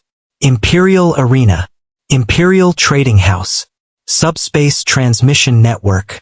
At the very top of the interface, a row of personal data was clearly displayed. Name, Qin Feng. Vitality Index, 1.237. Martial Artist Level. First Level Martial Artist. Open the arena first and take a look, Qin Dahai instructed from the side. That's where you'll be spending most of your time from now on. On the path of the martial Tao, cultivation methods are the foundation, but combat methods are the application. Learning without practice is just putting on a show. Qin Feng did as instructed, extending his finger and lightly tapping the Imperial Arena icon. The interface switched instantly. A background image of a gladiatorial arena, filled with an air of iron blood and glory, appeared on the screen. Name, Qin Feng. ID, not set. Rank, none. Record, 0 wins, 0 losses. Points, 0. Bio, none. Opponent reviews, none. First, set your ID. Wang Ming reminded him, this thing's a lot like the games we play. You need a screen name, but don't just pick a random one. Once you set it, you only get one chance to change it each year, and it costs money. Qin Feng thought for a moment. Then in the ID field, he entered a single word, Qin. ID Qin has been set successfully. Rank is the sole measure of strength in the arena. Qin Dahai pointed to the rank column and explained. It goes from the lowest first rank to the highest 9th rank. Each rank represents a world of difference in combat skill. Above that you have fighter, strongman, expert, master, celestial king, and martial venerable. Anyone who reaches that level is, without exception, an unparalleled powerhouse renowned throughout the Star Sea. He paused for a moment before continuing. Inside the arena, to ensure absolute fairness, all newcomers' physical data is locked to a standard value by the system. Look at the rules below. Qin Feng's gaze shifted down, and he saw a line of small text at the bottom of the light screen. Newcomer matchmaking rules. All participants with no rank will have their vitality index uniformly locked at 10. All physical stats are equalized. At this stage, only skill and combat awareness are contested. A vitality index of 10. This was a standardized combat unit, erasing all physical disparities brought about by talent and resources, leaving only a pure contest of combat skill. Qin Dahai then pointed to the second icon. The Imperial Trading House. Just go in and take a look. It's where the entire empire's wealth and resources are gathered. From something as small as a bottle of nutrient liquid to something as large as the ownership of an administrative planet, you can buy anything as long as you have the money. And you can sell things too, of course. Qin Feng tapped open the Imperial Trading House. The light screen before him instantly expanded, transforming into a vast, boundless matrix of displayed goods. Countless items, sorted into categories, flowed slowly before him as holographic images. Resource Potion Area, Primary Spiritual Energy Potion, Intermediate Genetic Optimization Liquid, Dragon's Blood Number 3, Phoenix Tear, Refining Method, Killing Method, Cultivation Method Zone, Imperial Basic Body Refining Technique, Perfection Level Detailed Explanation, 7 Kills Saber Technique, Thunderbolt Fist, Introduction to Spiritual Meditation, Divine Weapon Area, C-Class Alloy Battle Saber, B-Class Spiritual Energy Long Spear, A-Class High Frequency Chainsaw Sword, S-Class Star Annihilating Ship Main Cannon, Teaching Service Area, one-on-one instruction with a Level 8 Martial Artist, Tickets to a Planet-Level Strongman's Lecture, Private Custom Cultivation Quiet Chamber Rental, 10,000 Races Genetic Atlas, 10,000 Races Item Area, Heart of the Flame Demon, Incomplete, Complete Carcass of a Crystal Poison Scorpion, Wreckage of a Lost Civilization Starship, a habitable planet in the Butterfly Star System. The dazzling array of goods left Qin Feng mesmerized. Every single item here represented endless possibilities and immense power, as well as an astronomical price tag. He closed the trading house and tapped open the last icon. Subspace Transmission Network, a vast star chart of the Empire's territory, with a basic unit of measurement in the hundreds of millions of light-years, slowly unfolded before him. Countless points of light flickered on the star chart. Each point represented a star system, a planet. Golden routes formed from spiritual energy connected these points of light, creating an invisible, colossal web that covered the entire empire. Qin Feng randomly selected 2 points on the star chart. Origin, Canaan Star System Enlightenment Star. Destination, Butterfly Star System, Star of Hope. Transmission distance, approximate, 170 million light-years. Estimated time, 58 seconds. Required fee, 1 million Imperial coins. Just by holding a pass and paying 1 million imperial coins, one could cross a distance of 170 million light-years in under a minute. This inconceivable power completely shook Qin Feng to his core. He closed all the interfaces. His heart, which had been slightly unsettled by his high school entrance exam results, had now completely calmed. He had just glimpsed a world that was vaster, more magnificent, and also more brutal. He stood up. "Dad, Uncle, I want to go try the arena."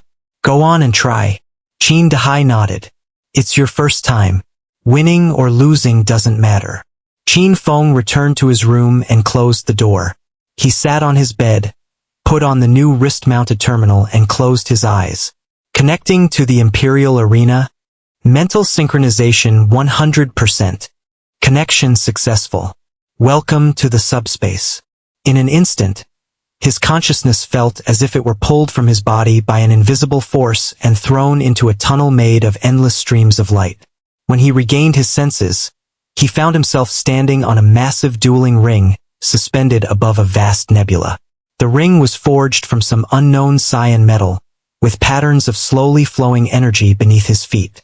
Above him was a magnificent storm of purple and gold stardust. In the distance, newborn stars radiated brilliant light and heat. Matching you with an opponent. Match found. On the opposite side of the ring, a flash of light appeared, and a figure slowly materialized. It was a tall girl dressed in a sleek black combat suit, holding a long, narrow battle saber. Information for both of them appeared simultaneously above the dueling ring. Qin, no rank, versus Zhou Yu, no rank. Qin Feng looked at his opponent's profile. ID Zhou Yu. Rank? None. Points? 10. Bio. Skilled with the 9-fold Thunder Saber. Enemy reviews. Won the number 1 noob at the Enlightenment Star Thunder Martial Arts Hall. In front of each of them, a virtual weapon rack and armor rack appeared. Please select your weapon. Please select your armor. Qin Feng's eyes swept over the dazzling array of weapons, and he finally chose the most basic, standard-issue long spear. For armor, he chose a set of light composite armor that wouldn't restrict his movement. Across from him, Zhou Yu still held her saber, having chosen no additional armor. Selections complete. The battle will begin in 10 seconds. 10, 9, 8.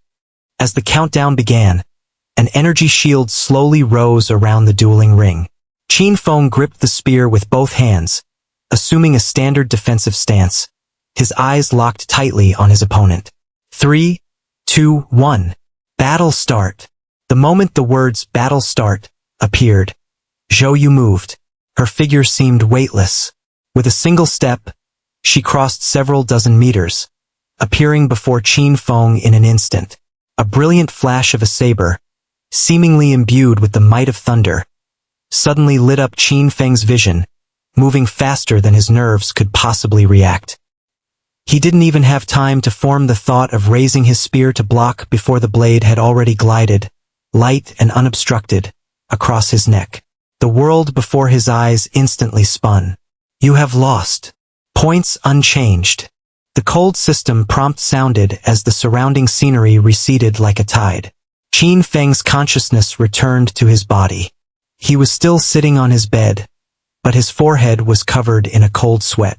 The experience of death from that single moment had been so real. He looked up, taking in the familiar surroundings of his room. The image of that impossibly fast saber strike kept replaying in his mind. To run into a random person and they're this terrifyingly strong. Our physical stats and vitality indexes were exactly the same, but the gap in our skills is worlds apart. The martial Tao is a long road. There's still so much to learn. Qin Feng smiled, closed the subspace network, and walked out of his room. Done so soon? You got crushed, didn't you? Qin Dahai laughed heartily, his guess not far from the mark. Yeah. Daylight was just breaking. The orange glow of dawn filtered through the gaps between the dense buildings of the Hongya community, casting pale golden specks of light into the small living room of Wang Ming's home. Qin Feng was already dressed, his neat sportswear making him look even more tall and straight. At the dining table, Qin Dahai was just setting down the last of the energy breakfast. He looked at Qin Feng, his voice as steady as ever. Today, you're going to the Extreme Martial Arts Hall. Qin Feng looked up at his father. Go see the Sun Chan Hall Master. Qin Dahai continued. He is your benefactor. Without him, you wouldn't be where you are today. You must go thank him in person for this kindness. Dad, should we buy something to bring? Qin Feng asked. Qin Dahai shook his head. No need. His reply was concise.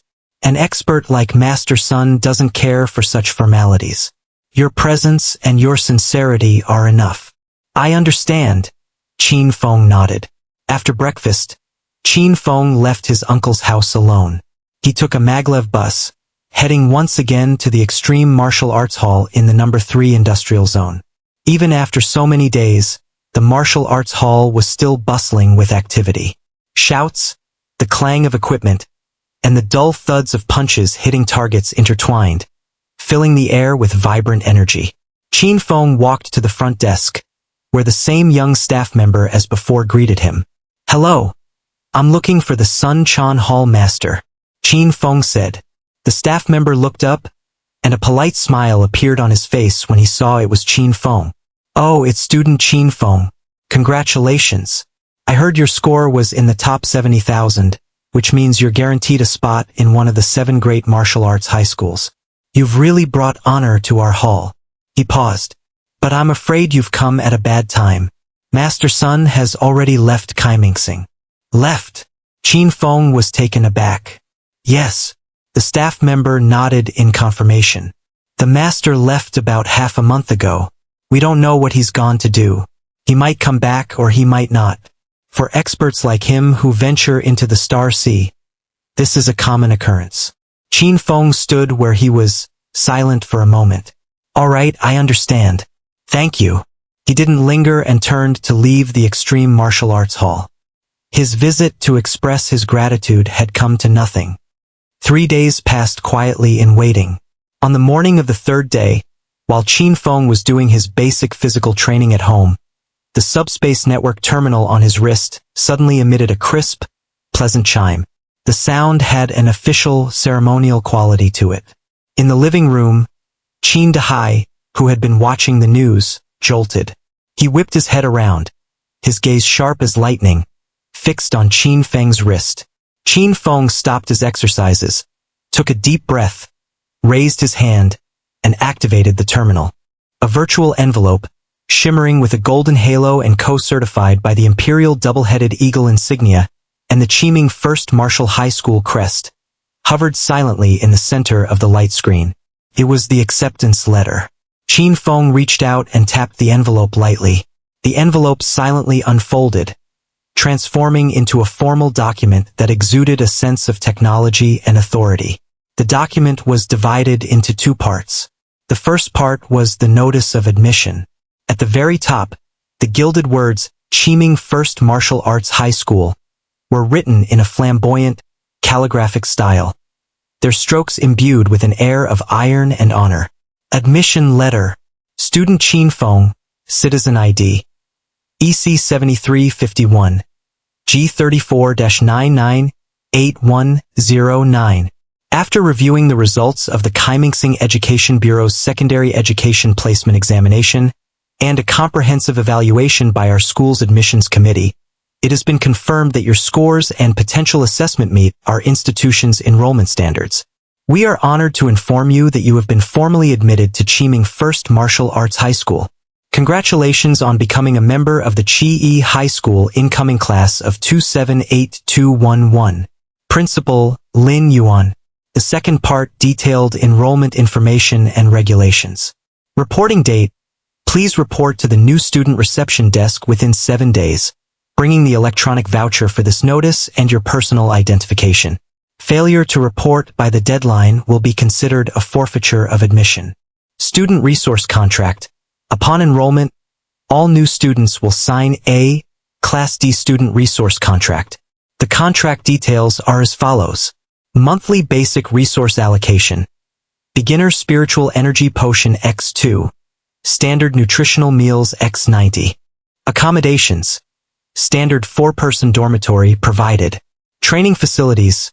Free access to public training grounds and basic gravity rooms.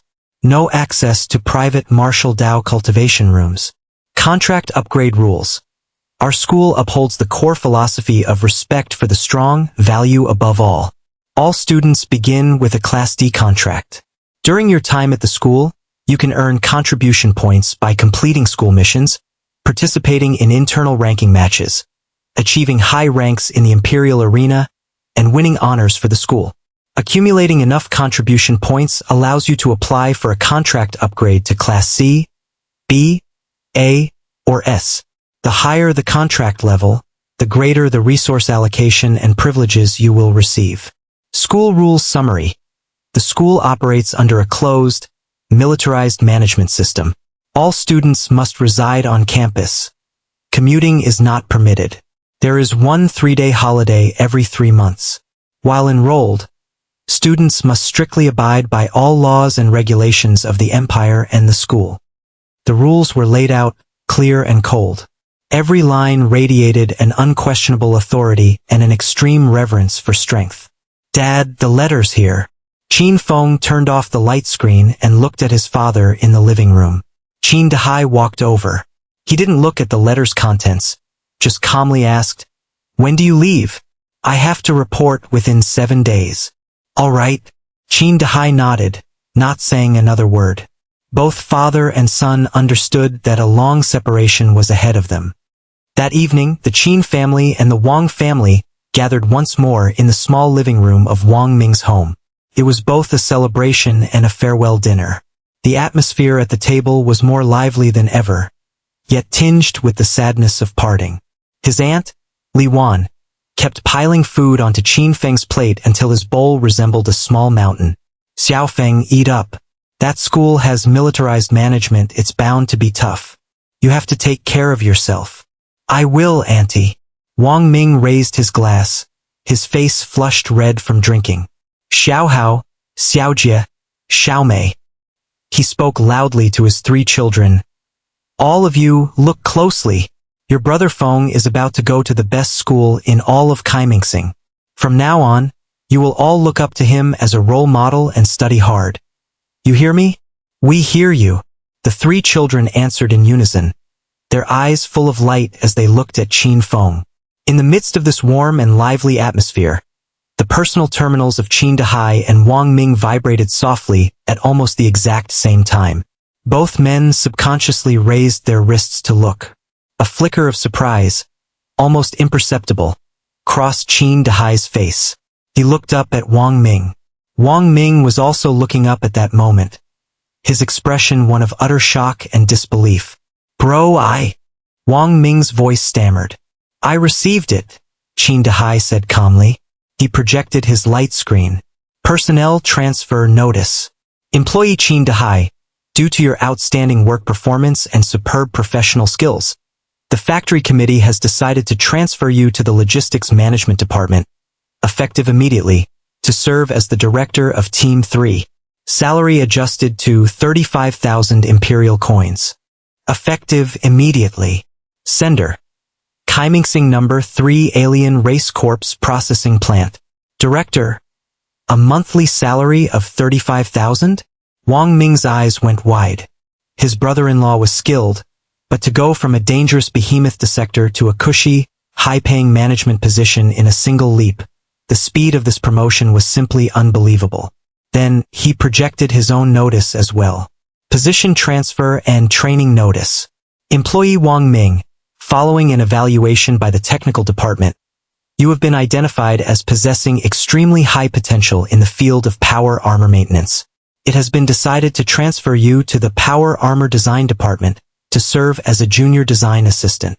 Post-transfer, you will receive a fully factory-funded on-the-job training opportunity in advanced power armor structural studies. Salary adjusted to 22,000 imperial coins. Effective immediately. Sender: Kaimingsing Number 13 Power Armor Maintenance Plant. The living room fell instantly silent. Li Wan stared at the notice on her husband's light screen, covering her mouth as her eyes immediately turned red. From a low-level maintenance worker who could get injured at any time, to a design assistant with a desk job, a doubled salary, and included training. This was something so good she wouldn't have dared to dream of it. Qin Dehai and Wang Ming looked at each other, and both saw the same answer in the other's eyes. This was all because of Qin Feng, because of that acceptance letter from Qiming First Martial High School. When one person achieves greatness, their whole family rises with them. Although he hadn't truly achieved greatness yet, his influence was already radiating to those closest to him. Dad. Qin Feng put down his bowl and chopsticks. He looked at his father, his gaze incredibly serious. From now on, you don't have to give me money anymore. The school provides resource subsidies. He looked at his father's empty left sleeve and his face, haggard from years of hard work. You should get your injury looked at. Use the best medicine, find the best doctors. Don't worry about the money. Qin Dehai looked at his son, and a gentle light shimmered in his usually calm eyes. He smiled. This time, Qin Dehai didn't refuse. All right. When I can earn money in the future, I'll earn a lot. Qin Feng added. So, you have to get your body back in good health. He then turned to his uncle Wang Ming and his cousins, who were all staring at him with wide eyes. A rare, boyish smile spread across his face. Xiaohao Xiaojie Xiaomei, study hard from now on. Your big bro will cover your school fees. Qin Feng laughed heartily. His aunt's eyes immediately reddened. 7 days passed in the blink of an eye. On the morning of his departure, he stood on a platform at Planet Qiming's central maglev station. Beneath the massive dome, streamlined intercity trains, like silver behemoths, silently glided in and out on their designated tracks. The air was filled with the faint, distinctive scent of ozone from the energy engines. Qin Feng stood before the train car door, a simple travel bag on his back. Across from him were his father, Qin Dehai, and his uncle Wang Ming. Once you get to school and settle in, give us a video call. Qin Dehai's voice was as steady as ever, but his usually calm eyes now held a hint of barely perceptible sorrow at their parting. Xiaofeng, when you're out there, be careful. Get along with your classmates. Don't be afraid of trouble, but don't go looking for it either. Wang Ming chimed in from the side, his eyes a little red. If you run out of money, just tell us. Dad, Uncle, I know. Qin Feng nodded. You two take care of yourselves too. The T-001 train to Qiming Core area is about to depart. All passengers, please board immediately. The station's announcement rang out. Go on. Qin Dehai reached out with his one arm and clapped his son firmly on the shoulder. Qin Feng said no more. He turned and stepped onto the train. The doors slowly closed, shutting out the two concerned gazes from the platform. The train started, accelerating smoothly and rapidly. The scenery outside flew backward, and soon, the two figures standing firm amidst the crowd vanished from sight. The train sped along an elevated track hundreds of meters above the ground, passing through bustling industrial zones and crowded residential districts before finally entering the planet's most central and brilliant region, the Qiming Core area. The architecture here no longer followed the utilitarian style of the outer districts. Every skyscraper was like a meticulously carved work of art.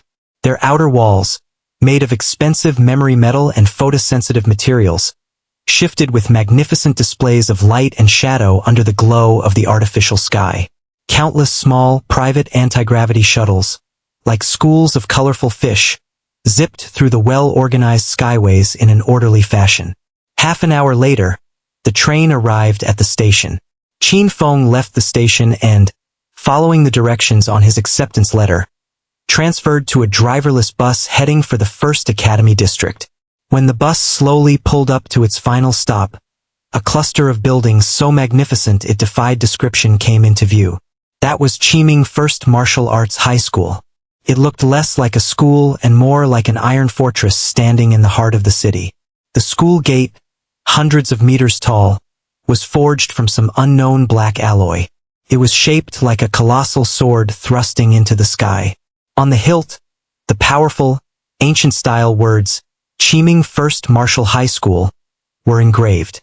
Beyond the gate lay a campus so vast its edges couldn't be seen. Soaring instructional towers that pierced the clouds, cultivation halls with domes like starry skies, open-air training grounds covering tens of thousands of square meters, countless futuristic buildings were scattered tastefully across the campus, interspersed with meticulously designed gardens and man-made lakes. A massive, invisible energy shield, like an inverted giant bowl, enveloped the entire campus. Outside the shield was the clamor of the city. Inside was a tranquil and solemn sacred land, belonging exclusively to the strong. At this moment, a sea of people had already gathered beneath the sword-like gate.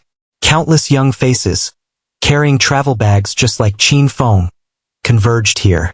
They were the small, elite handful of geniuses from among the tens of millions of candidates on planet Qiming. Qin Feng blended into the crowd and made his way toward the new student registration area. He could clearly sense powerful and surging fluctuations of life force permeating the air around him. A young man who passed by him wasn't particularly tall, but his steps were steady, and his eyes flashed with a sharp glint. The concentration of his life force far surpassed that of any student he had seen at the Extreme Martial Arts Hall. Not far away, a tall girl was leaning against a pillar, resting with her eyes closed. She wasn't doing anything, yet the very air around her seemed to ripple with minuscule tides of energy in sync with her breathing. Qin Feng even saw a few individuals who were so strong they seemed like monsters. They were just standing there casually, but the pressure from the life force naturally radiating from deep within their bodies was so tangible that the other candidates subconsciously kept their distance. Qin Feng could feel that their life force indexes were likely infinitely close to, or had perhaps even reached 10 points. Based on his observations while waiting in the registration line, Qin Feng came to a clear assessment of his own position. Among the new students of Qiming First Martial High School's class of 2,781, my entrance exam rank of over 67,000 puts me at the bottom. This outcome was within his expectations. He had only just recovered from his severe illness and had, all told, only trained to his absolute limit for a month. Catching up to this point was already a miracle. It was only natural that there was a gap between him and the true geniuses who had received top-tier training since childhood and had never strayed from the path. The line moved forward slowly. When it was Qin Feng's turn, he handed his electronic acceptance letter and identification to a serious-faced senior student at the reception desk. The senior student took them and quickly tapped a few times on a data tablet. Qin Feng, overall rank 67,321. Confirmed. The senior's voice was devoid of any emotion. Sign the D-rank student resource contract here. An electronic contract was projected in front of Qin Feng. Qin Feng quickly scanned it, and after confirming its contents matched the admission notice, he signed his name. All set. The upperclassman handed him a black metal card. This is your student ID. It's also your pass for all campus facilities and your proof of identity. You've been assigned to Year 1, Class 3. The academic building is Building 7 in Zone C. The dormitories are in Zone F, and your room is 402 in Building 18. Off you go. Qin Feng took the student ID, said his thanks, and turned to merge into the stream of people heading toward the academic zone. The classroom for Year 1, Class 3 was located on the top floor of Building 7 in Zone C. When Qin Feng pushed the door open, he found it wasn't the traditional classroom he had imagined, but a massive, fully equipped martial arts room over 2,000 square meters in area. The floor was paved with high-strength, sound-absorbent material. One side featured floor-to-ceiling windows that overlooked most of the campus. The other side was neatly lined with various pieces of equipment for auxiliary training. The back half of the martial arts room was where the students' seating area was. Each seat was equipped with an independent holographic projector and a data port. By now, most of the students had already arrived. They were gathered in small groups of 2 and 3, talking in low voices, each one exuding the confidence and arrogance unique to geniuses. Qin Feng didn't try to talk to anyone. He walked straight to the last row and found a seat by the window. The murmurs of the students around him drifted over intermittently. Did you hear? We've got a real powerhouse in our class this time. Ranked in the top 100 on Planet Chiming for the middle school entrance exams. Top 100? For real? Who is it? That guy, the one sitting in the front row in the white training uniform. His name is Sherpodian. I heard his vitality index was already close to 10 before he even enrolled, putting him on the verge of becoming a second-level martial artist.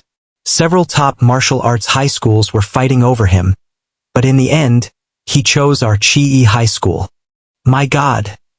Doesn't that mean we're in the same class as him? The pressure is immense.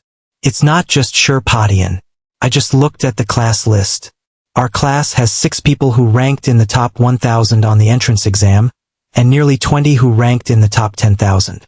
The rest are basically all within the top 50,000.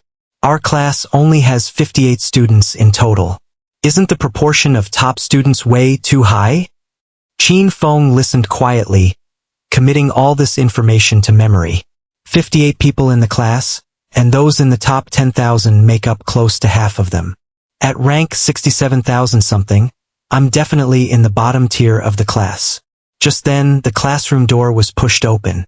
A tall, middle-aged man with a stern, chiseled face walked in.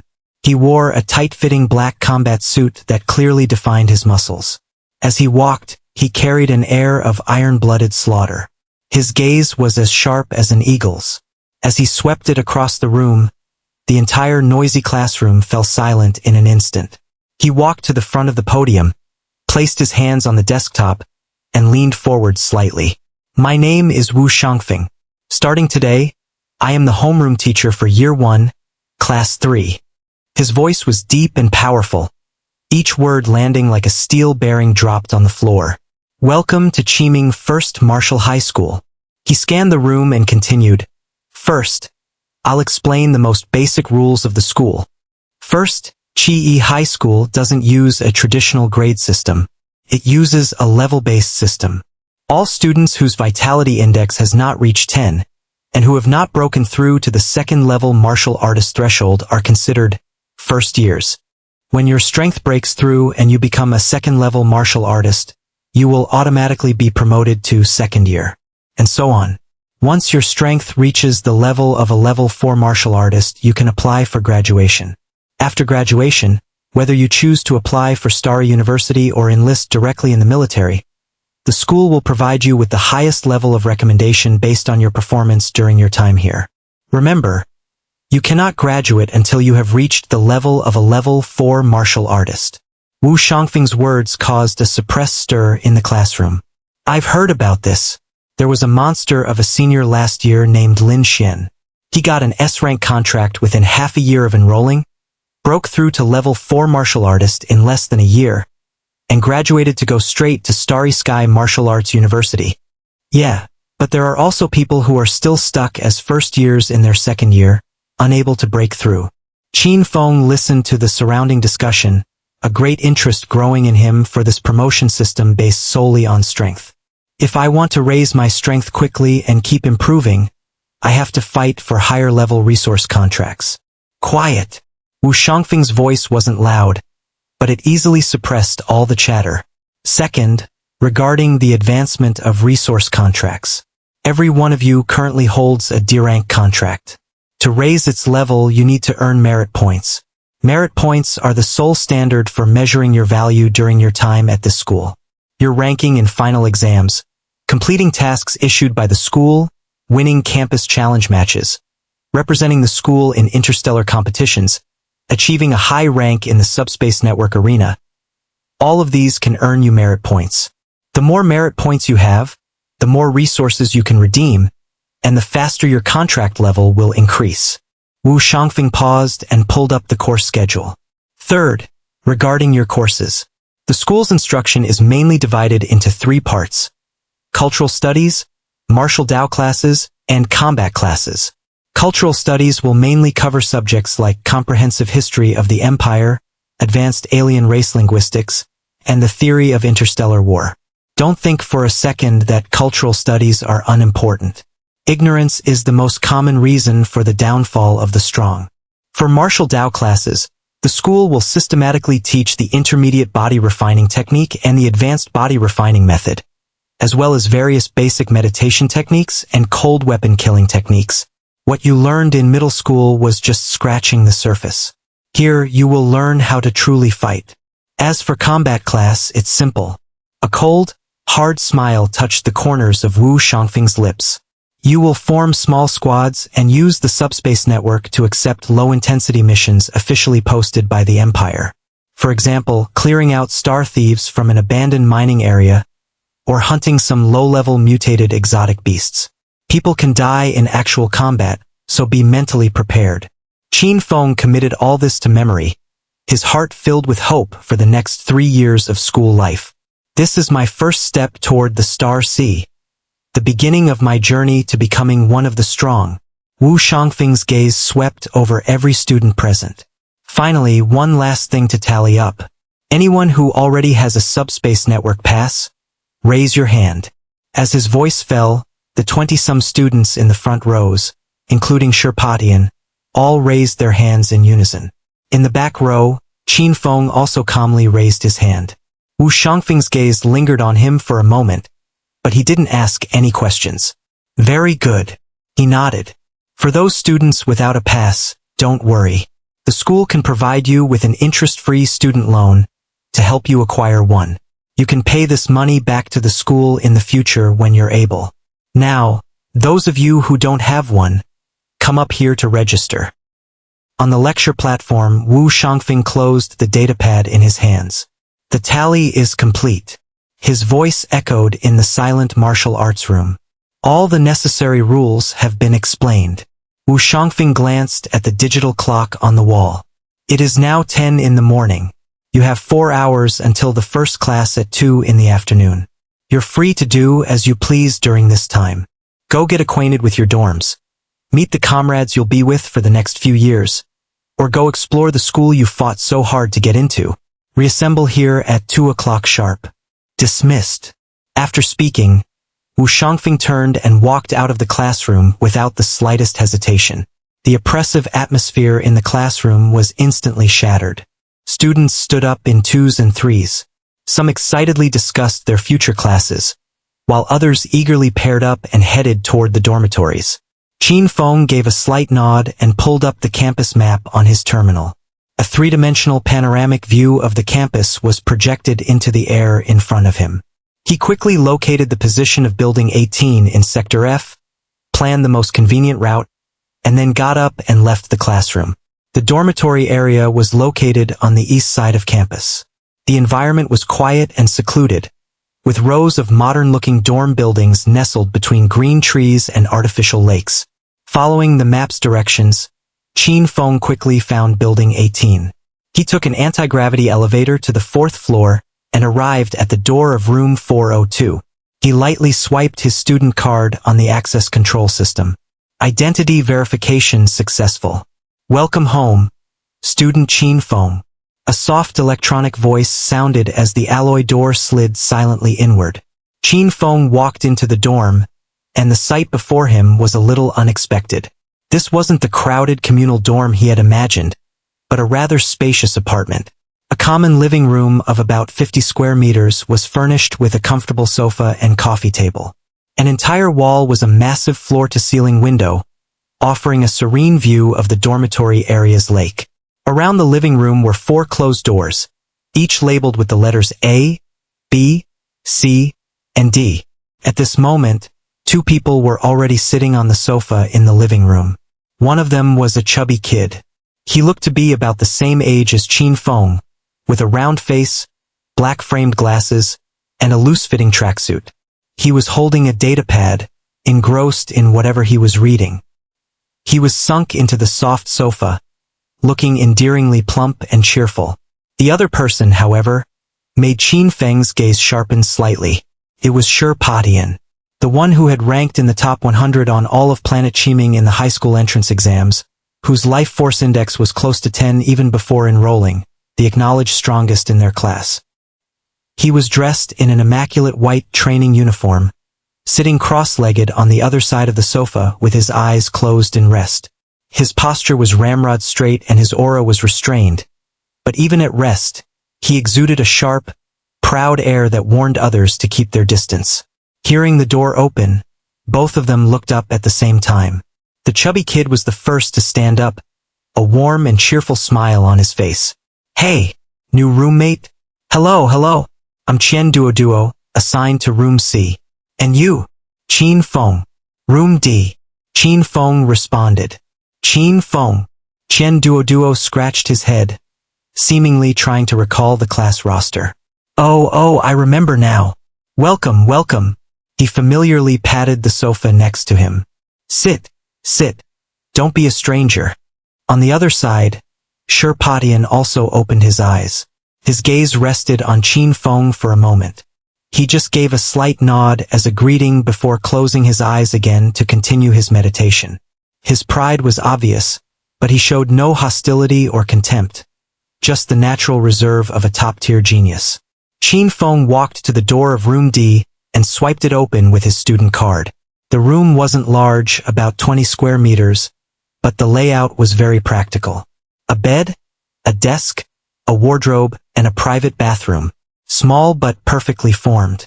He put down his simple bag and came back out. Huh? Is no one in room B? Chen Duo asked curiously when he saw Qin Feng. An upperclassman told me that our dorm only has 3 people for now. Qin Feng replied. 3 people. Chen Duo paused for a second. Then his eyes lit up. He slapped his thigh in excitement. Hey, that's great. With an empty room, we can use it as a storage room for junk and stuff. Perfect. Once he started talking, it was hard for him to stop. To be honest, the living conditions for a D-level contract are way better than I expected. Private room with its own bathroom. Not bad at all. I thought we'd be stuck with bunk beds. He clicked his tongue, a look of longing on his face. Still, it can't compare to the C-level contracts. I heard from my cousin that as soon as you upgrade to a C-level contract, you can immediately apply for a transfer to a better dorm building. Over there, not only do you get a private studio apartment, but each floor is also equipped with a public, multifunctional martial arts training room. It's got everything: gravity rooms, reflex testers, spiritual energy sensors, you name it. And it's open 24/7. No merit points required. And if you can get a B-level contract. Chen Duo's voice dropped to a whisper, tinged with a sense of mystery. That's even more amazing. They assign you a whole detached villa with a private martial arts room. Plus, you get a one-on-one guidance session with a designated master instructor every month. We're talking about the real powerhouses of the school.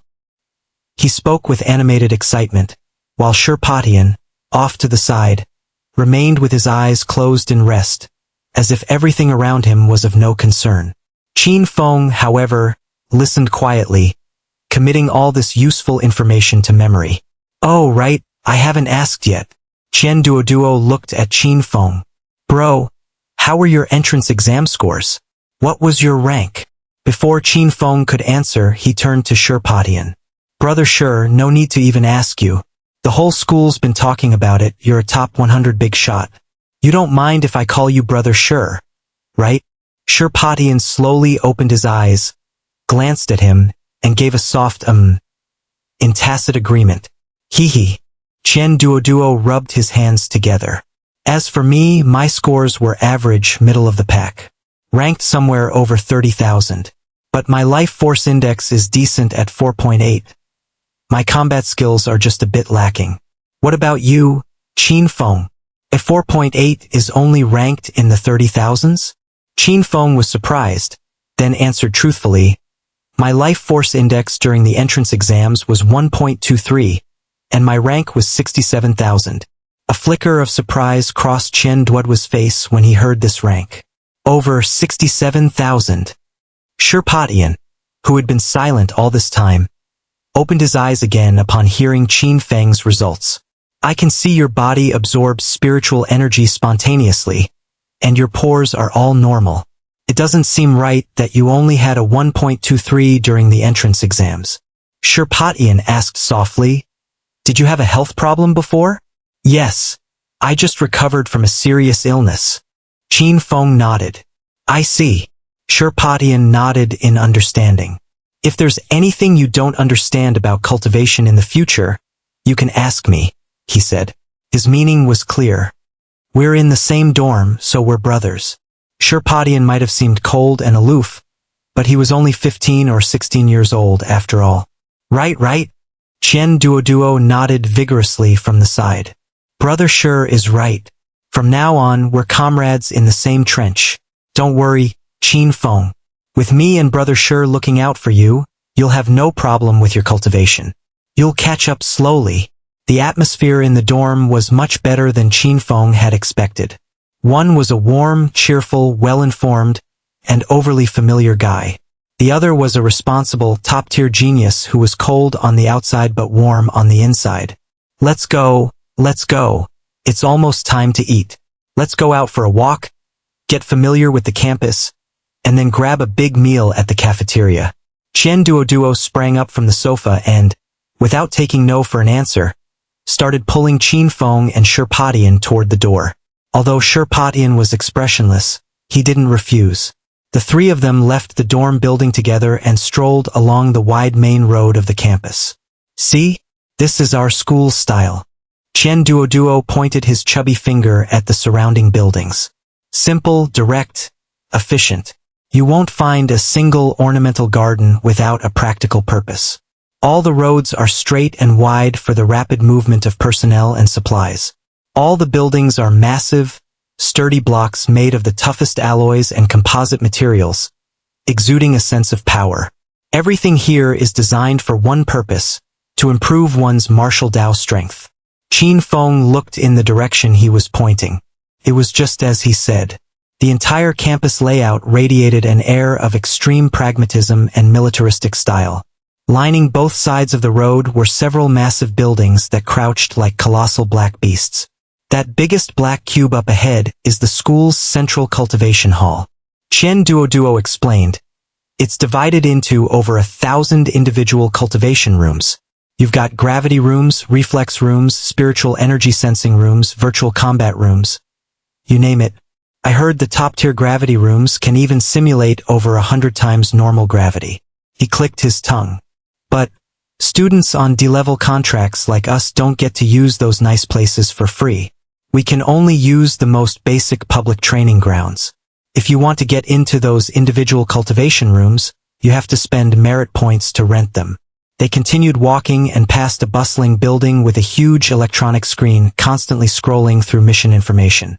That's the mission hall. Chen Duoduo pointed. That's where we'll earn most of our merit points in the future. There are all sorts of missions, from assisting in the school labs to clearing out star thieves in the subspace network. But we can't take those missions ourselves, only teachers can accept them. So if you get the chance to participate in one, you have to grab it. The merit point rewards are huge. Qin Feng committed all of this to memory. Soon, they arrived at the entrance to the cafeteria. The cafeteria's architectural style was identical to the cultivation halls. Another massive, unadorned alloy cube with no superfluous decorations, just cold metal and huge glass curtain walls. See? What did I tell you? Chen Duoduo laughed and spread his hands. The architect for our school must have a thing for cubes. Let's go, time to eat. The three of them entered the cafeteria. The interior space was enormous, large enough to accommodate tens of thousands of people eating at the same time. Rows upon rows of long stainless steel tables and chairs were arranged neatly, filling the space with the solemn atmosphere of a military barracks. Using their student cards, they each collected a standard D-level nutritional meal. On their trays were high-protein synthetic meat, energy rice, and some vitamin-rich vegetables. The meal was well-balanced and the portions were generous. The three of them found a spot by the window, sat down, and began to eat.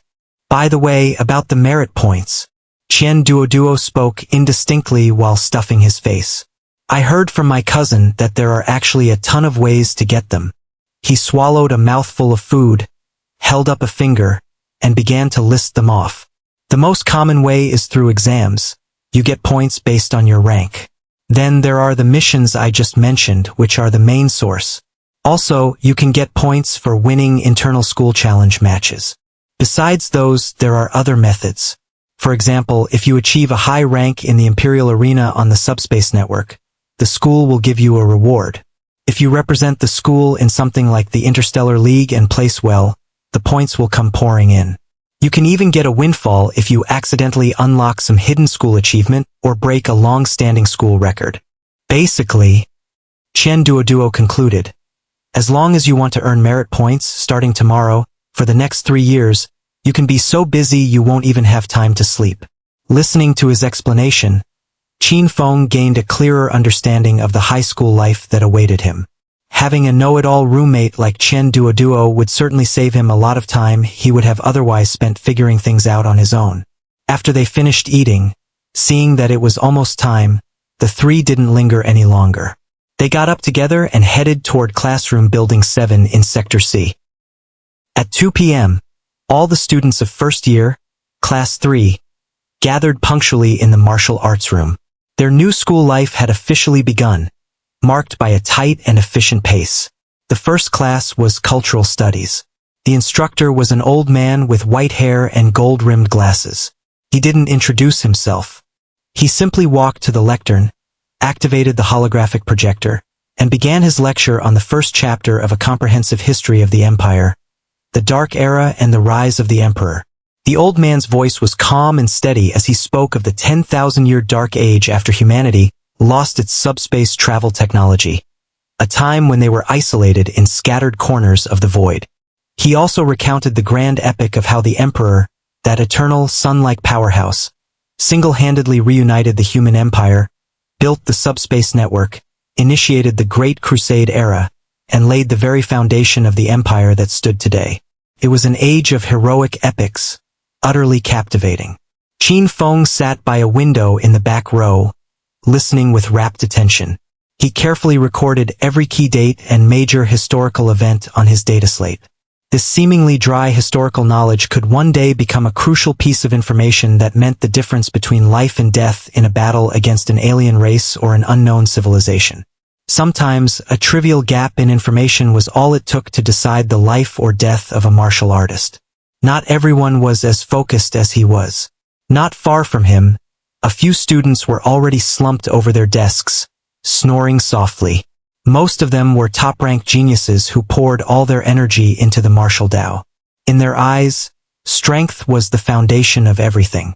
As long as they were powerful enough, so-called history and knowledge were nothing but useless adornments. The old man paid them no mind, continuing his lecture at a slow, deliberate pace. After the 2-hour cultural studies class ended, there was a short 10-minute break. Immediately after, their homeroom teacher, Wu Shangfeng, appeared at the front of the room again. The martial Tao class had begun. Sit up straight. Wu Shangfeng's voice boomed like thunder, instantly jolting a few dozing students awake. His gaze swept across the room, and the oppressive aura of a powerful expert instantly silenced the entire martial arts room. From this day forward, you can completely forget the imperial basic body refining technique you learned in junior high. His voice was devoid of emotion. That was just a simplified version to build the most rudimentary foundation. Here, you will learn the true foundation of the Empire's martial Tao. He brought up the holographic projection, and the names and descriptions of 2 cultivation techniques materialized in midair. Imperial Body Refining Technique, Beginner. Emperor Meditation Method. First, the Imperial Body Refining Technique. Wu Shangfeng pointed to the first cultivation technique. The official body refining technique of the Empire is divided into 3 levels based on the depth to which it develops human potential: beginner, intermediate, and advanced. The beginner body refining technique at its limit can raise your vitality index from 1 to 10, which is the limit for a first-level martial artist.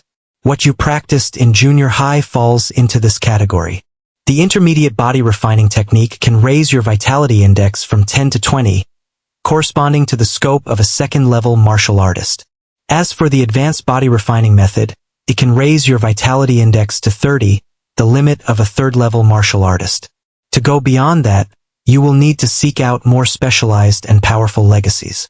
Wu Shangfeng's gaze swept over Shirpatian and the few other students who were on the verge of breaking through to become second-level martial artists. I know some of you are about to hit the ceiling for a first-level martial artist. But don't get impatient. You should still listen. You'll always gain something new. Next, he pointed his finger toward the second cultivation technique. Then we have the Emperor meditation method. When he mentioned the word Emperor, his tone carried an unconscious trace of reverence. In the practice of the martial Tao, you must refine the heart as well as the body. The body is the boat, and the mind is the rudder. Without a strong mental power and will to steer it, even the most powerful body is just a rampaging beast. This Emperor meditation method is your introductory method for cultivating mental power. Its core principle is to temper your spirit and forge your will by visualizing the eternal, undying, supreme ruler of our human empire, the Emperor, thereby slowly increasing the strength of your mental power. Remember, slowly, Wu Shangfeng emphasized, the cultivation of mental power is more difficult and far more dangerous than tempering the physical body. There is no room for recklessness, but the rewards are also immense. Strong mental power will not only allow you to remain perfectly calm in battle, but will also elevate your perception and control of spiritual energy to an entirely new level. Legend has it that those with exceptional talent and profound opportunities may even have a chance to receive the Emperor's blessing and attention during their visualization, leading to unexpected benefits. Of course, that's just a legend. After speaking, Wu Shangfeng distributed the complete heart method mnemonics and cultivation diagrams for both cultivation techniques to every student's personal terminal via the classroom's data system. You now have 1 hour to study them on your own. If you have any questions, you may ask. As his voice fell, the entire classroom instantly grew quiet. All the students immediately settled their minds and began to study the two fundamental methods that would be crucial to their futures. Qin Feng also opened his terminal, carefully committing every detail of the two cultivation techniques to memory. The content of the Imperial Body Refining Technique, Beginner, followed the same principles as the basic body refining technique he had practiced before, but it was far more profound and complex. The force generation techniques and methods for circulating qi and blood it contained were far more advanced than the basic version. The Emperor meditation method, on the other hand, opened the door to a whole new world for him. Following the instructions in the cultivation technique, he slowly closed his eyes, regulated his breathing, and cleared his mind. He began to try and visualize the supreme being who existed only in history and legend. He imagined a towering figure clad in golden battle armor, wielding a great sword burning with sacred flames, standing firm amidst the star sea. His face was indistinct, but the supreme majesty of a sovereign who ruled the cosmos and guarded all life seemed to pierce through the barriers of time and space, reaching him clearly.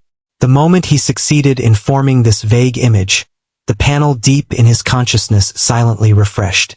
New cultivation method detected. Mastered refining methods. Emperor meditation method. Uninitiated. Proficiency. 0 out of 10. Effect. Mental power strength has been slightly increased. Note: when proficiency reaches 10, you can advance to the initiate realm. Qin Feng opened his eyes and saw that the panel's contents were no different from how they were with the body refining technique. The hour of self-study passed quickly. Wu Shangfeng once again walked to the lectern. All right. His voice broke everyone's concentration. Body refining and meditation are daily tasks you must perform from now on. Now we'll move on to the next topic, choosing a cold weapon. With a wave of his hand, the holographic projection switched scenes. Rows of variously shaped cold weapons appeared on the light screen. Sabers, spears, swords, halberds, axes, battle axes, hooks, forks. It covered almost every standard-issue weapon that had ever appeared in human history. A martial artist develops their vitality index to strengthen their body. And the ultimate purpose of strengthening the body is to fight and kill more efficiently.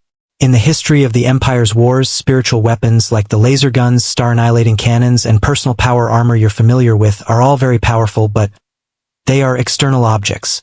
While you are still in your safe developmental stage, the school will not permit you to rely too heavily on these spiritual weapons. Your only mission now is to temper your own bodies and master a cold weapon fighting style that will last you a lifetime. Wu Shangfeng's gaze grew even sharper. A person's energy is finite. The path of cold weapons is broad and profound. If you're too greedy, you won't be able to chew what you bite off. An ordinary person, in their entire lifetime, can at most master 1 or 2 weapons to the peak of perfection. Therefore, for now, I will only allow you to choose one to be your future major. Of course, your choice isn't set in stone. The school will give you a 1-month trial period. Within that month, if you find that the weapon you've chosen doesn't suit your personality or physical condition, you can apply to change it.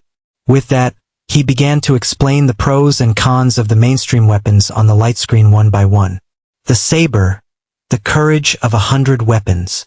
Its momentum is fierce and its movements are grand and sweeping. It is the fastest to learn and its power is the most direct. The sword, the gentleman of 100 weapons. It is light and elegant, agile and versatile. It emphasizes skill and body technique, with endless variations and an extremely high ceiling. Its drawback is that it's easy to learn but difficult to master. The axe and hammer are representative of heavy weapons. 1 point of strength overcomes 10 points of skill. They pursue the ultimate in destructive power. They are immensely powerful but lack flexibility and leave large openings. Wu Shangfeng's explanations were precise and detailed, clearly analyzing the characteristics of each weapon and the type of person it suited. The students in the classroom listened with utmost seriousness. This concerned the future direction of their martial Tao, and no one dared to take it lightly. Shirpatian chose the saber without hesitation. Qian Duoduo, however, scratched his head, hesitating for a long time between the hammer and the axe. After explaining all the mainstream weapons, Wu Shangfeng waited for 15 minutes before turning his gaze to the entire class. Have you all decided? Now, make your choice. Qin Feng's gaze slowly swept over the dazzling array of weapons on the light screen. Finally, his finger stopped on the long and straight spear. An inch longer is an inch stronger. The spear was one of the most practical and efficient weapons on the battlefield. It integrated both offense and defense, capable of assassinating at mid-range and sweeping at close range. It didn't require as much delicate spiritual qi as the sword, nor did it blindly pursue brute force like the saber. What it valued was precision, stability, and the efficiency of a single fatal strike. I choose the spear. At his seat, Qin Feng confirmed his selection. On the dais, Wu Shangfeng watched as all the students confirmed their weapon selections at their respective seats. He nodded, a hint of satisfaction on his face. Very good. His voice echoed through the martial arts room. Making your choice is only the first step. Next, based on each of your physical conditions and chosen weapons, I will select the most suitable and compatible killing technique for you. With a wave of his hand, a body data acquisition platform, glowing with a soft white light, rose from the empty space in front of the dais. Now I will begin the roll call. When I call your name, step forward. Shirpatian. The first name called belonged to the class's universally acknowledged strongest student. Shirpatian rose from his seat and, with a blank expression, walked to the dais and stood on the data acquisition platform. Wu Shangfeng walked over to him, his movements professional and precise. He first had Shirpatian assume several basic stances, carefully observing his center of gravity and his habits of exerting force. Then he reached out and began to press and touch his way down from Shirpatian's shoulders, along his arms, spine, waist, hips, and legs. His fingers were like the most precise of scanners, feeling the explosive power of Shirpatian's every muscle, the density of every inch of bone, and the flexibility of every strip of fascia. The entire process took less than a minute. Wu Shangfeng withdrew his hands and walked to the holographic screen at the dais, his fingers tapping rapidly across its surface. Your body possesses both strength and speed, your core is stable, and your coordination is excellent. You chose the saber, seeking the most direct killing power. This 9-fold thunder saber is a perfect fit for you. He dragged a virtual cultivation technique manual from the screen and transferred it to Shirpatian. The 9-fold thunder saber is known for being fast, ruthless, and precise. Every technique is lethal. It emphasizes ending the battle in the shortest time possible with the force of a thunderclap. Take it and practice it well. Yes, teacher. Shirpatian accepted the manual, gave a slight nod, and turned to walk off the dais. Next, Qian Duoduo. Qian Duoduo scampered up eagerly. Wu Shangfeng performed the same detailed physical assessment on him. Your stance is incredibly solid, and your bone density is far beyond that of an ordinary person. You were born to wield heavy weapons, Wu Shangfeng said, looking at the assessment data. You chose the hammer. This mountain-shaking hammer technique is your only real choice. Its movements are wide and powerful, a perfect example of brute force overwhelming skill. When mastered, it has the power to shake mountains. Its weakness is its massive energy consumption. With your physique, you can perfectly compensate for this flaw. Thank you, teacher. Hehe. Qian Duoduo hugged the thick mountain-shaking hammer technique manual and trotted back, chortling happily. Student after student was called up to the dais.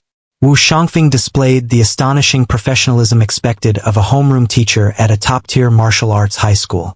He could always pinpoint each student's physical traits with unerring accuracy and match them with the most suitable killing technique. Whether it was mainstream weapons like sabers, spears, swords, and halberds or unconventional ones like whips, chains, hooks, and claws, he handled them all with an effortless encyclopedic knowledge. Next, Qin Feng. Finally, it was Qin Feng's turn. He rose from the back row and, with a steady gait, walked onto the data acquisition platform. Wu Shangfeng's gaze fell upon him. This time, the assessment took longer than it had for anyone else. He not only carefully felt Qin Feng's bones and tested his muscle flexibility and arm span, but he even had him perform the complete set of movements from the basic body refining technique to observe the flow and conduction of power throughout his body. After a long while, Wu Shangfeng finally withdrew his hands, a thoughtful expression on his face. He walked to the holographic screen, his fingers constantly filtering and comparing, as if making a difficult decision. Finally, from the list of spear-type killing techniques, he selected a manual that looked both the most ancient and the most complex. Your body is special. Wu Shangfeng looked at Qin Feng, his voice low. You seem slight, but your foundation is exceptionally solid. Your flexibility, coordination, and explosive power have all reached a near-perfect balance. You chose the spear. I had originally intended to choose a spear technique for you that specialized in either speed or strength, allowing you to develop combat effectiveness as quickly as possible. He paused, then changed his tone. However, that would be a waste of your talent. Your physical condition is good enough to support you on a path that is more difficult, but one with a much higher ceiling. He transferred the selected manual to Qin Feng. On the cover were 3 large, ancient words in seal script: 1,000 Army Spear. 1,000 Army Spear. Wu Shangfeng's voice took on a solemn tone. This spear technique wasn't created by some powerful individual. It's the standard-issue spear technique of the Imperial military, forged over thousands of years of interstellar war. It was summarized, refined, and perfected from the brutal lessons of countless Legion-scale battles, making it the technique most suited for the battlefield. Its foundational section contains all the skills needed to begin learning the spear: parrying, blocking, jabbing, sweeping, thrusting. It encompasses all the fundamentals of spear play, balanced in both offense and defense. Beyond that, it has 3 core killing techniques. Wu Shangfeng held up 3 fingers. The first technique, 1,000 Soldiers Evasion. This move consists of wide, sweeping motions, its power fierce and unparalleled. A single horizontal sweep of the spear is like sweeping through 1,000 soldiers, perfect for shattering enemy formations on the front lines. The second technique, Flowing Light Chasing Shadow. This move excels in speed. The spear strikes like a dragon, swift as a beam of light. It relies on surprise for a single fatal blow, making it the perfect method for assassination and pursuit. The third technique, 1,000 Soldiers Guarding. This move is primarily defensive.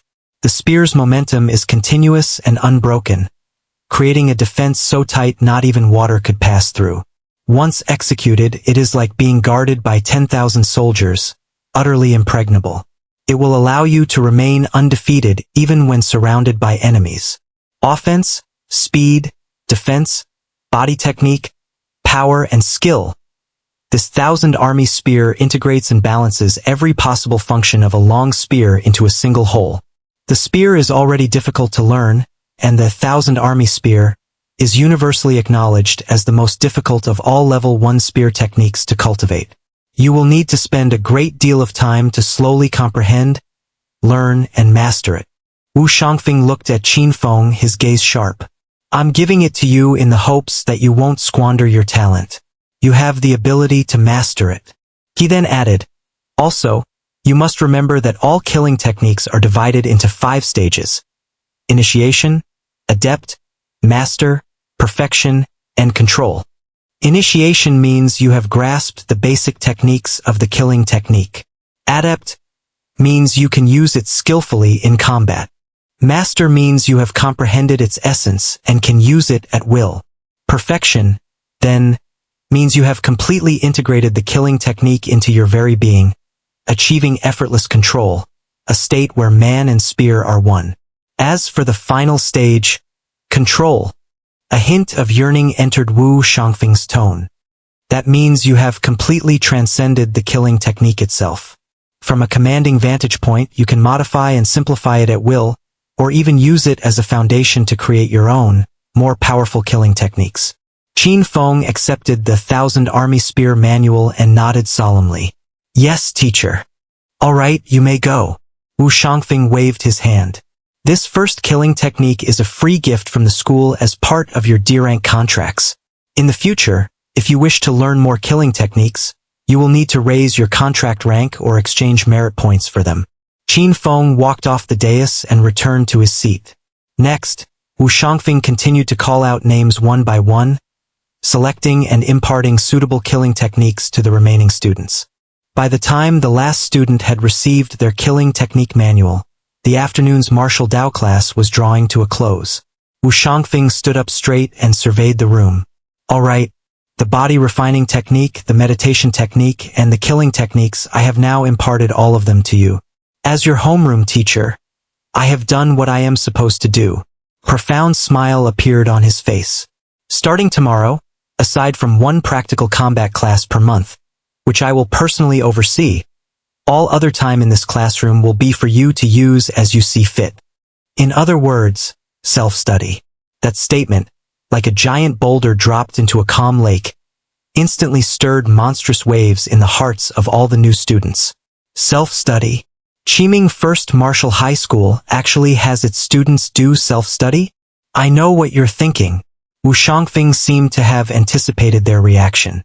You thought that by getting into a top-tier martial arts high school, you'd have famous teachers chasing after you, spoon-feeding you every lesson? Dream on, he sneered. Here, no one is going to force you to cultivate. If you want to learn, you practice on your own. If you want to improve, you find a way on your own. The school provides the absolute best resources and platforms, but how you use them is your own business. Of course, if you encounter a bottleneck in your cultivation that you can't solve on your own, you can seek a teacher's guidance. However, his tone shifted. It's not free. If you want me or any other teacher in this school to give you private instruction, you can have it.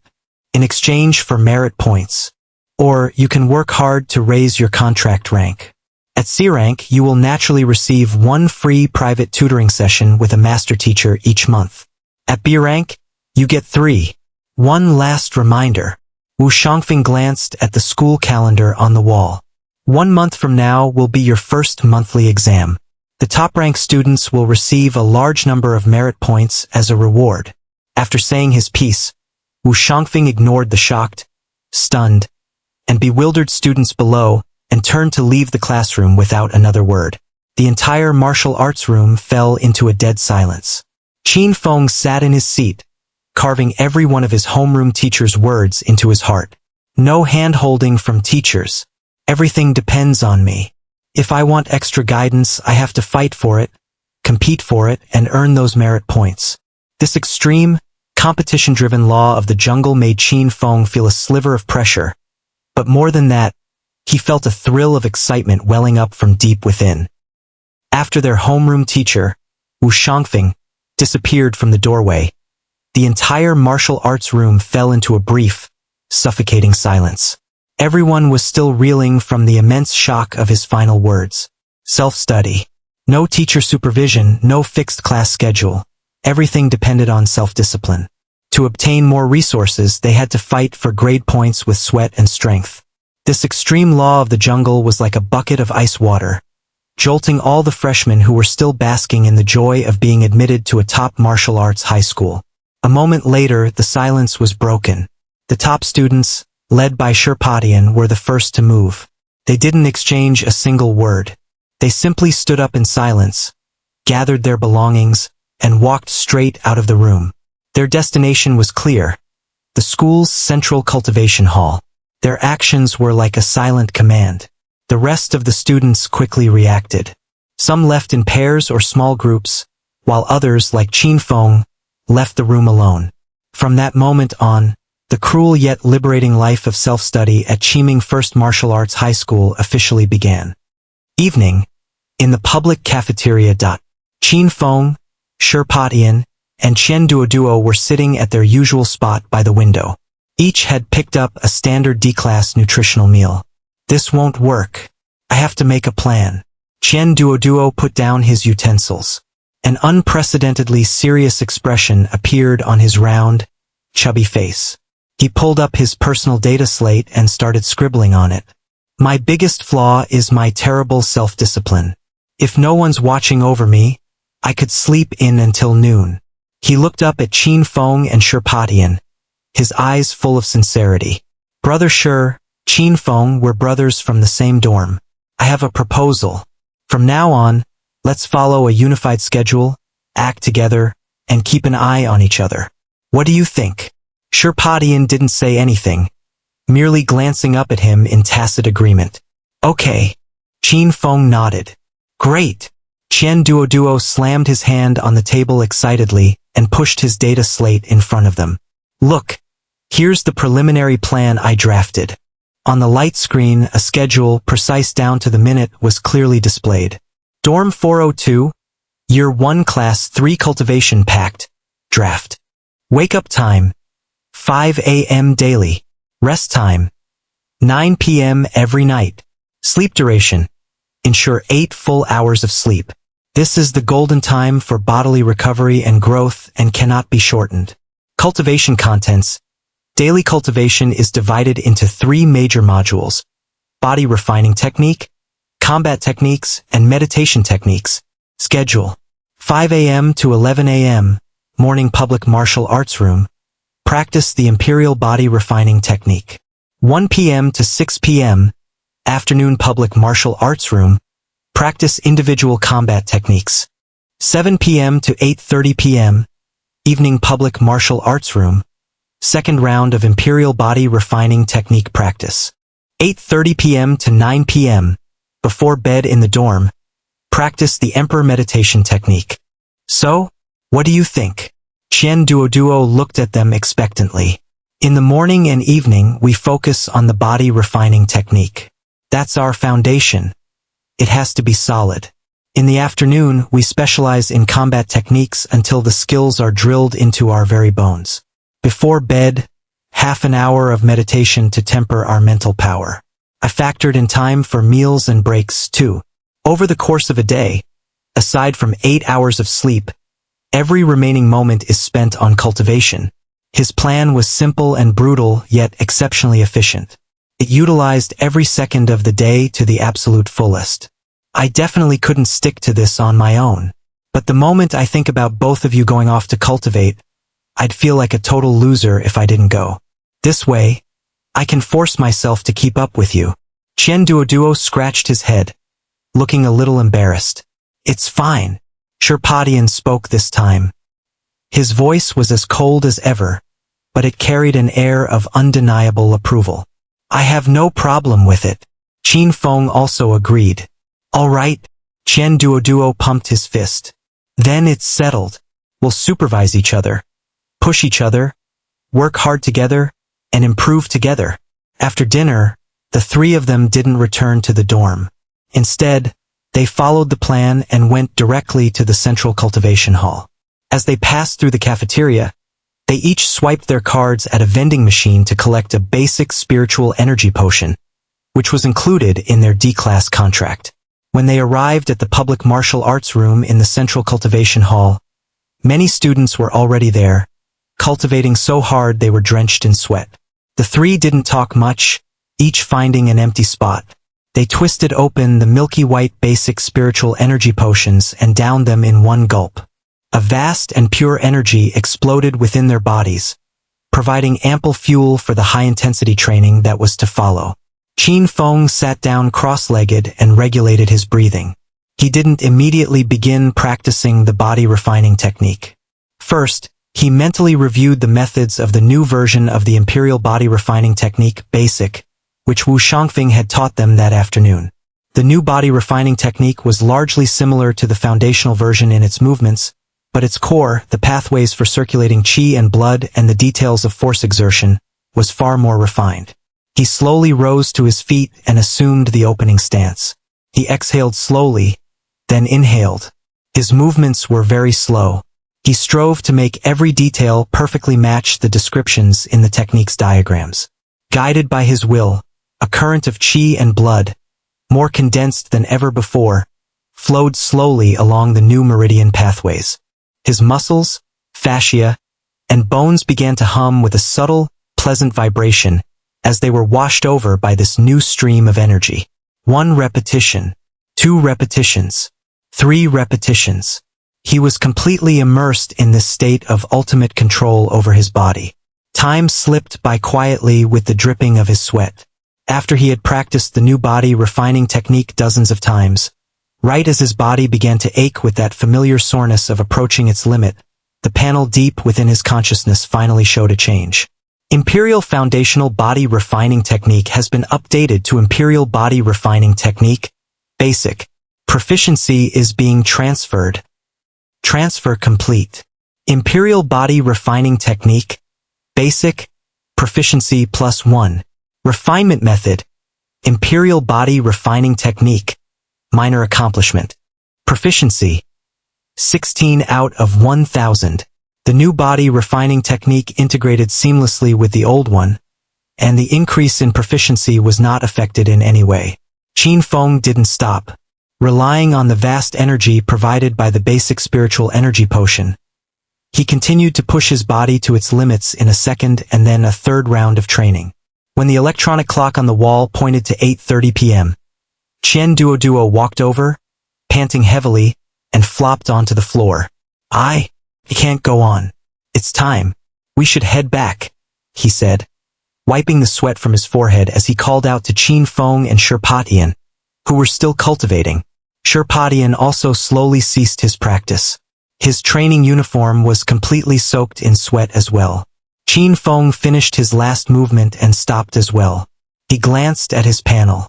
Imperial Body Refining Technique, Basic, Proficiency +1.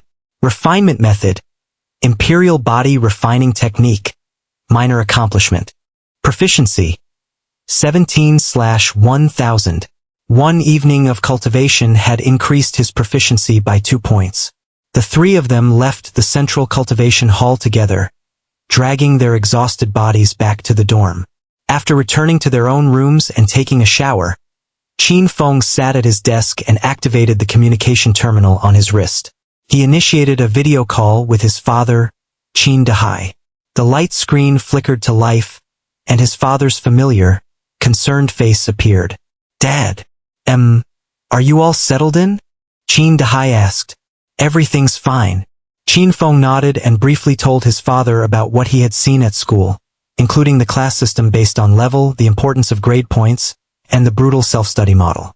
Qin Dahai listened quietly, his expression showing no surprise. Qi High School has always been like this. It's only responsible for providing the platform. How high you can climb is entirely up to you. He looked at his son, his gaze serene. The path is difficult, but it's one that all who would become strong must walk. Don't be afraid. Go all out. I know, Dad. You need to take care of yourself too. Don't work yourself to exhaustion, especially with your injury. Students can't bring outside resources into Qi High School anyway, so use the money you earn to see a doctor. Just look after your health. Don't worry. The father and son chatted a bit more about everyday things before ending the call. Afterwards, Qin Feng called his uncle, Wang Ming, to let him know he was doing fine. By the time he was done with all this, the clock on the wall already pointed to 8:30. There was still half an hour until rest time at 9. This was the time allotted in the schedule for the Emperor meditation technique. Qin Feng turned off the lights in his room, sat cross-legged on his bed, and closed his eyes. He once again began to visualize the figure of that magnificent emperor clad in golden battle armor. This time, with the experience he gained during the day, he was able to construct the image much faster. That supreme majesty, which seemed to reign over the entire cosmos, once again descended upon his spiritual world. He guarded his mind, immersing himself in this spiritual tempering as he resisted the immense pressure brought by that majestic aura. Time passed, minute by minute, second by second. Half an hour later, when he emerged from his meditative state, his mind felt drained, as if he had just engaged in intense mental labor. He pulled up his panel. Emperor meditation technique. Uninitiated. Proficiency. 0 out of 10. The proficiency hadn't changed at all. Qin Feng wasn't surprised by this. Cultivating mental power was inherently more difficult and abstruse than tempering the physical body. It was impossible to achieve success overnight. He lay down on his bed and closed his eyes. The exhaustion of his body and mind intertwined, and soon he fell into a deep sleep. It was 5 in the morning, and the sky was still shrouded in the deepest ink blue of pre-dawn darkness. The dormitory was silent, save for the low hum of the subtle energy circulation system, like the breathing of a slumbering behemoth. In Qin Feng's room, he had already opened his eyes right on time. His internal clock had long been calibrated to be more precise than the most sophisticated chronometer. He rose silently and changed into a sharp black training uniform, the lines of his muscles faintly visible beneath the tight-fitting fabric. First, he gently knocked on Potion's door. The moment the sound landed, a muffled "HN" came from within as a response, short and forceful. Clearly, the other person was already awake. Then, he walked over to Chen Duoduo's door and raised his hand to knock. Knock, knock, knock. From inside, there was no movement, only profound silence. Qin Feng knocked harder, his knuckles rapping against the alloy door. The sound was exceptionally clear in the empty living room. Bang, bang, bang. Who is it? It's not even light out. Just let me sleep for 5 more minutes. Chen Duoduo mumbled. Drowsy grumbling came from inside the room, accompanied by the faint sound of him rolling over. It's 5 o'clock. Qin Feng's voice penetrated the door, calm and devoid of any emotional fluctuation. There were 2 seconds of silence from within, followed by a frantic clatter, as if something heavy had rolled off the bed with a loud thud. It was immediately followed by Chen Duoduo's short, stifled cry of pain. A moment later, the door was yanked open. Chen Duoduo poked his head out, his hair a bird's nest and his eyes heavy with sleep. His face even bore a red mark from his recent intimate encounter with the floor. Is it 5 already? He rubbed his eyes and glanced at the pitch-black sky outside, his face a mask of disbelief. Before Qin Feng could answer, Potion had already emerged from his room. He was dressed in a spotless white training uniform that complemented his stern face and steady aura. He had clearly washed up and gotten ready with maximum efficiency. He merely shot Chen Duoduo a detached glance without a word, but that placid gaze was more potent than any harsh urging. I'll be ready in a second. Chen Duoduo jolted as if doused with cold water, instantly waking up. He yanked his head back and slammed the door shut with a thud. A flurry of frantic sounds from him getting ready immediately followed from inside. 5 minutes later, the 3 of them walked out of the dormitory building together, heading toward Academic Building 7 in Sector C. The early morning campus was shrouded in a tranquil, thin mist. The air was crisp and damp, carrying the fresh scent of grass and trees. The distant academic towers were faint outlines in the morning fog, with only the indicator lights at their peaks flickering faintly. When they arrived at the massive martial arts room for Class 3 of the first years, they found it was not empty. On the spacious floor, 7 or 8 figures were already training in their own areas, sweating profusely. Some were doing weighted squats, their backs soaked with sweat. Others were practicing a peculiar breathing skill, their breaths stirring up subtle air currents. And still others were meticulously repeating the movements of a body refining technique over and over again. Every single one of them was completely focused, as if the entire world had narrowed to just themselves and their cultivation. It seems that in this school, packed with geniuses, diligence is the least praiseworthy quality. It's just the basic standard for everyone. My God, are these guys monsters? It's only the first day, Chen Duoduo whispered, his round face filled with shock. Sherpatian ignored his exclamation. He walked straight to an empty spot, sat down cross-legged, and began a unique breathing exercise, clearly warming up for the high-intensity training to come. Qin Feng also found a corner, and the three of them tacitly formed a small triangular formation. He took a deep breath, filling his lungs with the cool morning air, then slowly settled into his stance. He didn't rush to achieve results. Instead, he performed each movement very slowly, carefully experiencing the more refined and complex spiritual energy pathways and muscle exertion techniques of the new Imperial Body Refining Technique, beginner. His body was like a powerful bow being slowly drawn. Every stretch and every twist was filled with a restrained yet surging tension. Sweat soon began to bead on his temples, trickling down the contours of his face and dripping onto the dark floor, leaving a fleeting wet mark. The aching soreness in his muscles washed over him in waves, but he ignored it, continuing to repeat each movement meticulously, immersing his entire mind in this state of ultimate control over his body. After he had practiced the entire set of the body refining technique 10 times, his body's energy began to show clear signs of depletion, and his breathing grew heavy. Just then, the panel deep in his consciousness flickered silently. Proficiency in Imperial Body Refining Technique. Beginner. +1. Refining Method. Imperial Body Refining Technique. Minor accomplishment. Proficiency. 18 1/1000ths. Not far away, Chen Duoduo had also long since entered a state of cultivation. Although he complained, his actions were anything but hesitant. While practicing the basic stances of the mountain-shaking hammer technique, his large body appeared exceptionally stable. His feet seemed rooted to the ground, and every movement carried a sense of power as heavy as a mountain, causing the surrounding air to tremble faintly. Sherpatian was on his other side. Having finished his warm-up, he had begun practicing the body refining technique. His movements were precise, sharp, and full of explosive power. Every punch and kick whistled through the air, executed with extreme efficiency. Time passed in tedious repetition. The morning's training was a dual test of physical stamina and will.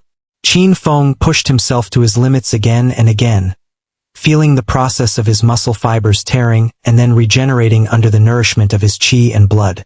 Whenever he was exhausted, he would sit cross-legged to recover for a moment before standing up again and throwing himself into the next round of arduous training. Nearing noon, Chen Duoduo was the first to give out. He plopped onto the ground, looking as if he'd just been fished out of water, gasping for air. I can't go on. I feel like my legs don't even belong to me anymore. Sherpatian lasted half an hour longer than him.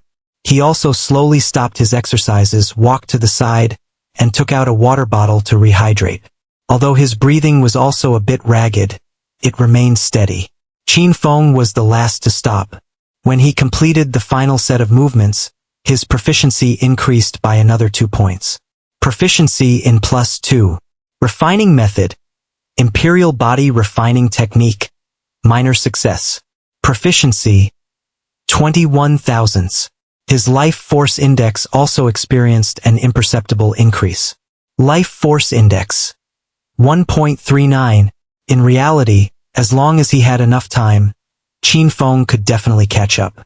Even surpassing Sherpatian wouldn't be a problem. This was because he had no bottlenecks when practicing the body refining technique. He just needed to grind out proficiency points. Small gains accumulate into great ones. Over time, the improvement in his physical constitution would be very rapid. Qin Feng rested for a moment, then dragged Xiaopeng and Shirpati into the cafeteria for a nutritious meal. While they ate, they shared their training experiences with the body refining technique. Everyone was making slow progress. The afternoon was for practicing killing techniques. A corner of the martial arts room was specially designated as a cold weapons training area. Qin Feng took a standard alloy long spear from the weapon rack. The spear felt cool and heavy in his hands. It was about 3 meters long, forged entirely from a high-strength alloy, its tip gleaming with a cold, metallic luster. Grasping the spear with both hands, he began to practice the most basic movements according to the diagrams in the manual. Thrust, tap, deflect, block, sweep, chop. He repeated each basic movement over 1,000 times, striving to embed the motions deep into his muscle memory. At first, his movements were still somewhat awkward. The spear in his hands felt less like a weapon and more like an unwieldy, heavy iron rod. Qin Feng, your core is unstable. Shirpotian's voice suddenly came from the side. He had finished his own saber practice at some point and was now standing nearby, watching him. The foundation of spear arts lies in the waist and hips.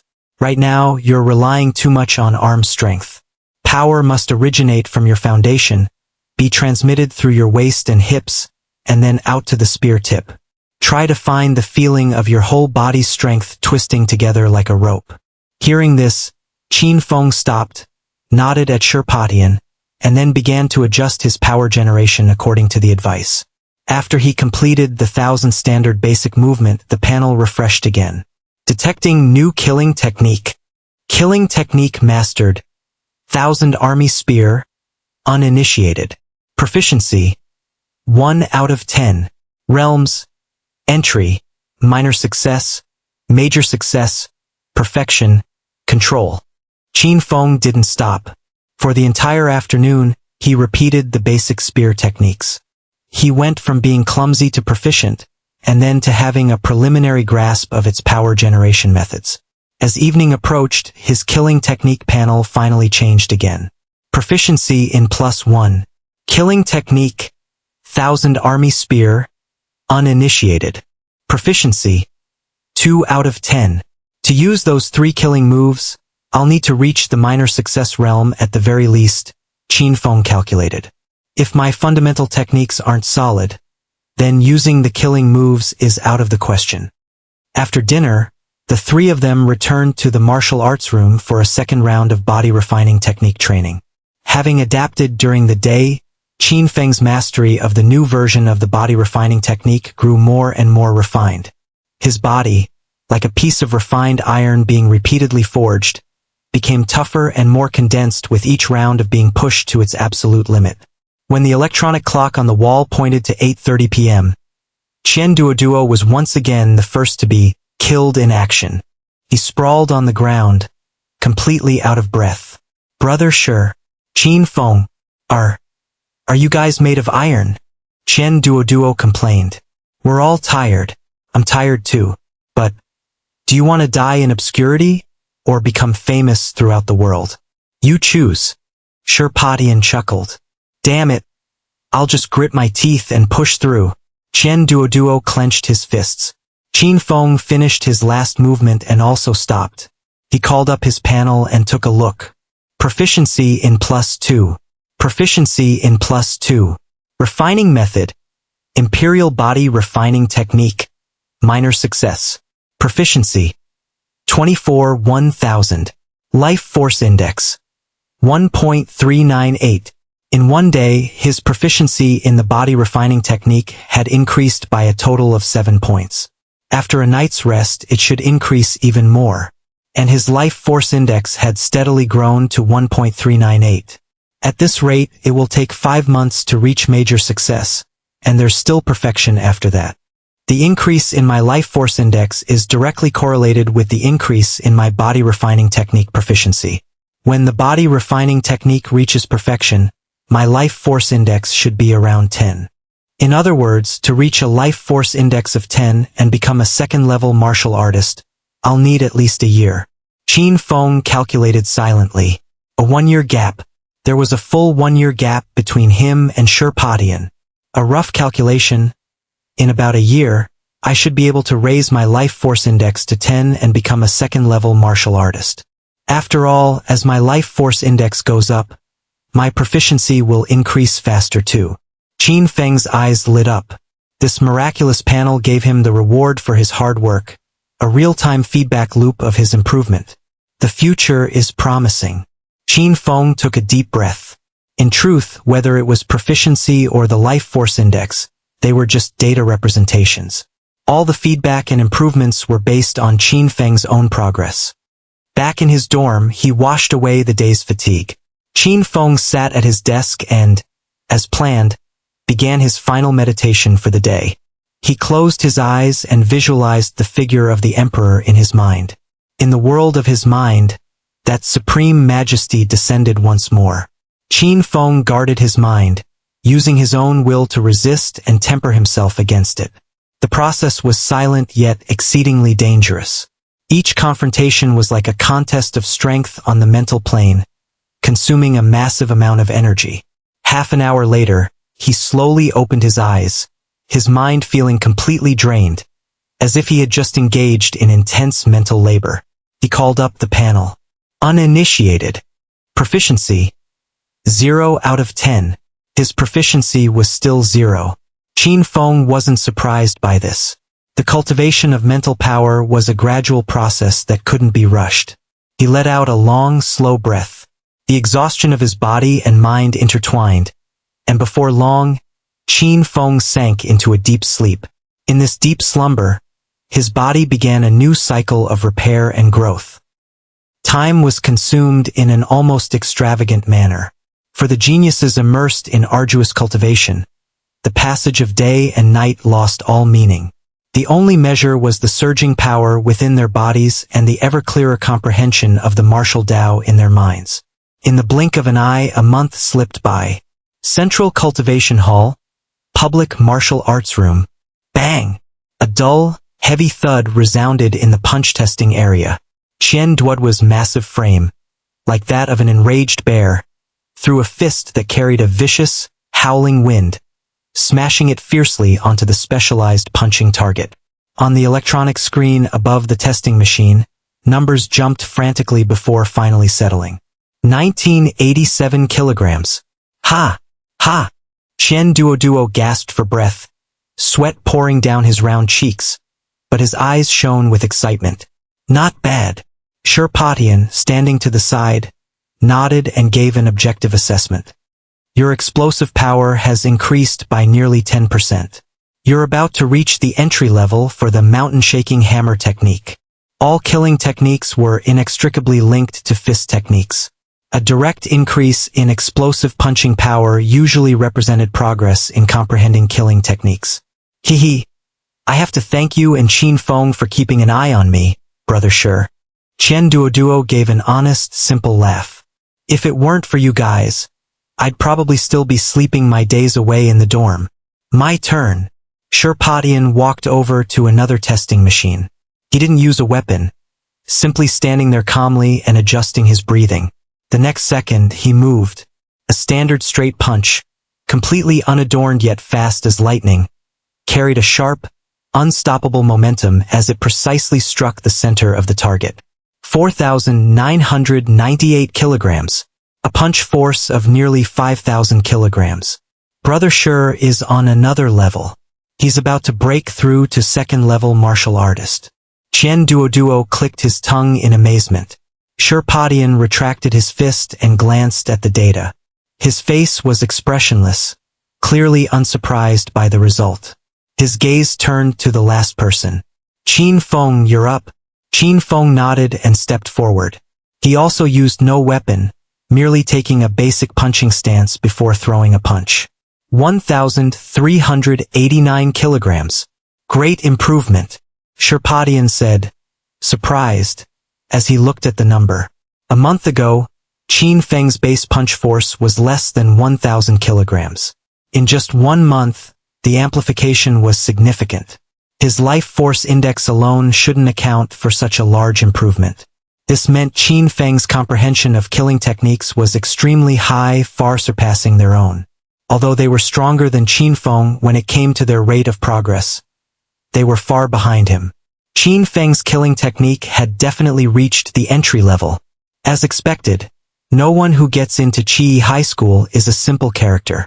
Shirpatian mused to himself. Just testing punch force is boring. Come on, let's test our killing techniques.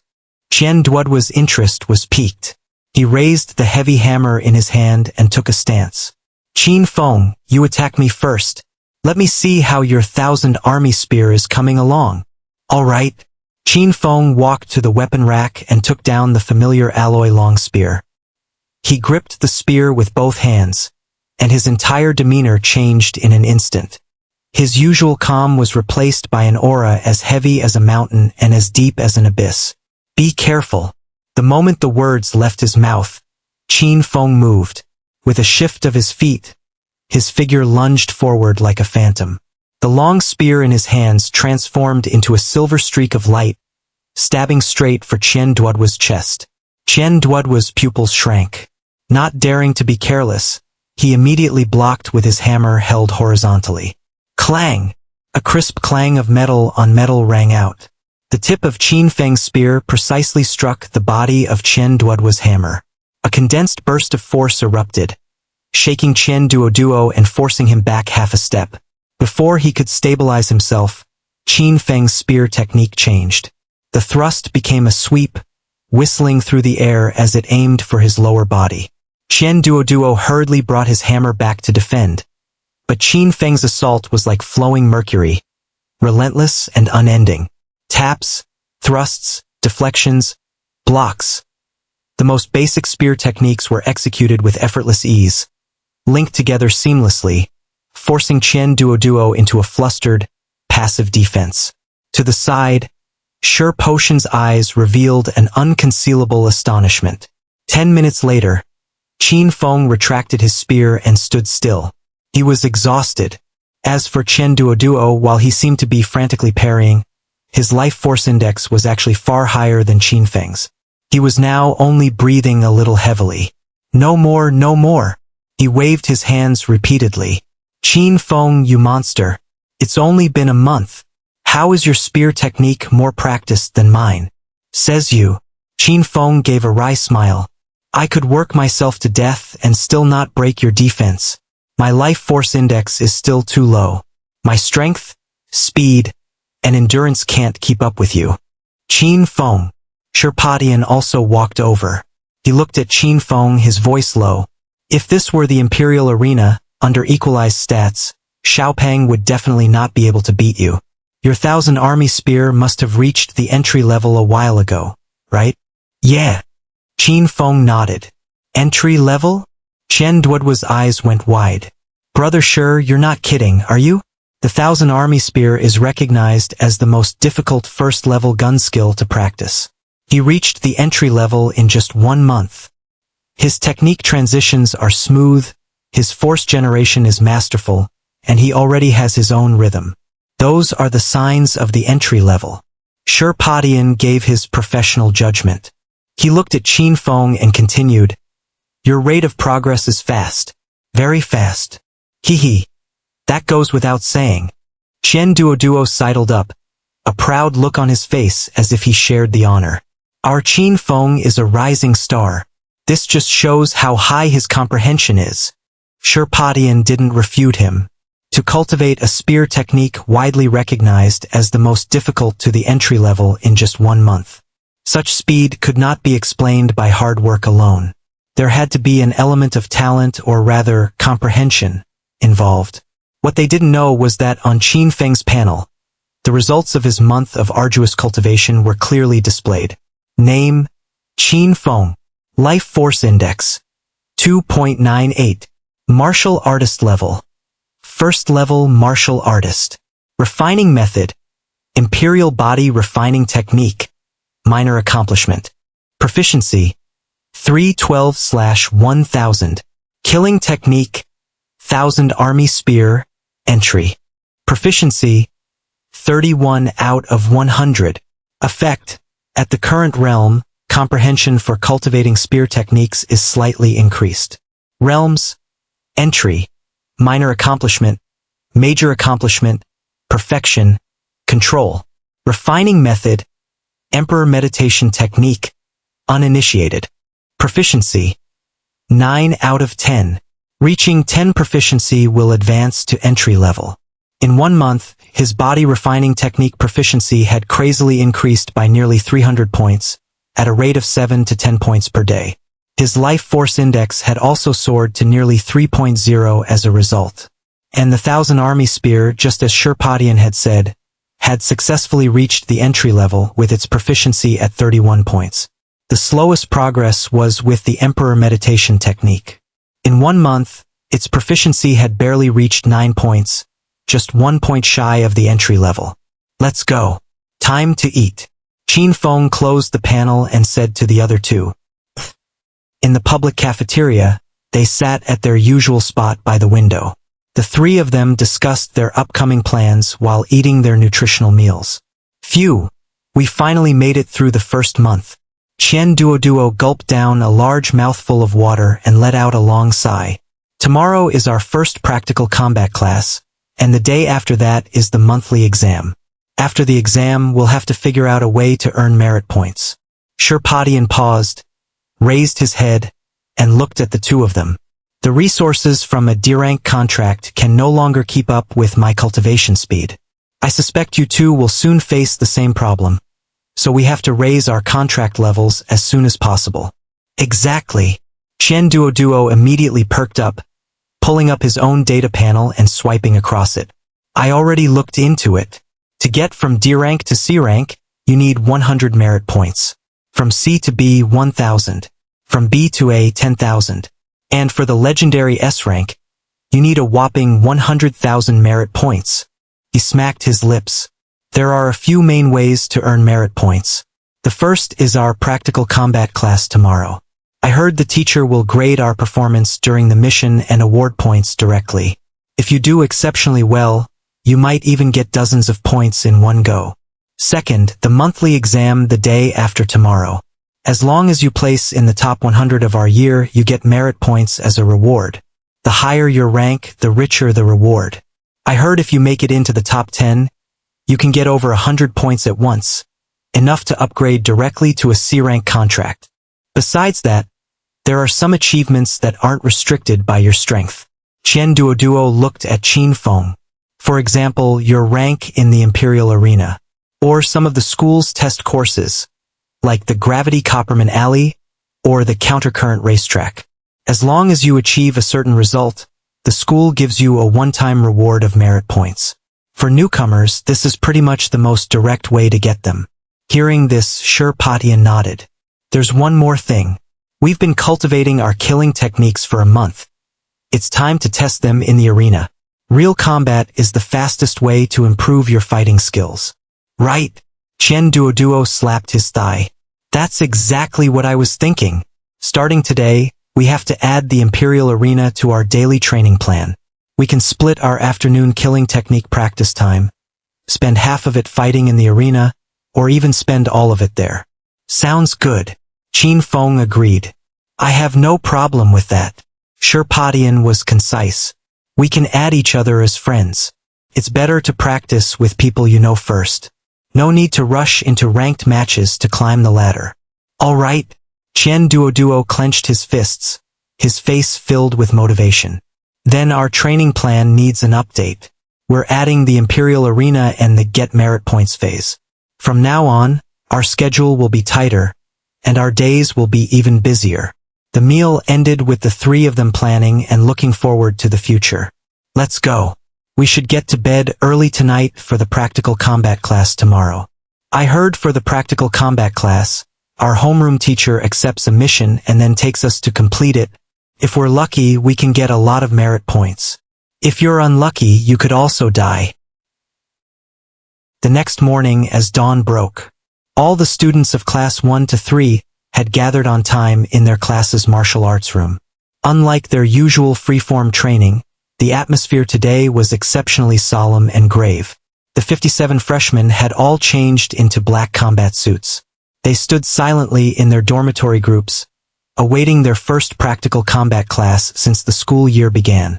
The door to the martial arts room slid open without a sound. The figure of their homeroom teacher, Wu Shangfeng, appeared in the doorway.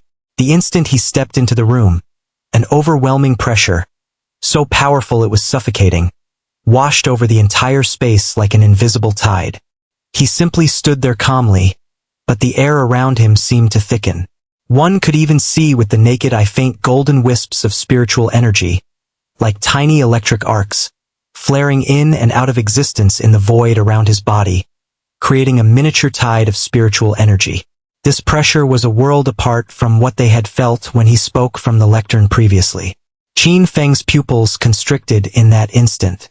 He finally realized that for the entire past month, the Wu Shangfeng they had seen was nothing more than a remotely controlled holographic projection, completely devoid of any energy fluctuation. But the man standing here today was his true self, a true powerhouse of unfathomable vitality. Wu Shangfeng's gaze swept over every student present, feeling almost tangible. Everyone's breathing slowed involuntarily. Open your subspace network terminals. His voice was low and authoritative, devoid of any emotion. Add my ID, Wu 003. The students immediately raised their wrists and followed his command. Qin Feng also opened his subspace panel and typed Wu Shangfeng's ID into the friend search bar. Request sent. Your friend request to Wu 003 has been approved. Updating your affiliation information. On his personal panel, the information in the area section changed. Area: Canaan Star System, Qiming Star, Qiming First Martial Arts High School, Class 1 to 3. Administrator, Wu Shangfeng. Very good. Seeing that all the students had completed the task, Wu Shangfeng nodded. From now on, your every action on the subspace network will be under my supervision. He scanned the room and began to address the main topic of the day. Today is your first practical combat class. Now, listen carefully to every single word I say. In 1 hour, we will use the subspace transmission network to teleport as a group to a mining planet codenamed Gamma 7 in a border region of the Empire.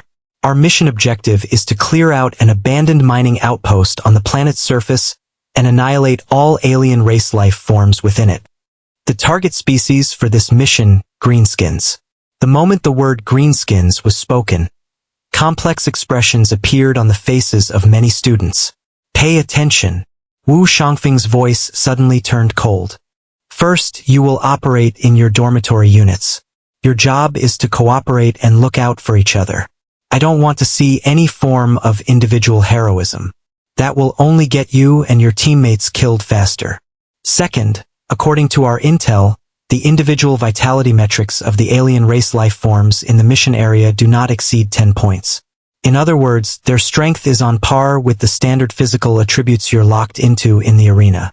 This is a training ground the school has carefully selected as the most suitable for rookies. Third, everyone must be equipped with melee weapons. The use of any type of spiritual energy weapons, power armor, or weapons with a large area of effect is prohibited.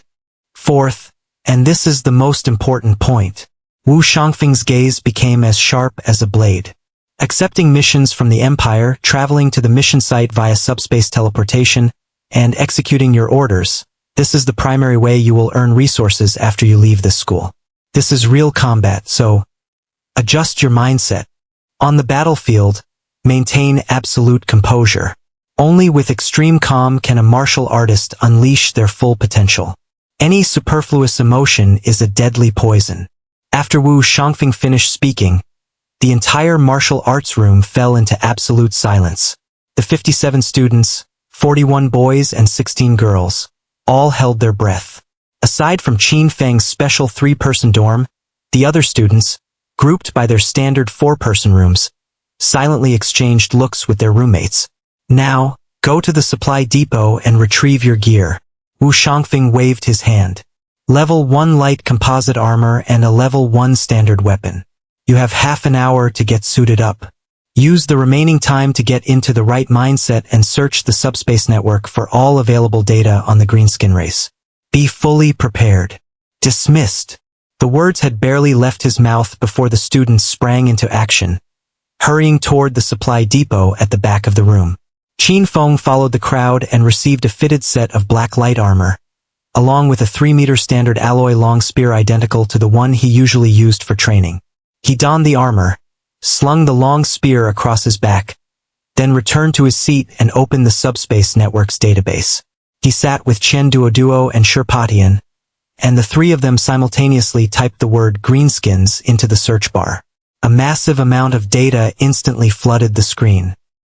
Damn! This thing is ugly as hell. Chen Duoduo couldn't help but remark, looking at the 3D image of a greenskin that had popped up on the light screen. It was an upright walking humanoid creature with filthy green skin. It had a burly, muscular build, a massive head with a protruding lower jaw, and a mouth full of fangs. Its eyes brimmed with a primitive, chaotic brutality. Greenskins are a fungal life form. Like the human race, they are one of the cosmic peak races. Shirpatian explained in a low voice. They have no fixed social structure, instead using a unique spiritual field known as the Warak to coalesce into temporary tribes or warbands. Their technology is incredibly crude and brutal. It relies on their racial talent, the power of I reckon, to hammer piles of scrap metal into weapons that can fire and explode. The power of I reckon? Chen Duoduo was completely baffled. What the hell is that? It's a psychic, illogical spiritual energy phenomenon. Qin Feng chimed in while looking at the files. Simply put, if enough greenskins reckon deep down that a hunk of metal can shoot, then it really can shoot, even if it doesn't have a trigger. That's insane. Chen Duoduo's eyes went wide. High-level martial artists also cultivate mental power and use spiritual energy, but there's no way they can just reckon things into existence like that. That's why they're considered a first-class menace in the cosmos. Shirpatian continued. Their method of reproduction is by spreading spores. When a greenskin dies, its corpse decomposes in a short period of time, releasing hundreds of millions of spores. If the environment is suitable, these spores will quickly take root and grow into new greenskins. This means they are nearly impossible to wipe out. So, you're saying that for this mission, we don't just have to kill them all, we also have to deal with their corpses? Chen Duoduo asked. The mission briefing doesn't say anything about that, so we probably won't have to. Qin Feng pointed to another data file. Look here. An individual greenskin strength is directly proportional to its size and the darkness of its skin color. The bigger they are and the greener their skin, the stronger they are.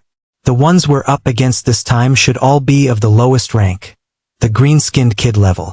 They have low intelligence, are fearless in battle, and prefer to use crude choppers and axes for close-quarters combat. To summarize, Shirpatian turned off the light screen. Our enemies this time are a pack of beasts.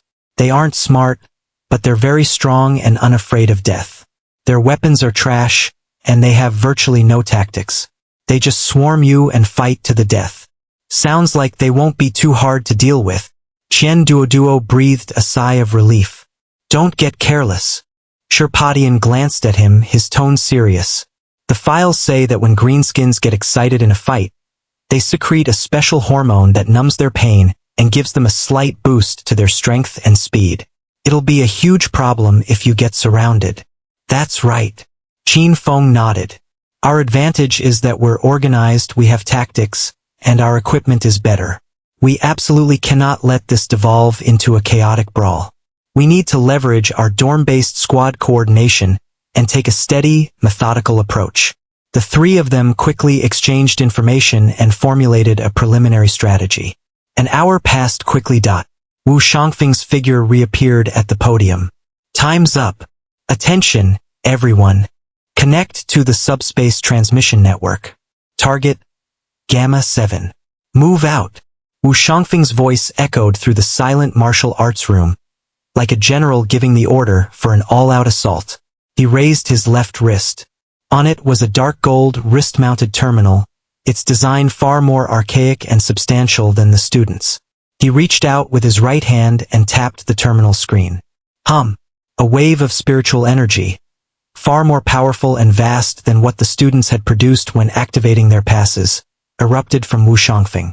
The floor of the martial arts room, its usually unremarkable metal panels, seemed to come to life. Invisible energy circuits etched within the panels activated in an instant, flaring with a dazzling silver light. Like surging rivers, the light flowed from every corner of the room, converging at the center. Within seconds, a massive, circular teleportation array over 20 meters in diameter, composed of countless complex and arcane runes, slowly materialized in the center of the room. At the center of the array, space began to visibly distort, rippling like the surface of a calm lake after a stone has been tossed in. A profound and vast aura, one from a distant dimension, beyond mortal comprehension, seeped out from the heart of the distortion. At the same time, the subspace network terminal on every student in first-year class 3 emitted a crisp notification chime. Qin Feng looked down. An invitation initiated by Wu Shangfeng had popped up on his light screen. Your administrator, Wu 003, has invited you to join the team teleportation sequence. Destination: Planet Gamma 7, Empire Border Exploration Zone. Teleportation method: Subspace Network Directed Deployment. Accept. Everyone, accept the invitation. Wu Shangfeng's voice rang out again, clear in every student's ears. Without a moment's hesitation, the students tapped the accept option on their terminals.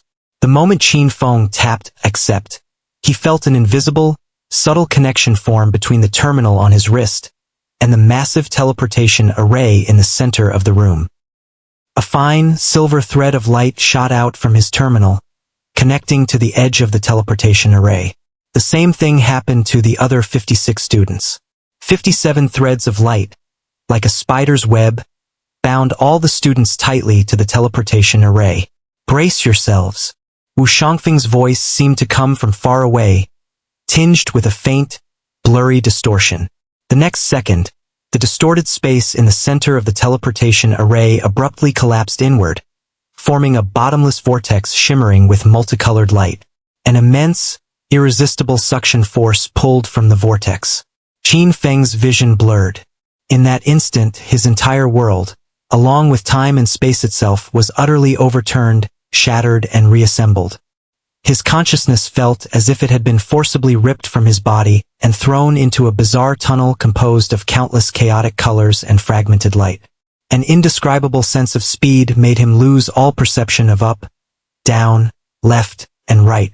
Countless unfamiliar, malevolent whispers echoed madly in the depths of his mind, persistent and foul like maggots burrowing into his bones. His body felt as if it were being violently pulled and torn in every direction by countless invisible hands. This dizzying, soul-crushing sensation, he didn't know how long it lasted. Perhaps a century, or perhaps just a fleeting moment. Just as the tearing sensation reached its peak, everything came to an abrupt halt. Qin Feng's eyes shot open. He found himself standing on solid, dark red earth. He gasped for breath, instinctively pressing a hand to his forehead to ease the intense dizziness still lingering in his mind. He looked around and found himself in a completely alien world. The sky was a murky, sickly orange, with no sun or clouds in sight. 2 dark purple moons of different sizes, like a pair of enormous, lifeless eyeballs, hung silently in the firmament. The air was thick with a pungent odor, a mix of sulfur, rust, and some unknown decaying substance. The ground beneath his feet was a desolate, dark red gobi. There was no vegetation in sight, only jagged, strange rocks and massive metal wrecks resembling the skeletons of great beasts, scattered everywhere. In the distance, several abandoned, colossal mineral refining towers stood on the horizon like silent, rust-covered steel giants, adding a touch of apocalyptic desolation to the dead world. The bodies of numerous miners were scattered around the refining towers. This was Planet Gamma 7. A mining sector on the frontier of the Empire, one that still held some value. Beside him, Chen Duoduo was bent over with his hands on his knees, his face pale as he dry-heaved uncontrollably. Holy shit, this teleportation feels... so awful. On his other side, Sherpodian was in slightly better shape. Though his face was also pale, he still stood ramrod straight, his brow tightly furrowed as he clearly struggled to adapt to the teleportation's aftereffects. The rest of the students were in a similar state. Many of them, like Chen Duoduo, had collapsed to the ground, looking miserable. Only their homeroom teacher, Wu Shangfeng, remained completely unfazed. He seemed entirely unaffected by the subspace teleportation, his sharp eyes vigilantly scanning the surroundings. All of you on your feet. His voice was like a clap of thunder, booming in everyone's ears. This is a battlefield, not your playground. These first few seconds after teleporting are when you're most vulnerable and most likely to be ambushed. Get yourselves together, check your equipment, and stay alert. Startled by his sharp command, the students all jolted. They fought through their discomfort, scrambled to their feet, and picked up their weapons. Qin Feng also tightened his grip on the alloy long spear in his hand. The cold touch of the metal quickly cleared his muddled consciousness. On the Crimson Gobi, the dead silence was shattered by the arrival of a group of uninvited guests. It took the students of first year, Class 3, about 30 seconds to gradually recover from the violent aftereffects of subspace teleportation, a sensation like having one's very soul twisted into a knot. Chen Duoduo stopped dry-heaving, but his face was still as pale as paper. Sherpotion's tightly furrowed brow also slowly relaxed. The rest of the students also found their footing one by one, gripping their weapons tightly. Throughout those 30 seconds, their homeroom teacher, Wu Shangfeng, stood like a silent iron tower at the head of the group. He didn't rush them, merely watching over them in silence. His sharp gaze, like that of a hyper-alert sentry, scanned every corner of the desolate plains. Only when everyone had more or less regained their ability to move did he finally speak, his voice as steady and composed as ever. The discomfort from subspace teleportation stems from the fact that your mental power isn't yet strong enough to completely resist the spatial tearing and the torrent of information that comes with interdimensional travel. This feeling will gradually lessen as your mental power improves. Generally, once you become a level 4 martial artist and your mental power is sufficiently strong, you'll be completely immune to the side effects. He raised the dark gold terminal on his wrist and tapped lightly on its holographic screen. Instantly, all the students' terminals received a file. It was a detailed three-dimensional map of the mining zone on Planet Gamma 7. On the map, a vast, intricately structured mining complex was clearly marked. Surrounding the complex were numerous destroyed mining facilities and residential camps. Their mission objective, an area marked with a scarlet dot, was located in the very heart of the complex, the main mine shaft. Our mission is to enter this mining complex and eliminate all the greenskins inside the main mine shaft. Wu Shangfeng's voice echoed across the open gobi. Your time limit is 8 hours. Within those 8 hours, using whatever tactics or means necessary, you must eliminate every last greenskin in the target area. His gaze swept over the young, tense faces before him. One more thing. I don't want to see any casualties. With the mission briefed, Wu Shangfeng took a step back and said no more. He had handed command over entirely to this group of greenhorn first years. The students exchanged glances. For a moment no one spoke. After a moment of silence, a tall, handsome young man with a slender build stepped out from the group. His name was Chulan. His entrance exam rank was second only to Sherpotion's, and he was widely considered the number 2 student in the class. Everyone. Chulan's voice was clear and confident as he addressed the group. Since Teacher Wu has given us command, we can't just be a disorganized mob. I propose that I take on the role of temporary commander to coordinate this operation. Any objections? The students around him, including the other top-ranked prodigies, all instinctively glanced toward Sherpodian in the front row. Sherpodian maintained his usual cold expression. He simply watched Chulan calmly, neither speaking nor objecting. It wasn't in his nature to take the lead in these kinds of situations.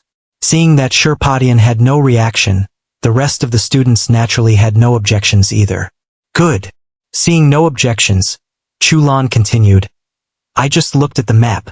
The tunnels inside the main mine shaft are narrow and complex, putting us at a severe disadvantage. If we rush in, we could be split up and surrounded by the greenskins. Or worse, they could trap us in a narrow passage. We could easily end up in a situation where a single greenskin holds a choke point against us all. At that point, any tactical advantage we have would be gone. Therefore, I suggest we first lure the greenskins out of their lair. We'll draw them onto this open plain outside the complex and then encircle and destroy them. As for how to lure them out, a confident smile played on Chulan's lips. It's simple. We just need one squad to charge the mine entrance, launch a probing attack, and then feign a rout and retreat. Low-level greenskins are extremely belligerent and unintelligent. They can't tolerate any form of provocation and will inevitably pour out in full force to hunt us down. Once they're drawn out, we'll move in, organized by our dorm squads, to divide and surround them. Remember, we aren't fighting alone. Each squad needs to stay in contact, providing mutual support and coordination. Chulan's tactical thinking was clear and logical, and it quickly won everyone's approval. My dorm squad will handle the luring mission, Chulan volunteered, looking to his 3 roommates. They all nodded in unison, not a trace of fear on their faces. The plan was set. Under Chulan's command, all the students quickly arranged themselves into a massive, pocket-shaped ambush formation on the open gobi. Qin Feng, Sherpatian, and Chen Duoduo were positioned on the formation's left flank. Everything was in place. Chulan gave everyone a ready signal, then led his 3 roommates away. They shot off like 4 arrows loosed from a bow, speeding toward the distant mine entrance, which gaped like the maw of a giant, dark beast. Everyone held their breath and waited in silence. About 10 minutes later, a violent explosion boomed from the distant mine entrance, followed by the crisp clang of weapons striking. Soon, the figures of Chulan and his 3 squadmates appeared from the direction of the mine, fleeing back in apparent disarray. It worked! They're coming out! Chulan's voice came through the team channel, clear in everyone's ears. Almost at the very instant his voice faded. Whack! A chaotic, frenzied roar, one that seemed powerful enough to rip the sky apart, erupted from the depths of the dark mine. Immediately after, the ground began to tremble. An overwhelming green tide, like a bursting dam, flooded out of the mine shaft. It was a horde of over 100 greenskins of all shapes and sizes. They brandished rusty, crudely made choppa and axes, letting out guttural, unintelligible roars filled with bloodlust. Flames of chaos and violence burned in their scarlet eyes, locked squarely on Chulan's fleeing squad of 4 as they launched a death-defying charge. They ran without any semblance of a formation, like a pack of enraged beasts that knew only the most direct path to their prey. Amidst this green torrent was a greenskin of particularly massive stature. It stood 2 meters tall, its skin a dark, inky green, and its muscles were knotted like stone. It dragged a massive bone-slicing saber wider than a door. This was the chieftain of the small tribe. Trailing this small warband were several crude war wagons, cobbled together from scrap metal, spikes, and unidentifiable mechanical parts. Some of these wagons ran on treads, while others rolled on wheels of mismatched sizes. Their chassis were crudely smeared with red paint in the shape of giant fangs and skulls. Mounted on their roofs were big shutas, made from metal pipes and springs that looked like they could explode at any moment. These were the products of the greenskins' power of reckoning. They looked like a pile of laughable junk, but everyone knew these crude war machines could unleash an illogical and lethal amount of power in the battle to come. The green tide roared and surged, carrying with it a frenzied aura of total destruction as it plunged headfirst into the trap the first years had laid. The number of greenskins completely exceeded the students' expectations. Chulan's expression flickered. Stick to the plan. Attack. The greenskins crashed into the students, and a terrifying battle erupted in an instant. Wu Shangfeng stood quietly in the distance, his hawk-like eyes observing the battlefield. He was confident he could protect all the students with ease. Of course, he wouldn't interfere lightly. From the terminal on Wu Shangfeng's wrist, a drone launched into the air, hovering high above to film the entire battle. Back at Qiming First High School. Inside a massive martial arts room, the principal of Qiming First High School sat with a dozen other teachers, watching the large screen. The screen showed the very scene of the battle erupting between the greenskins and the students. "I wonder how many promising talents we have in this batch," the principal muttered to himself.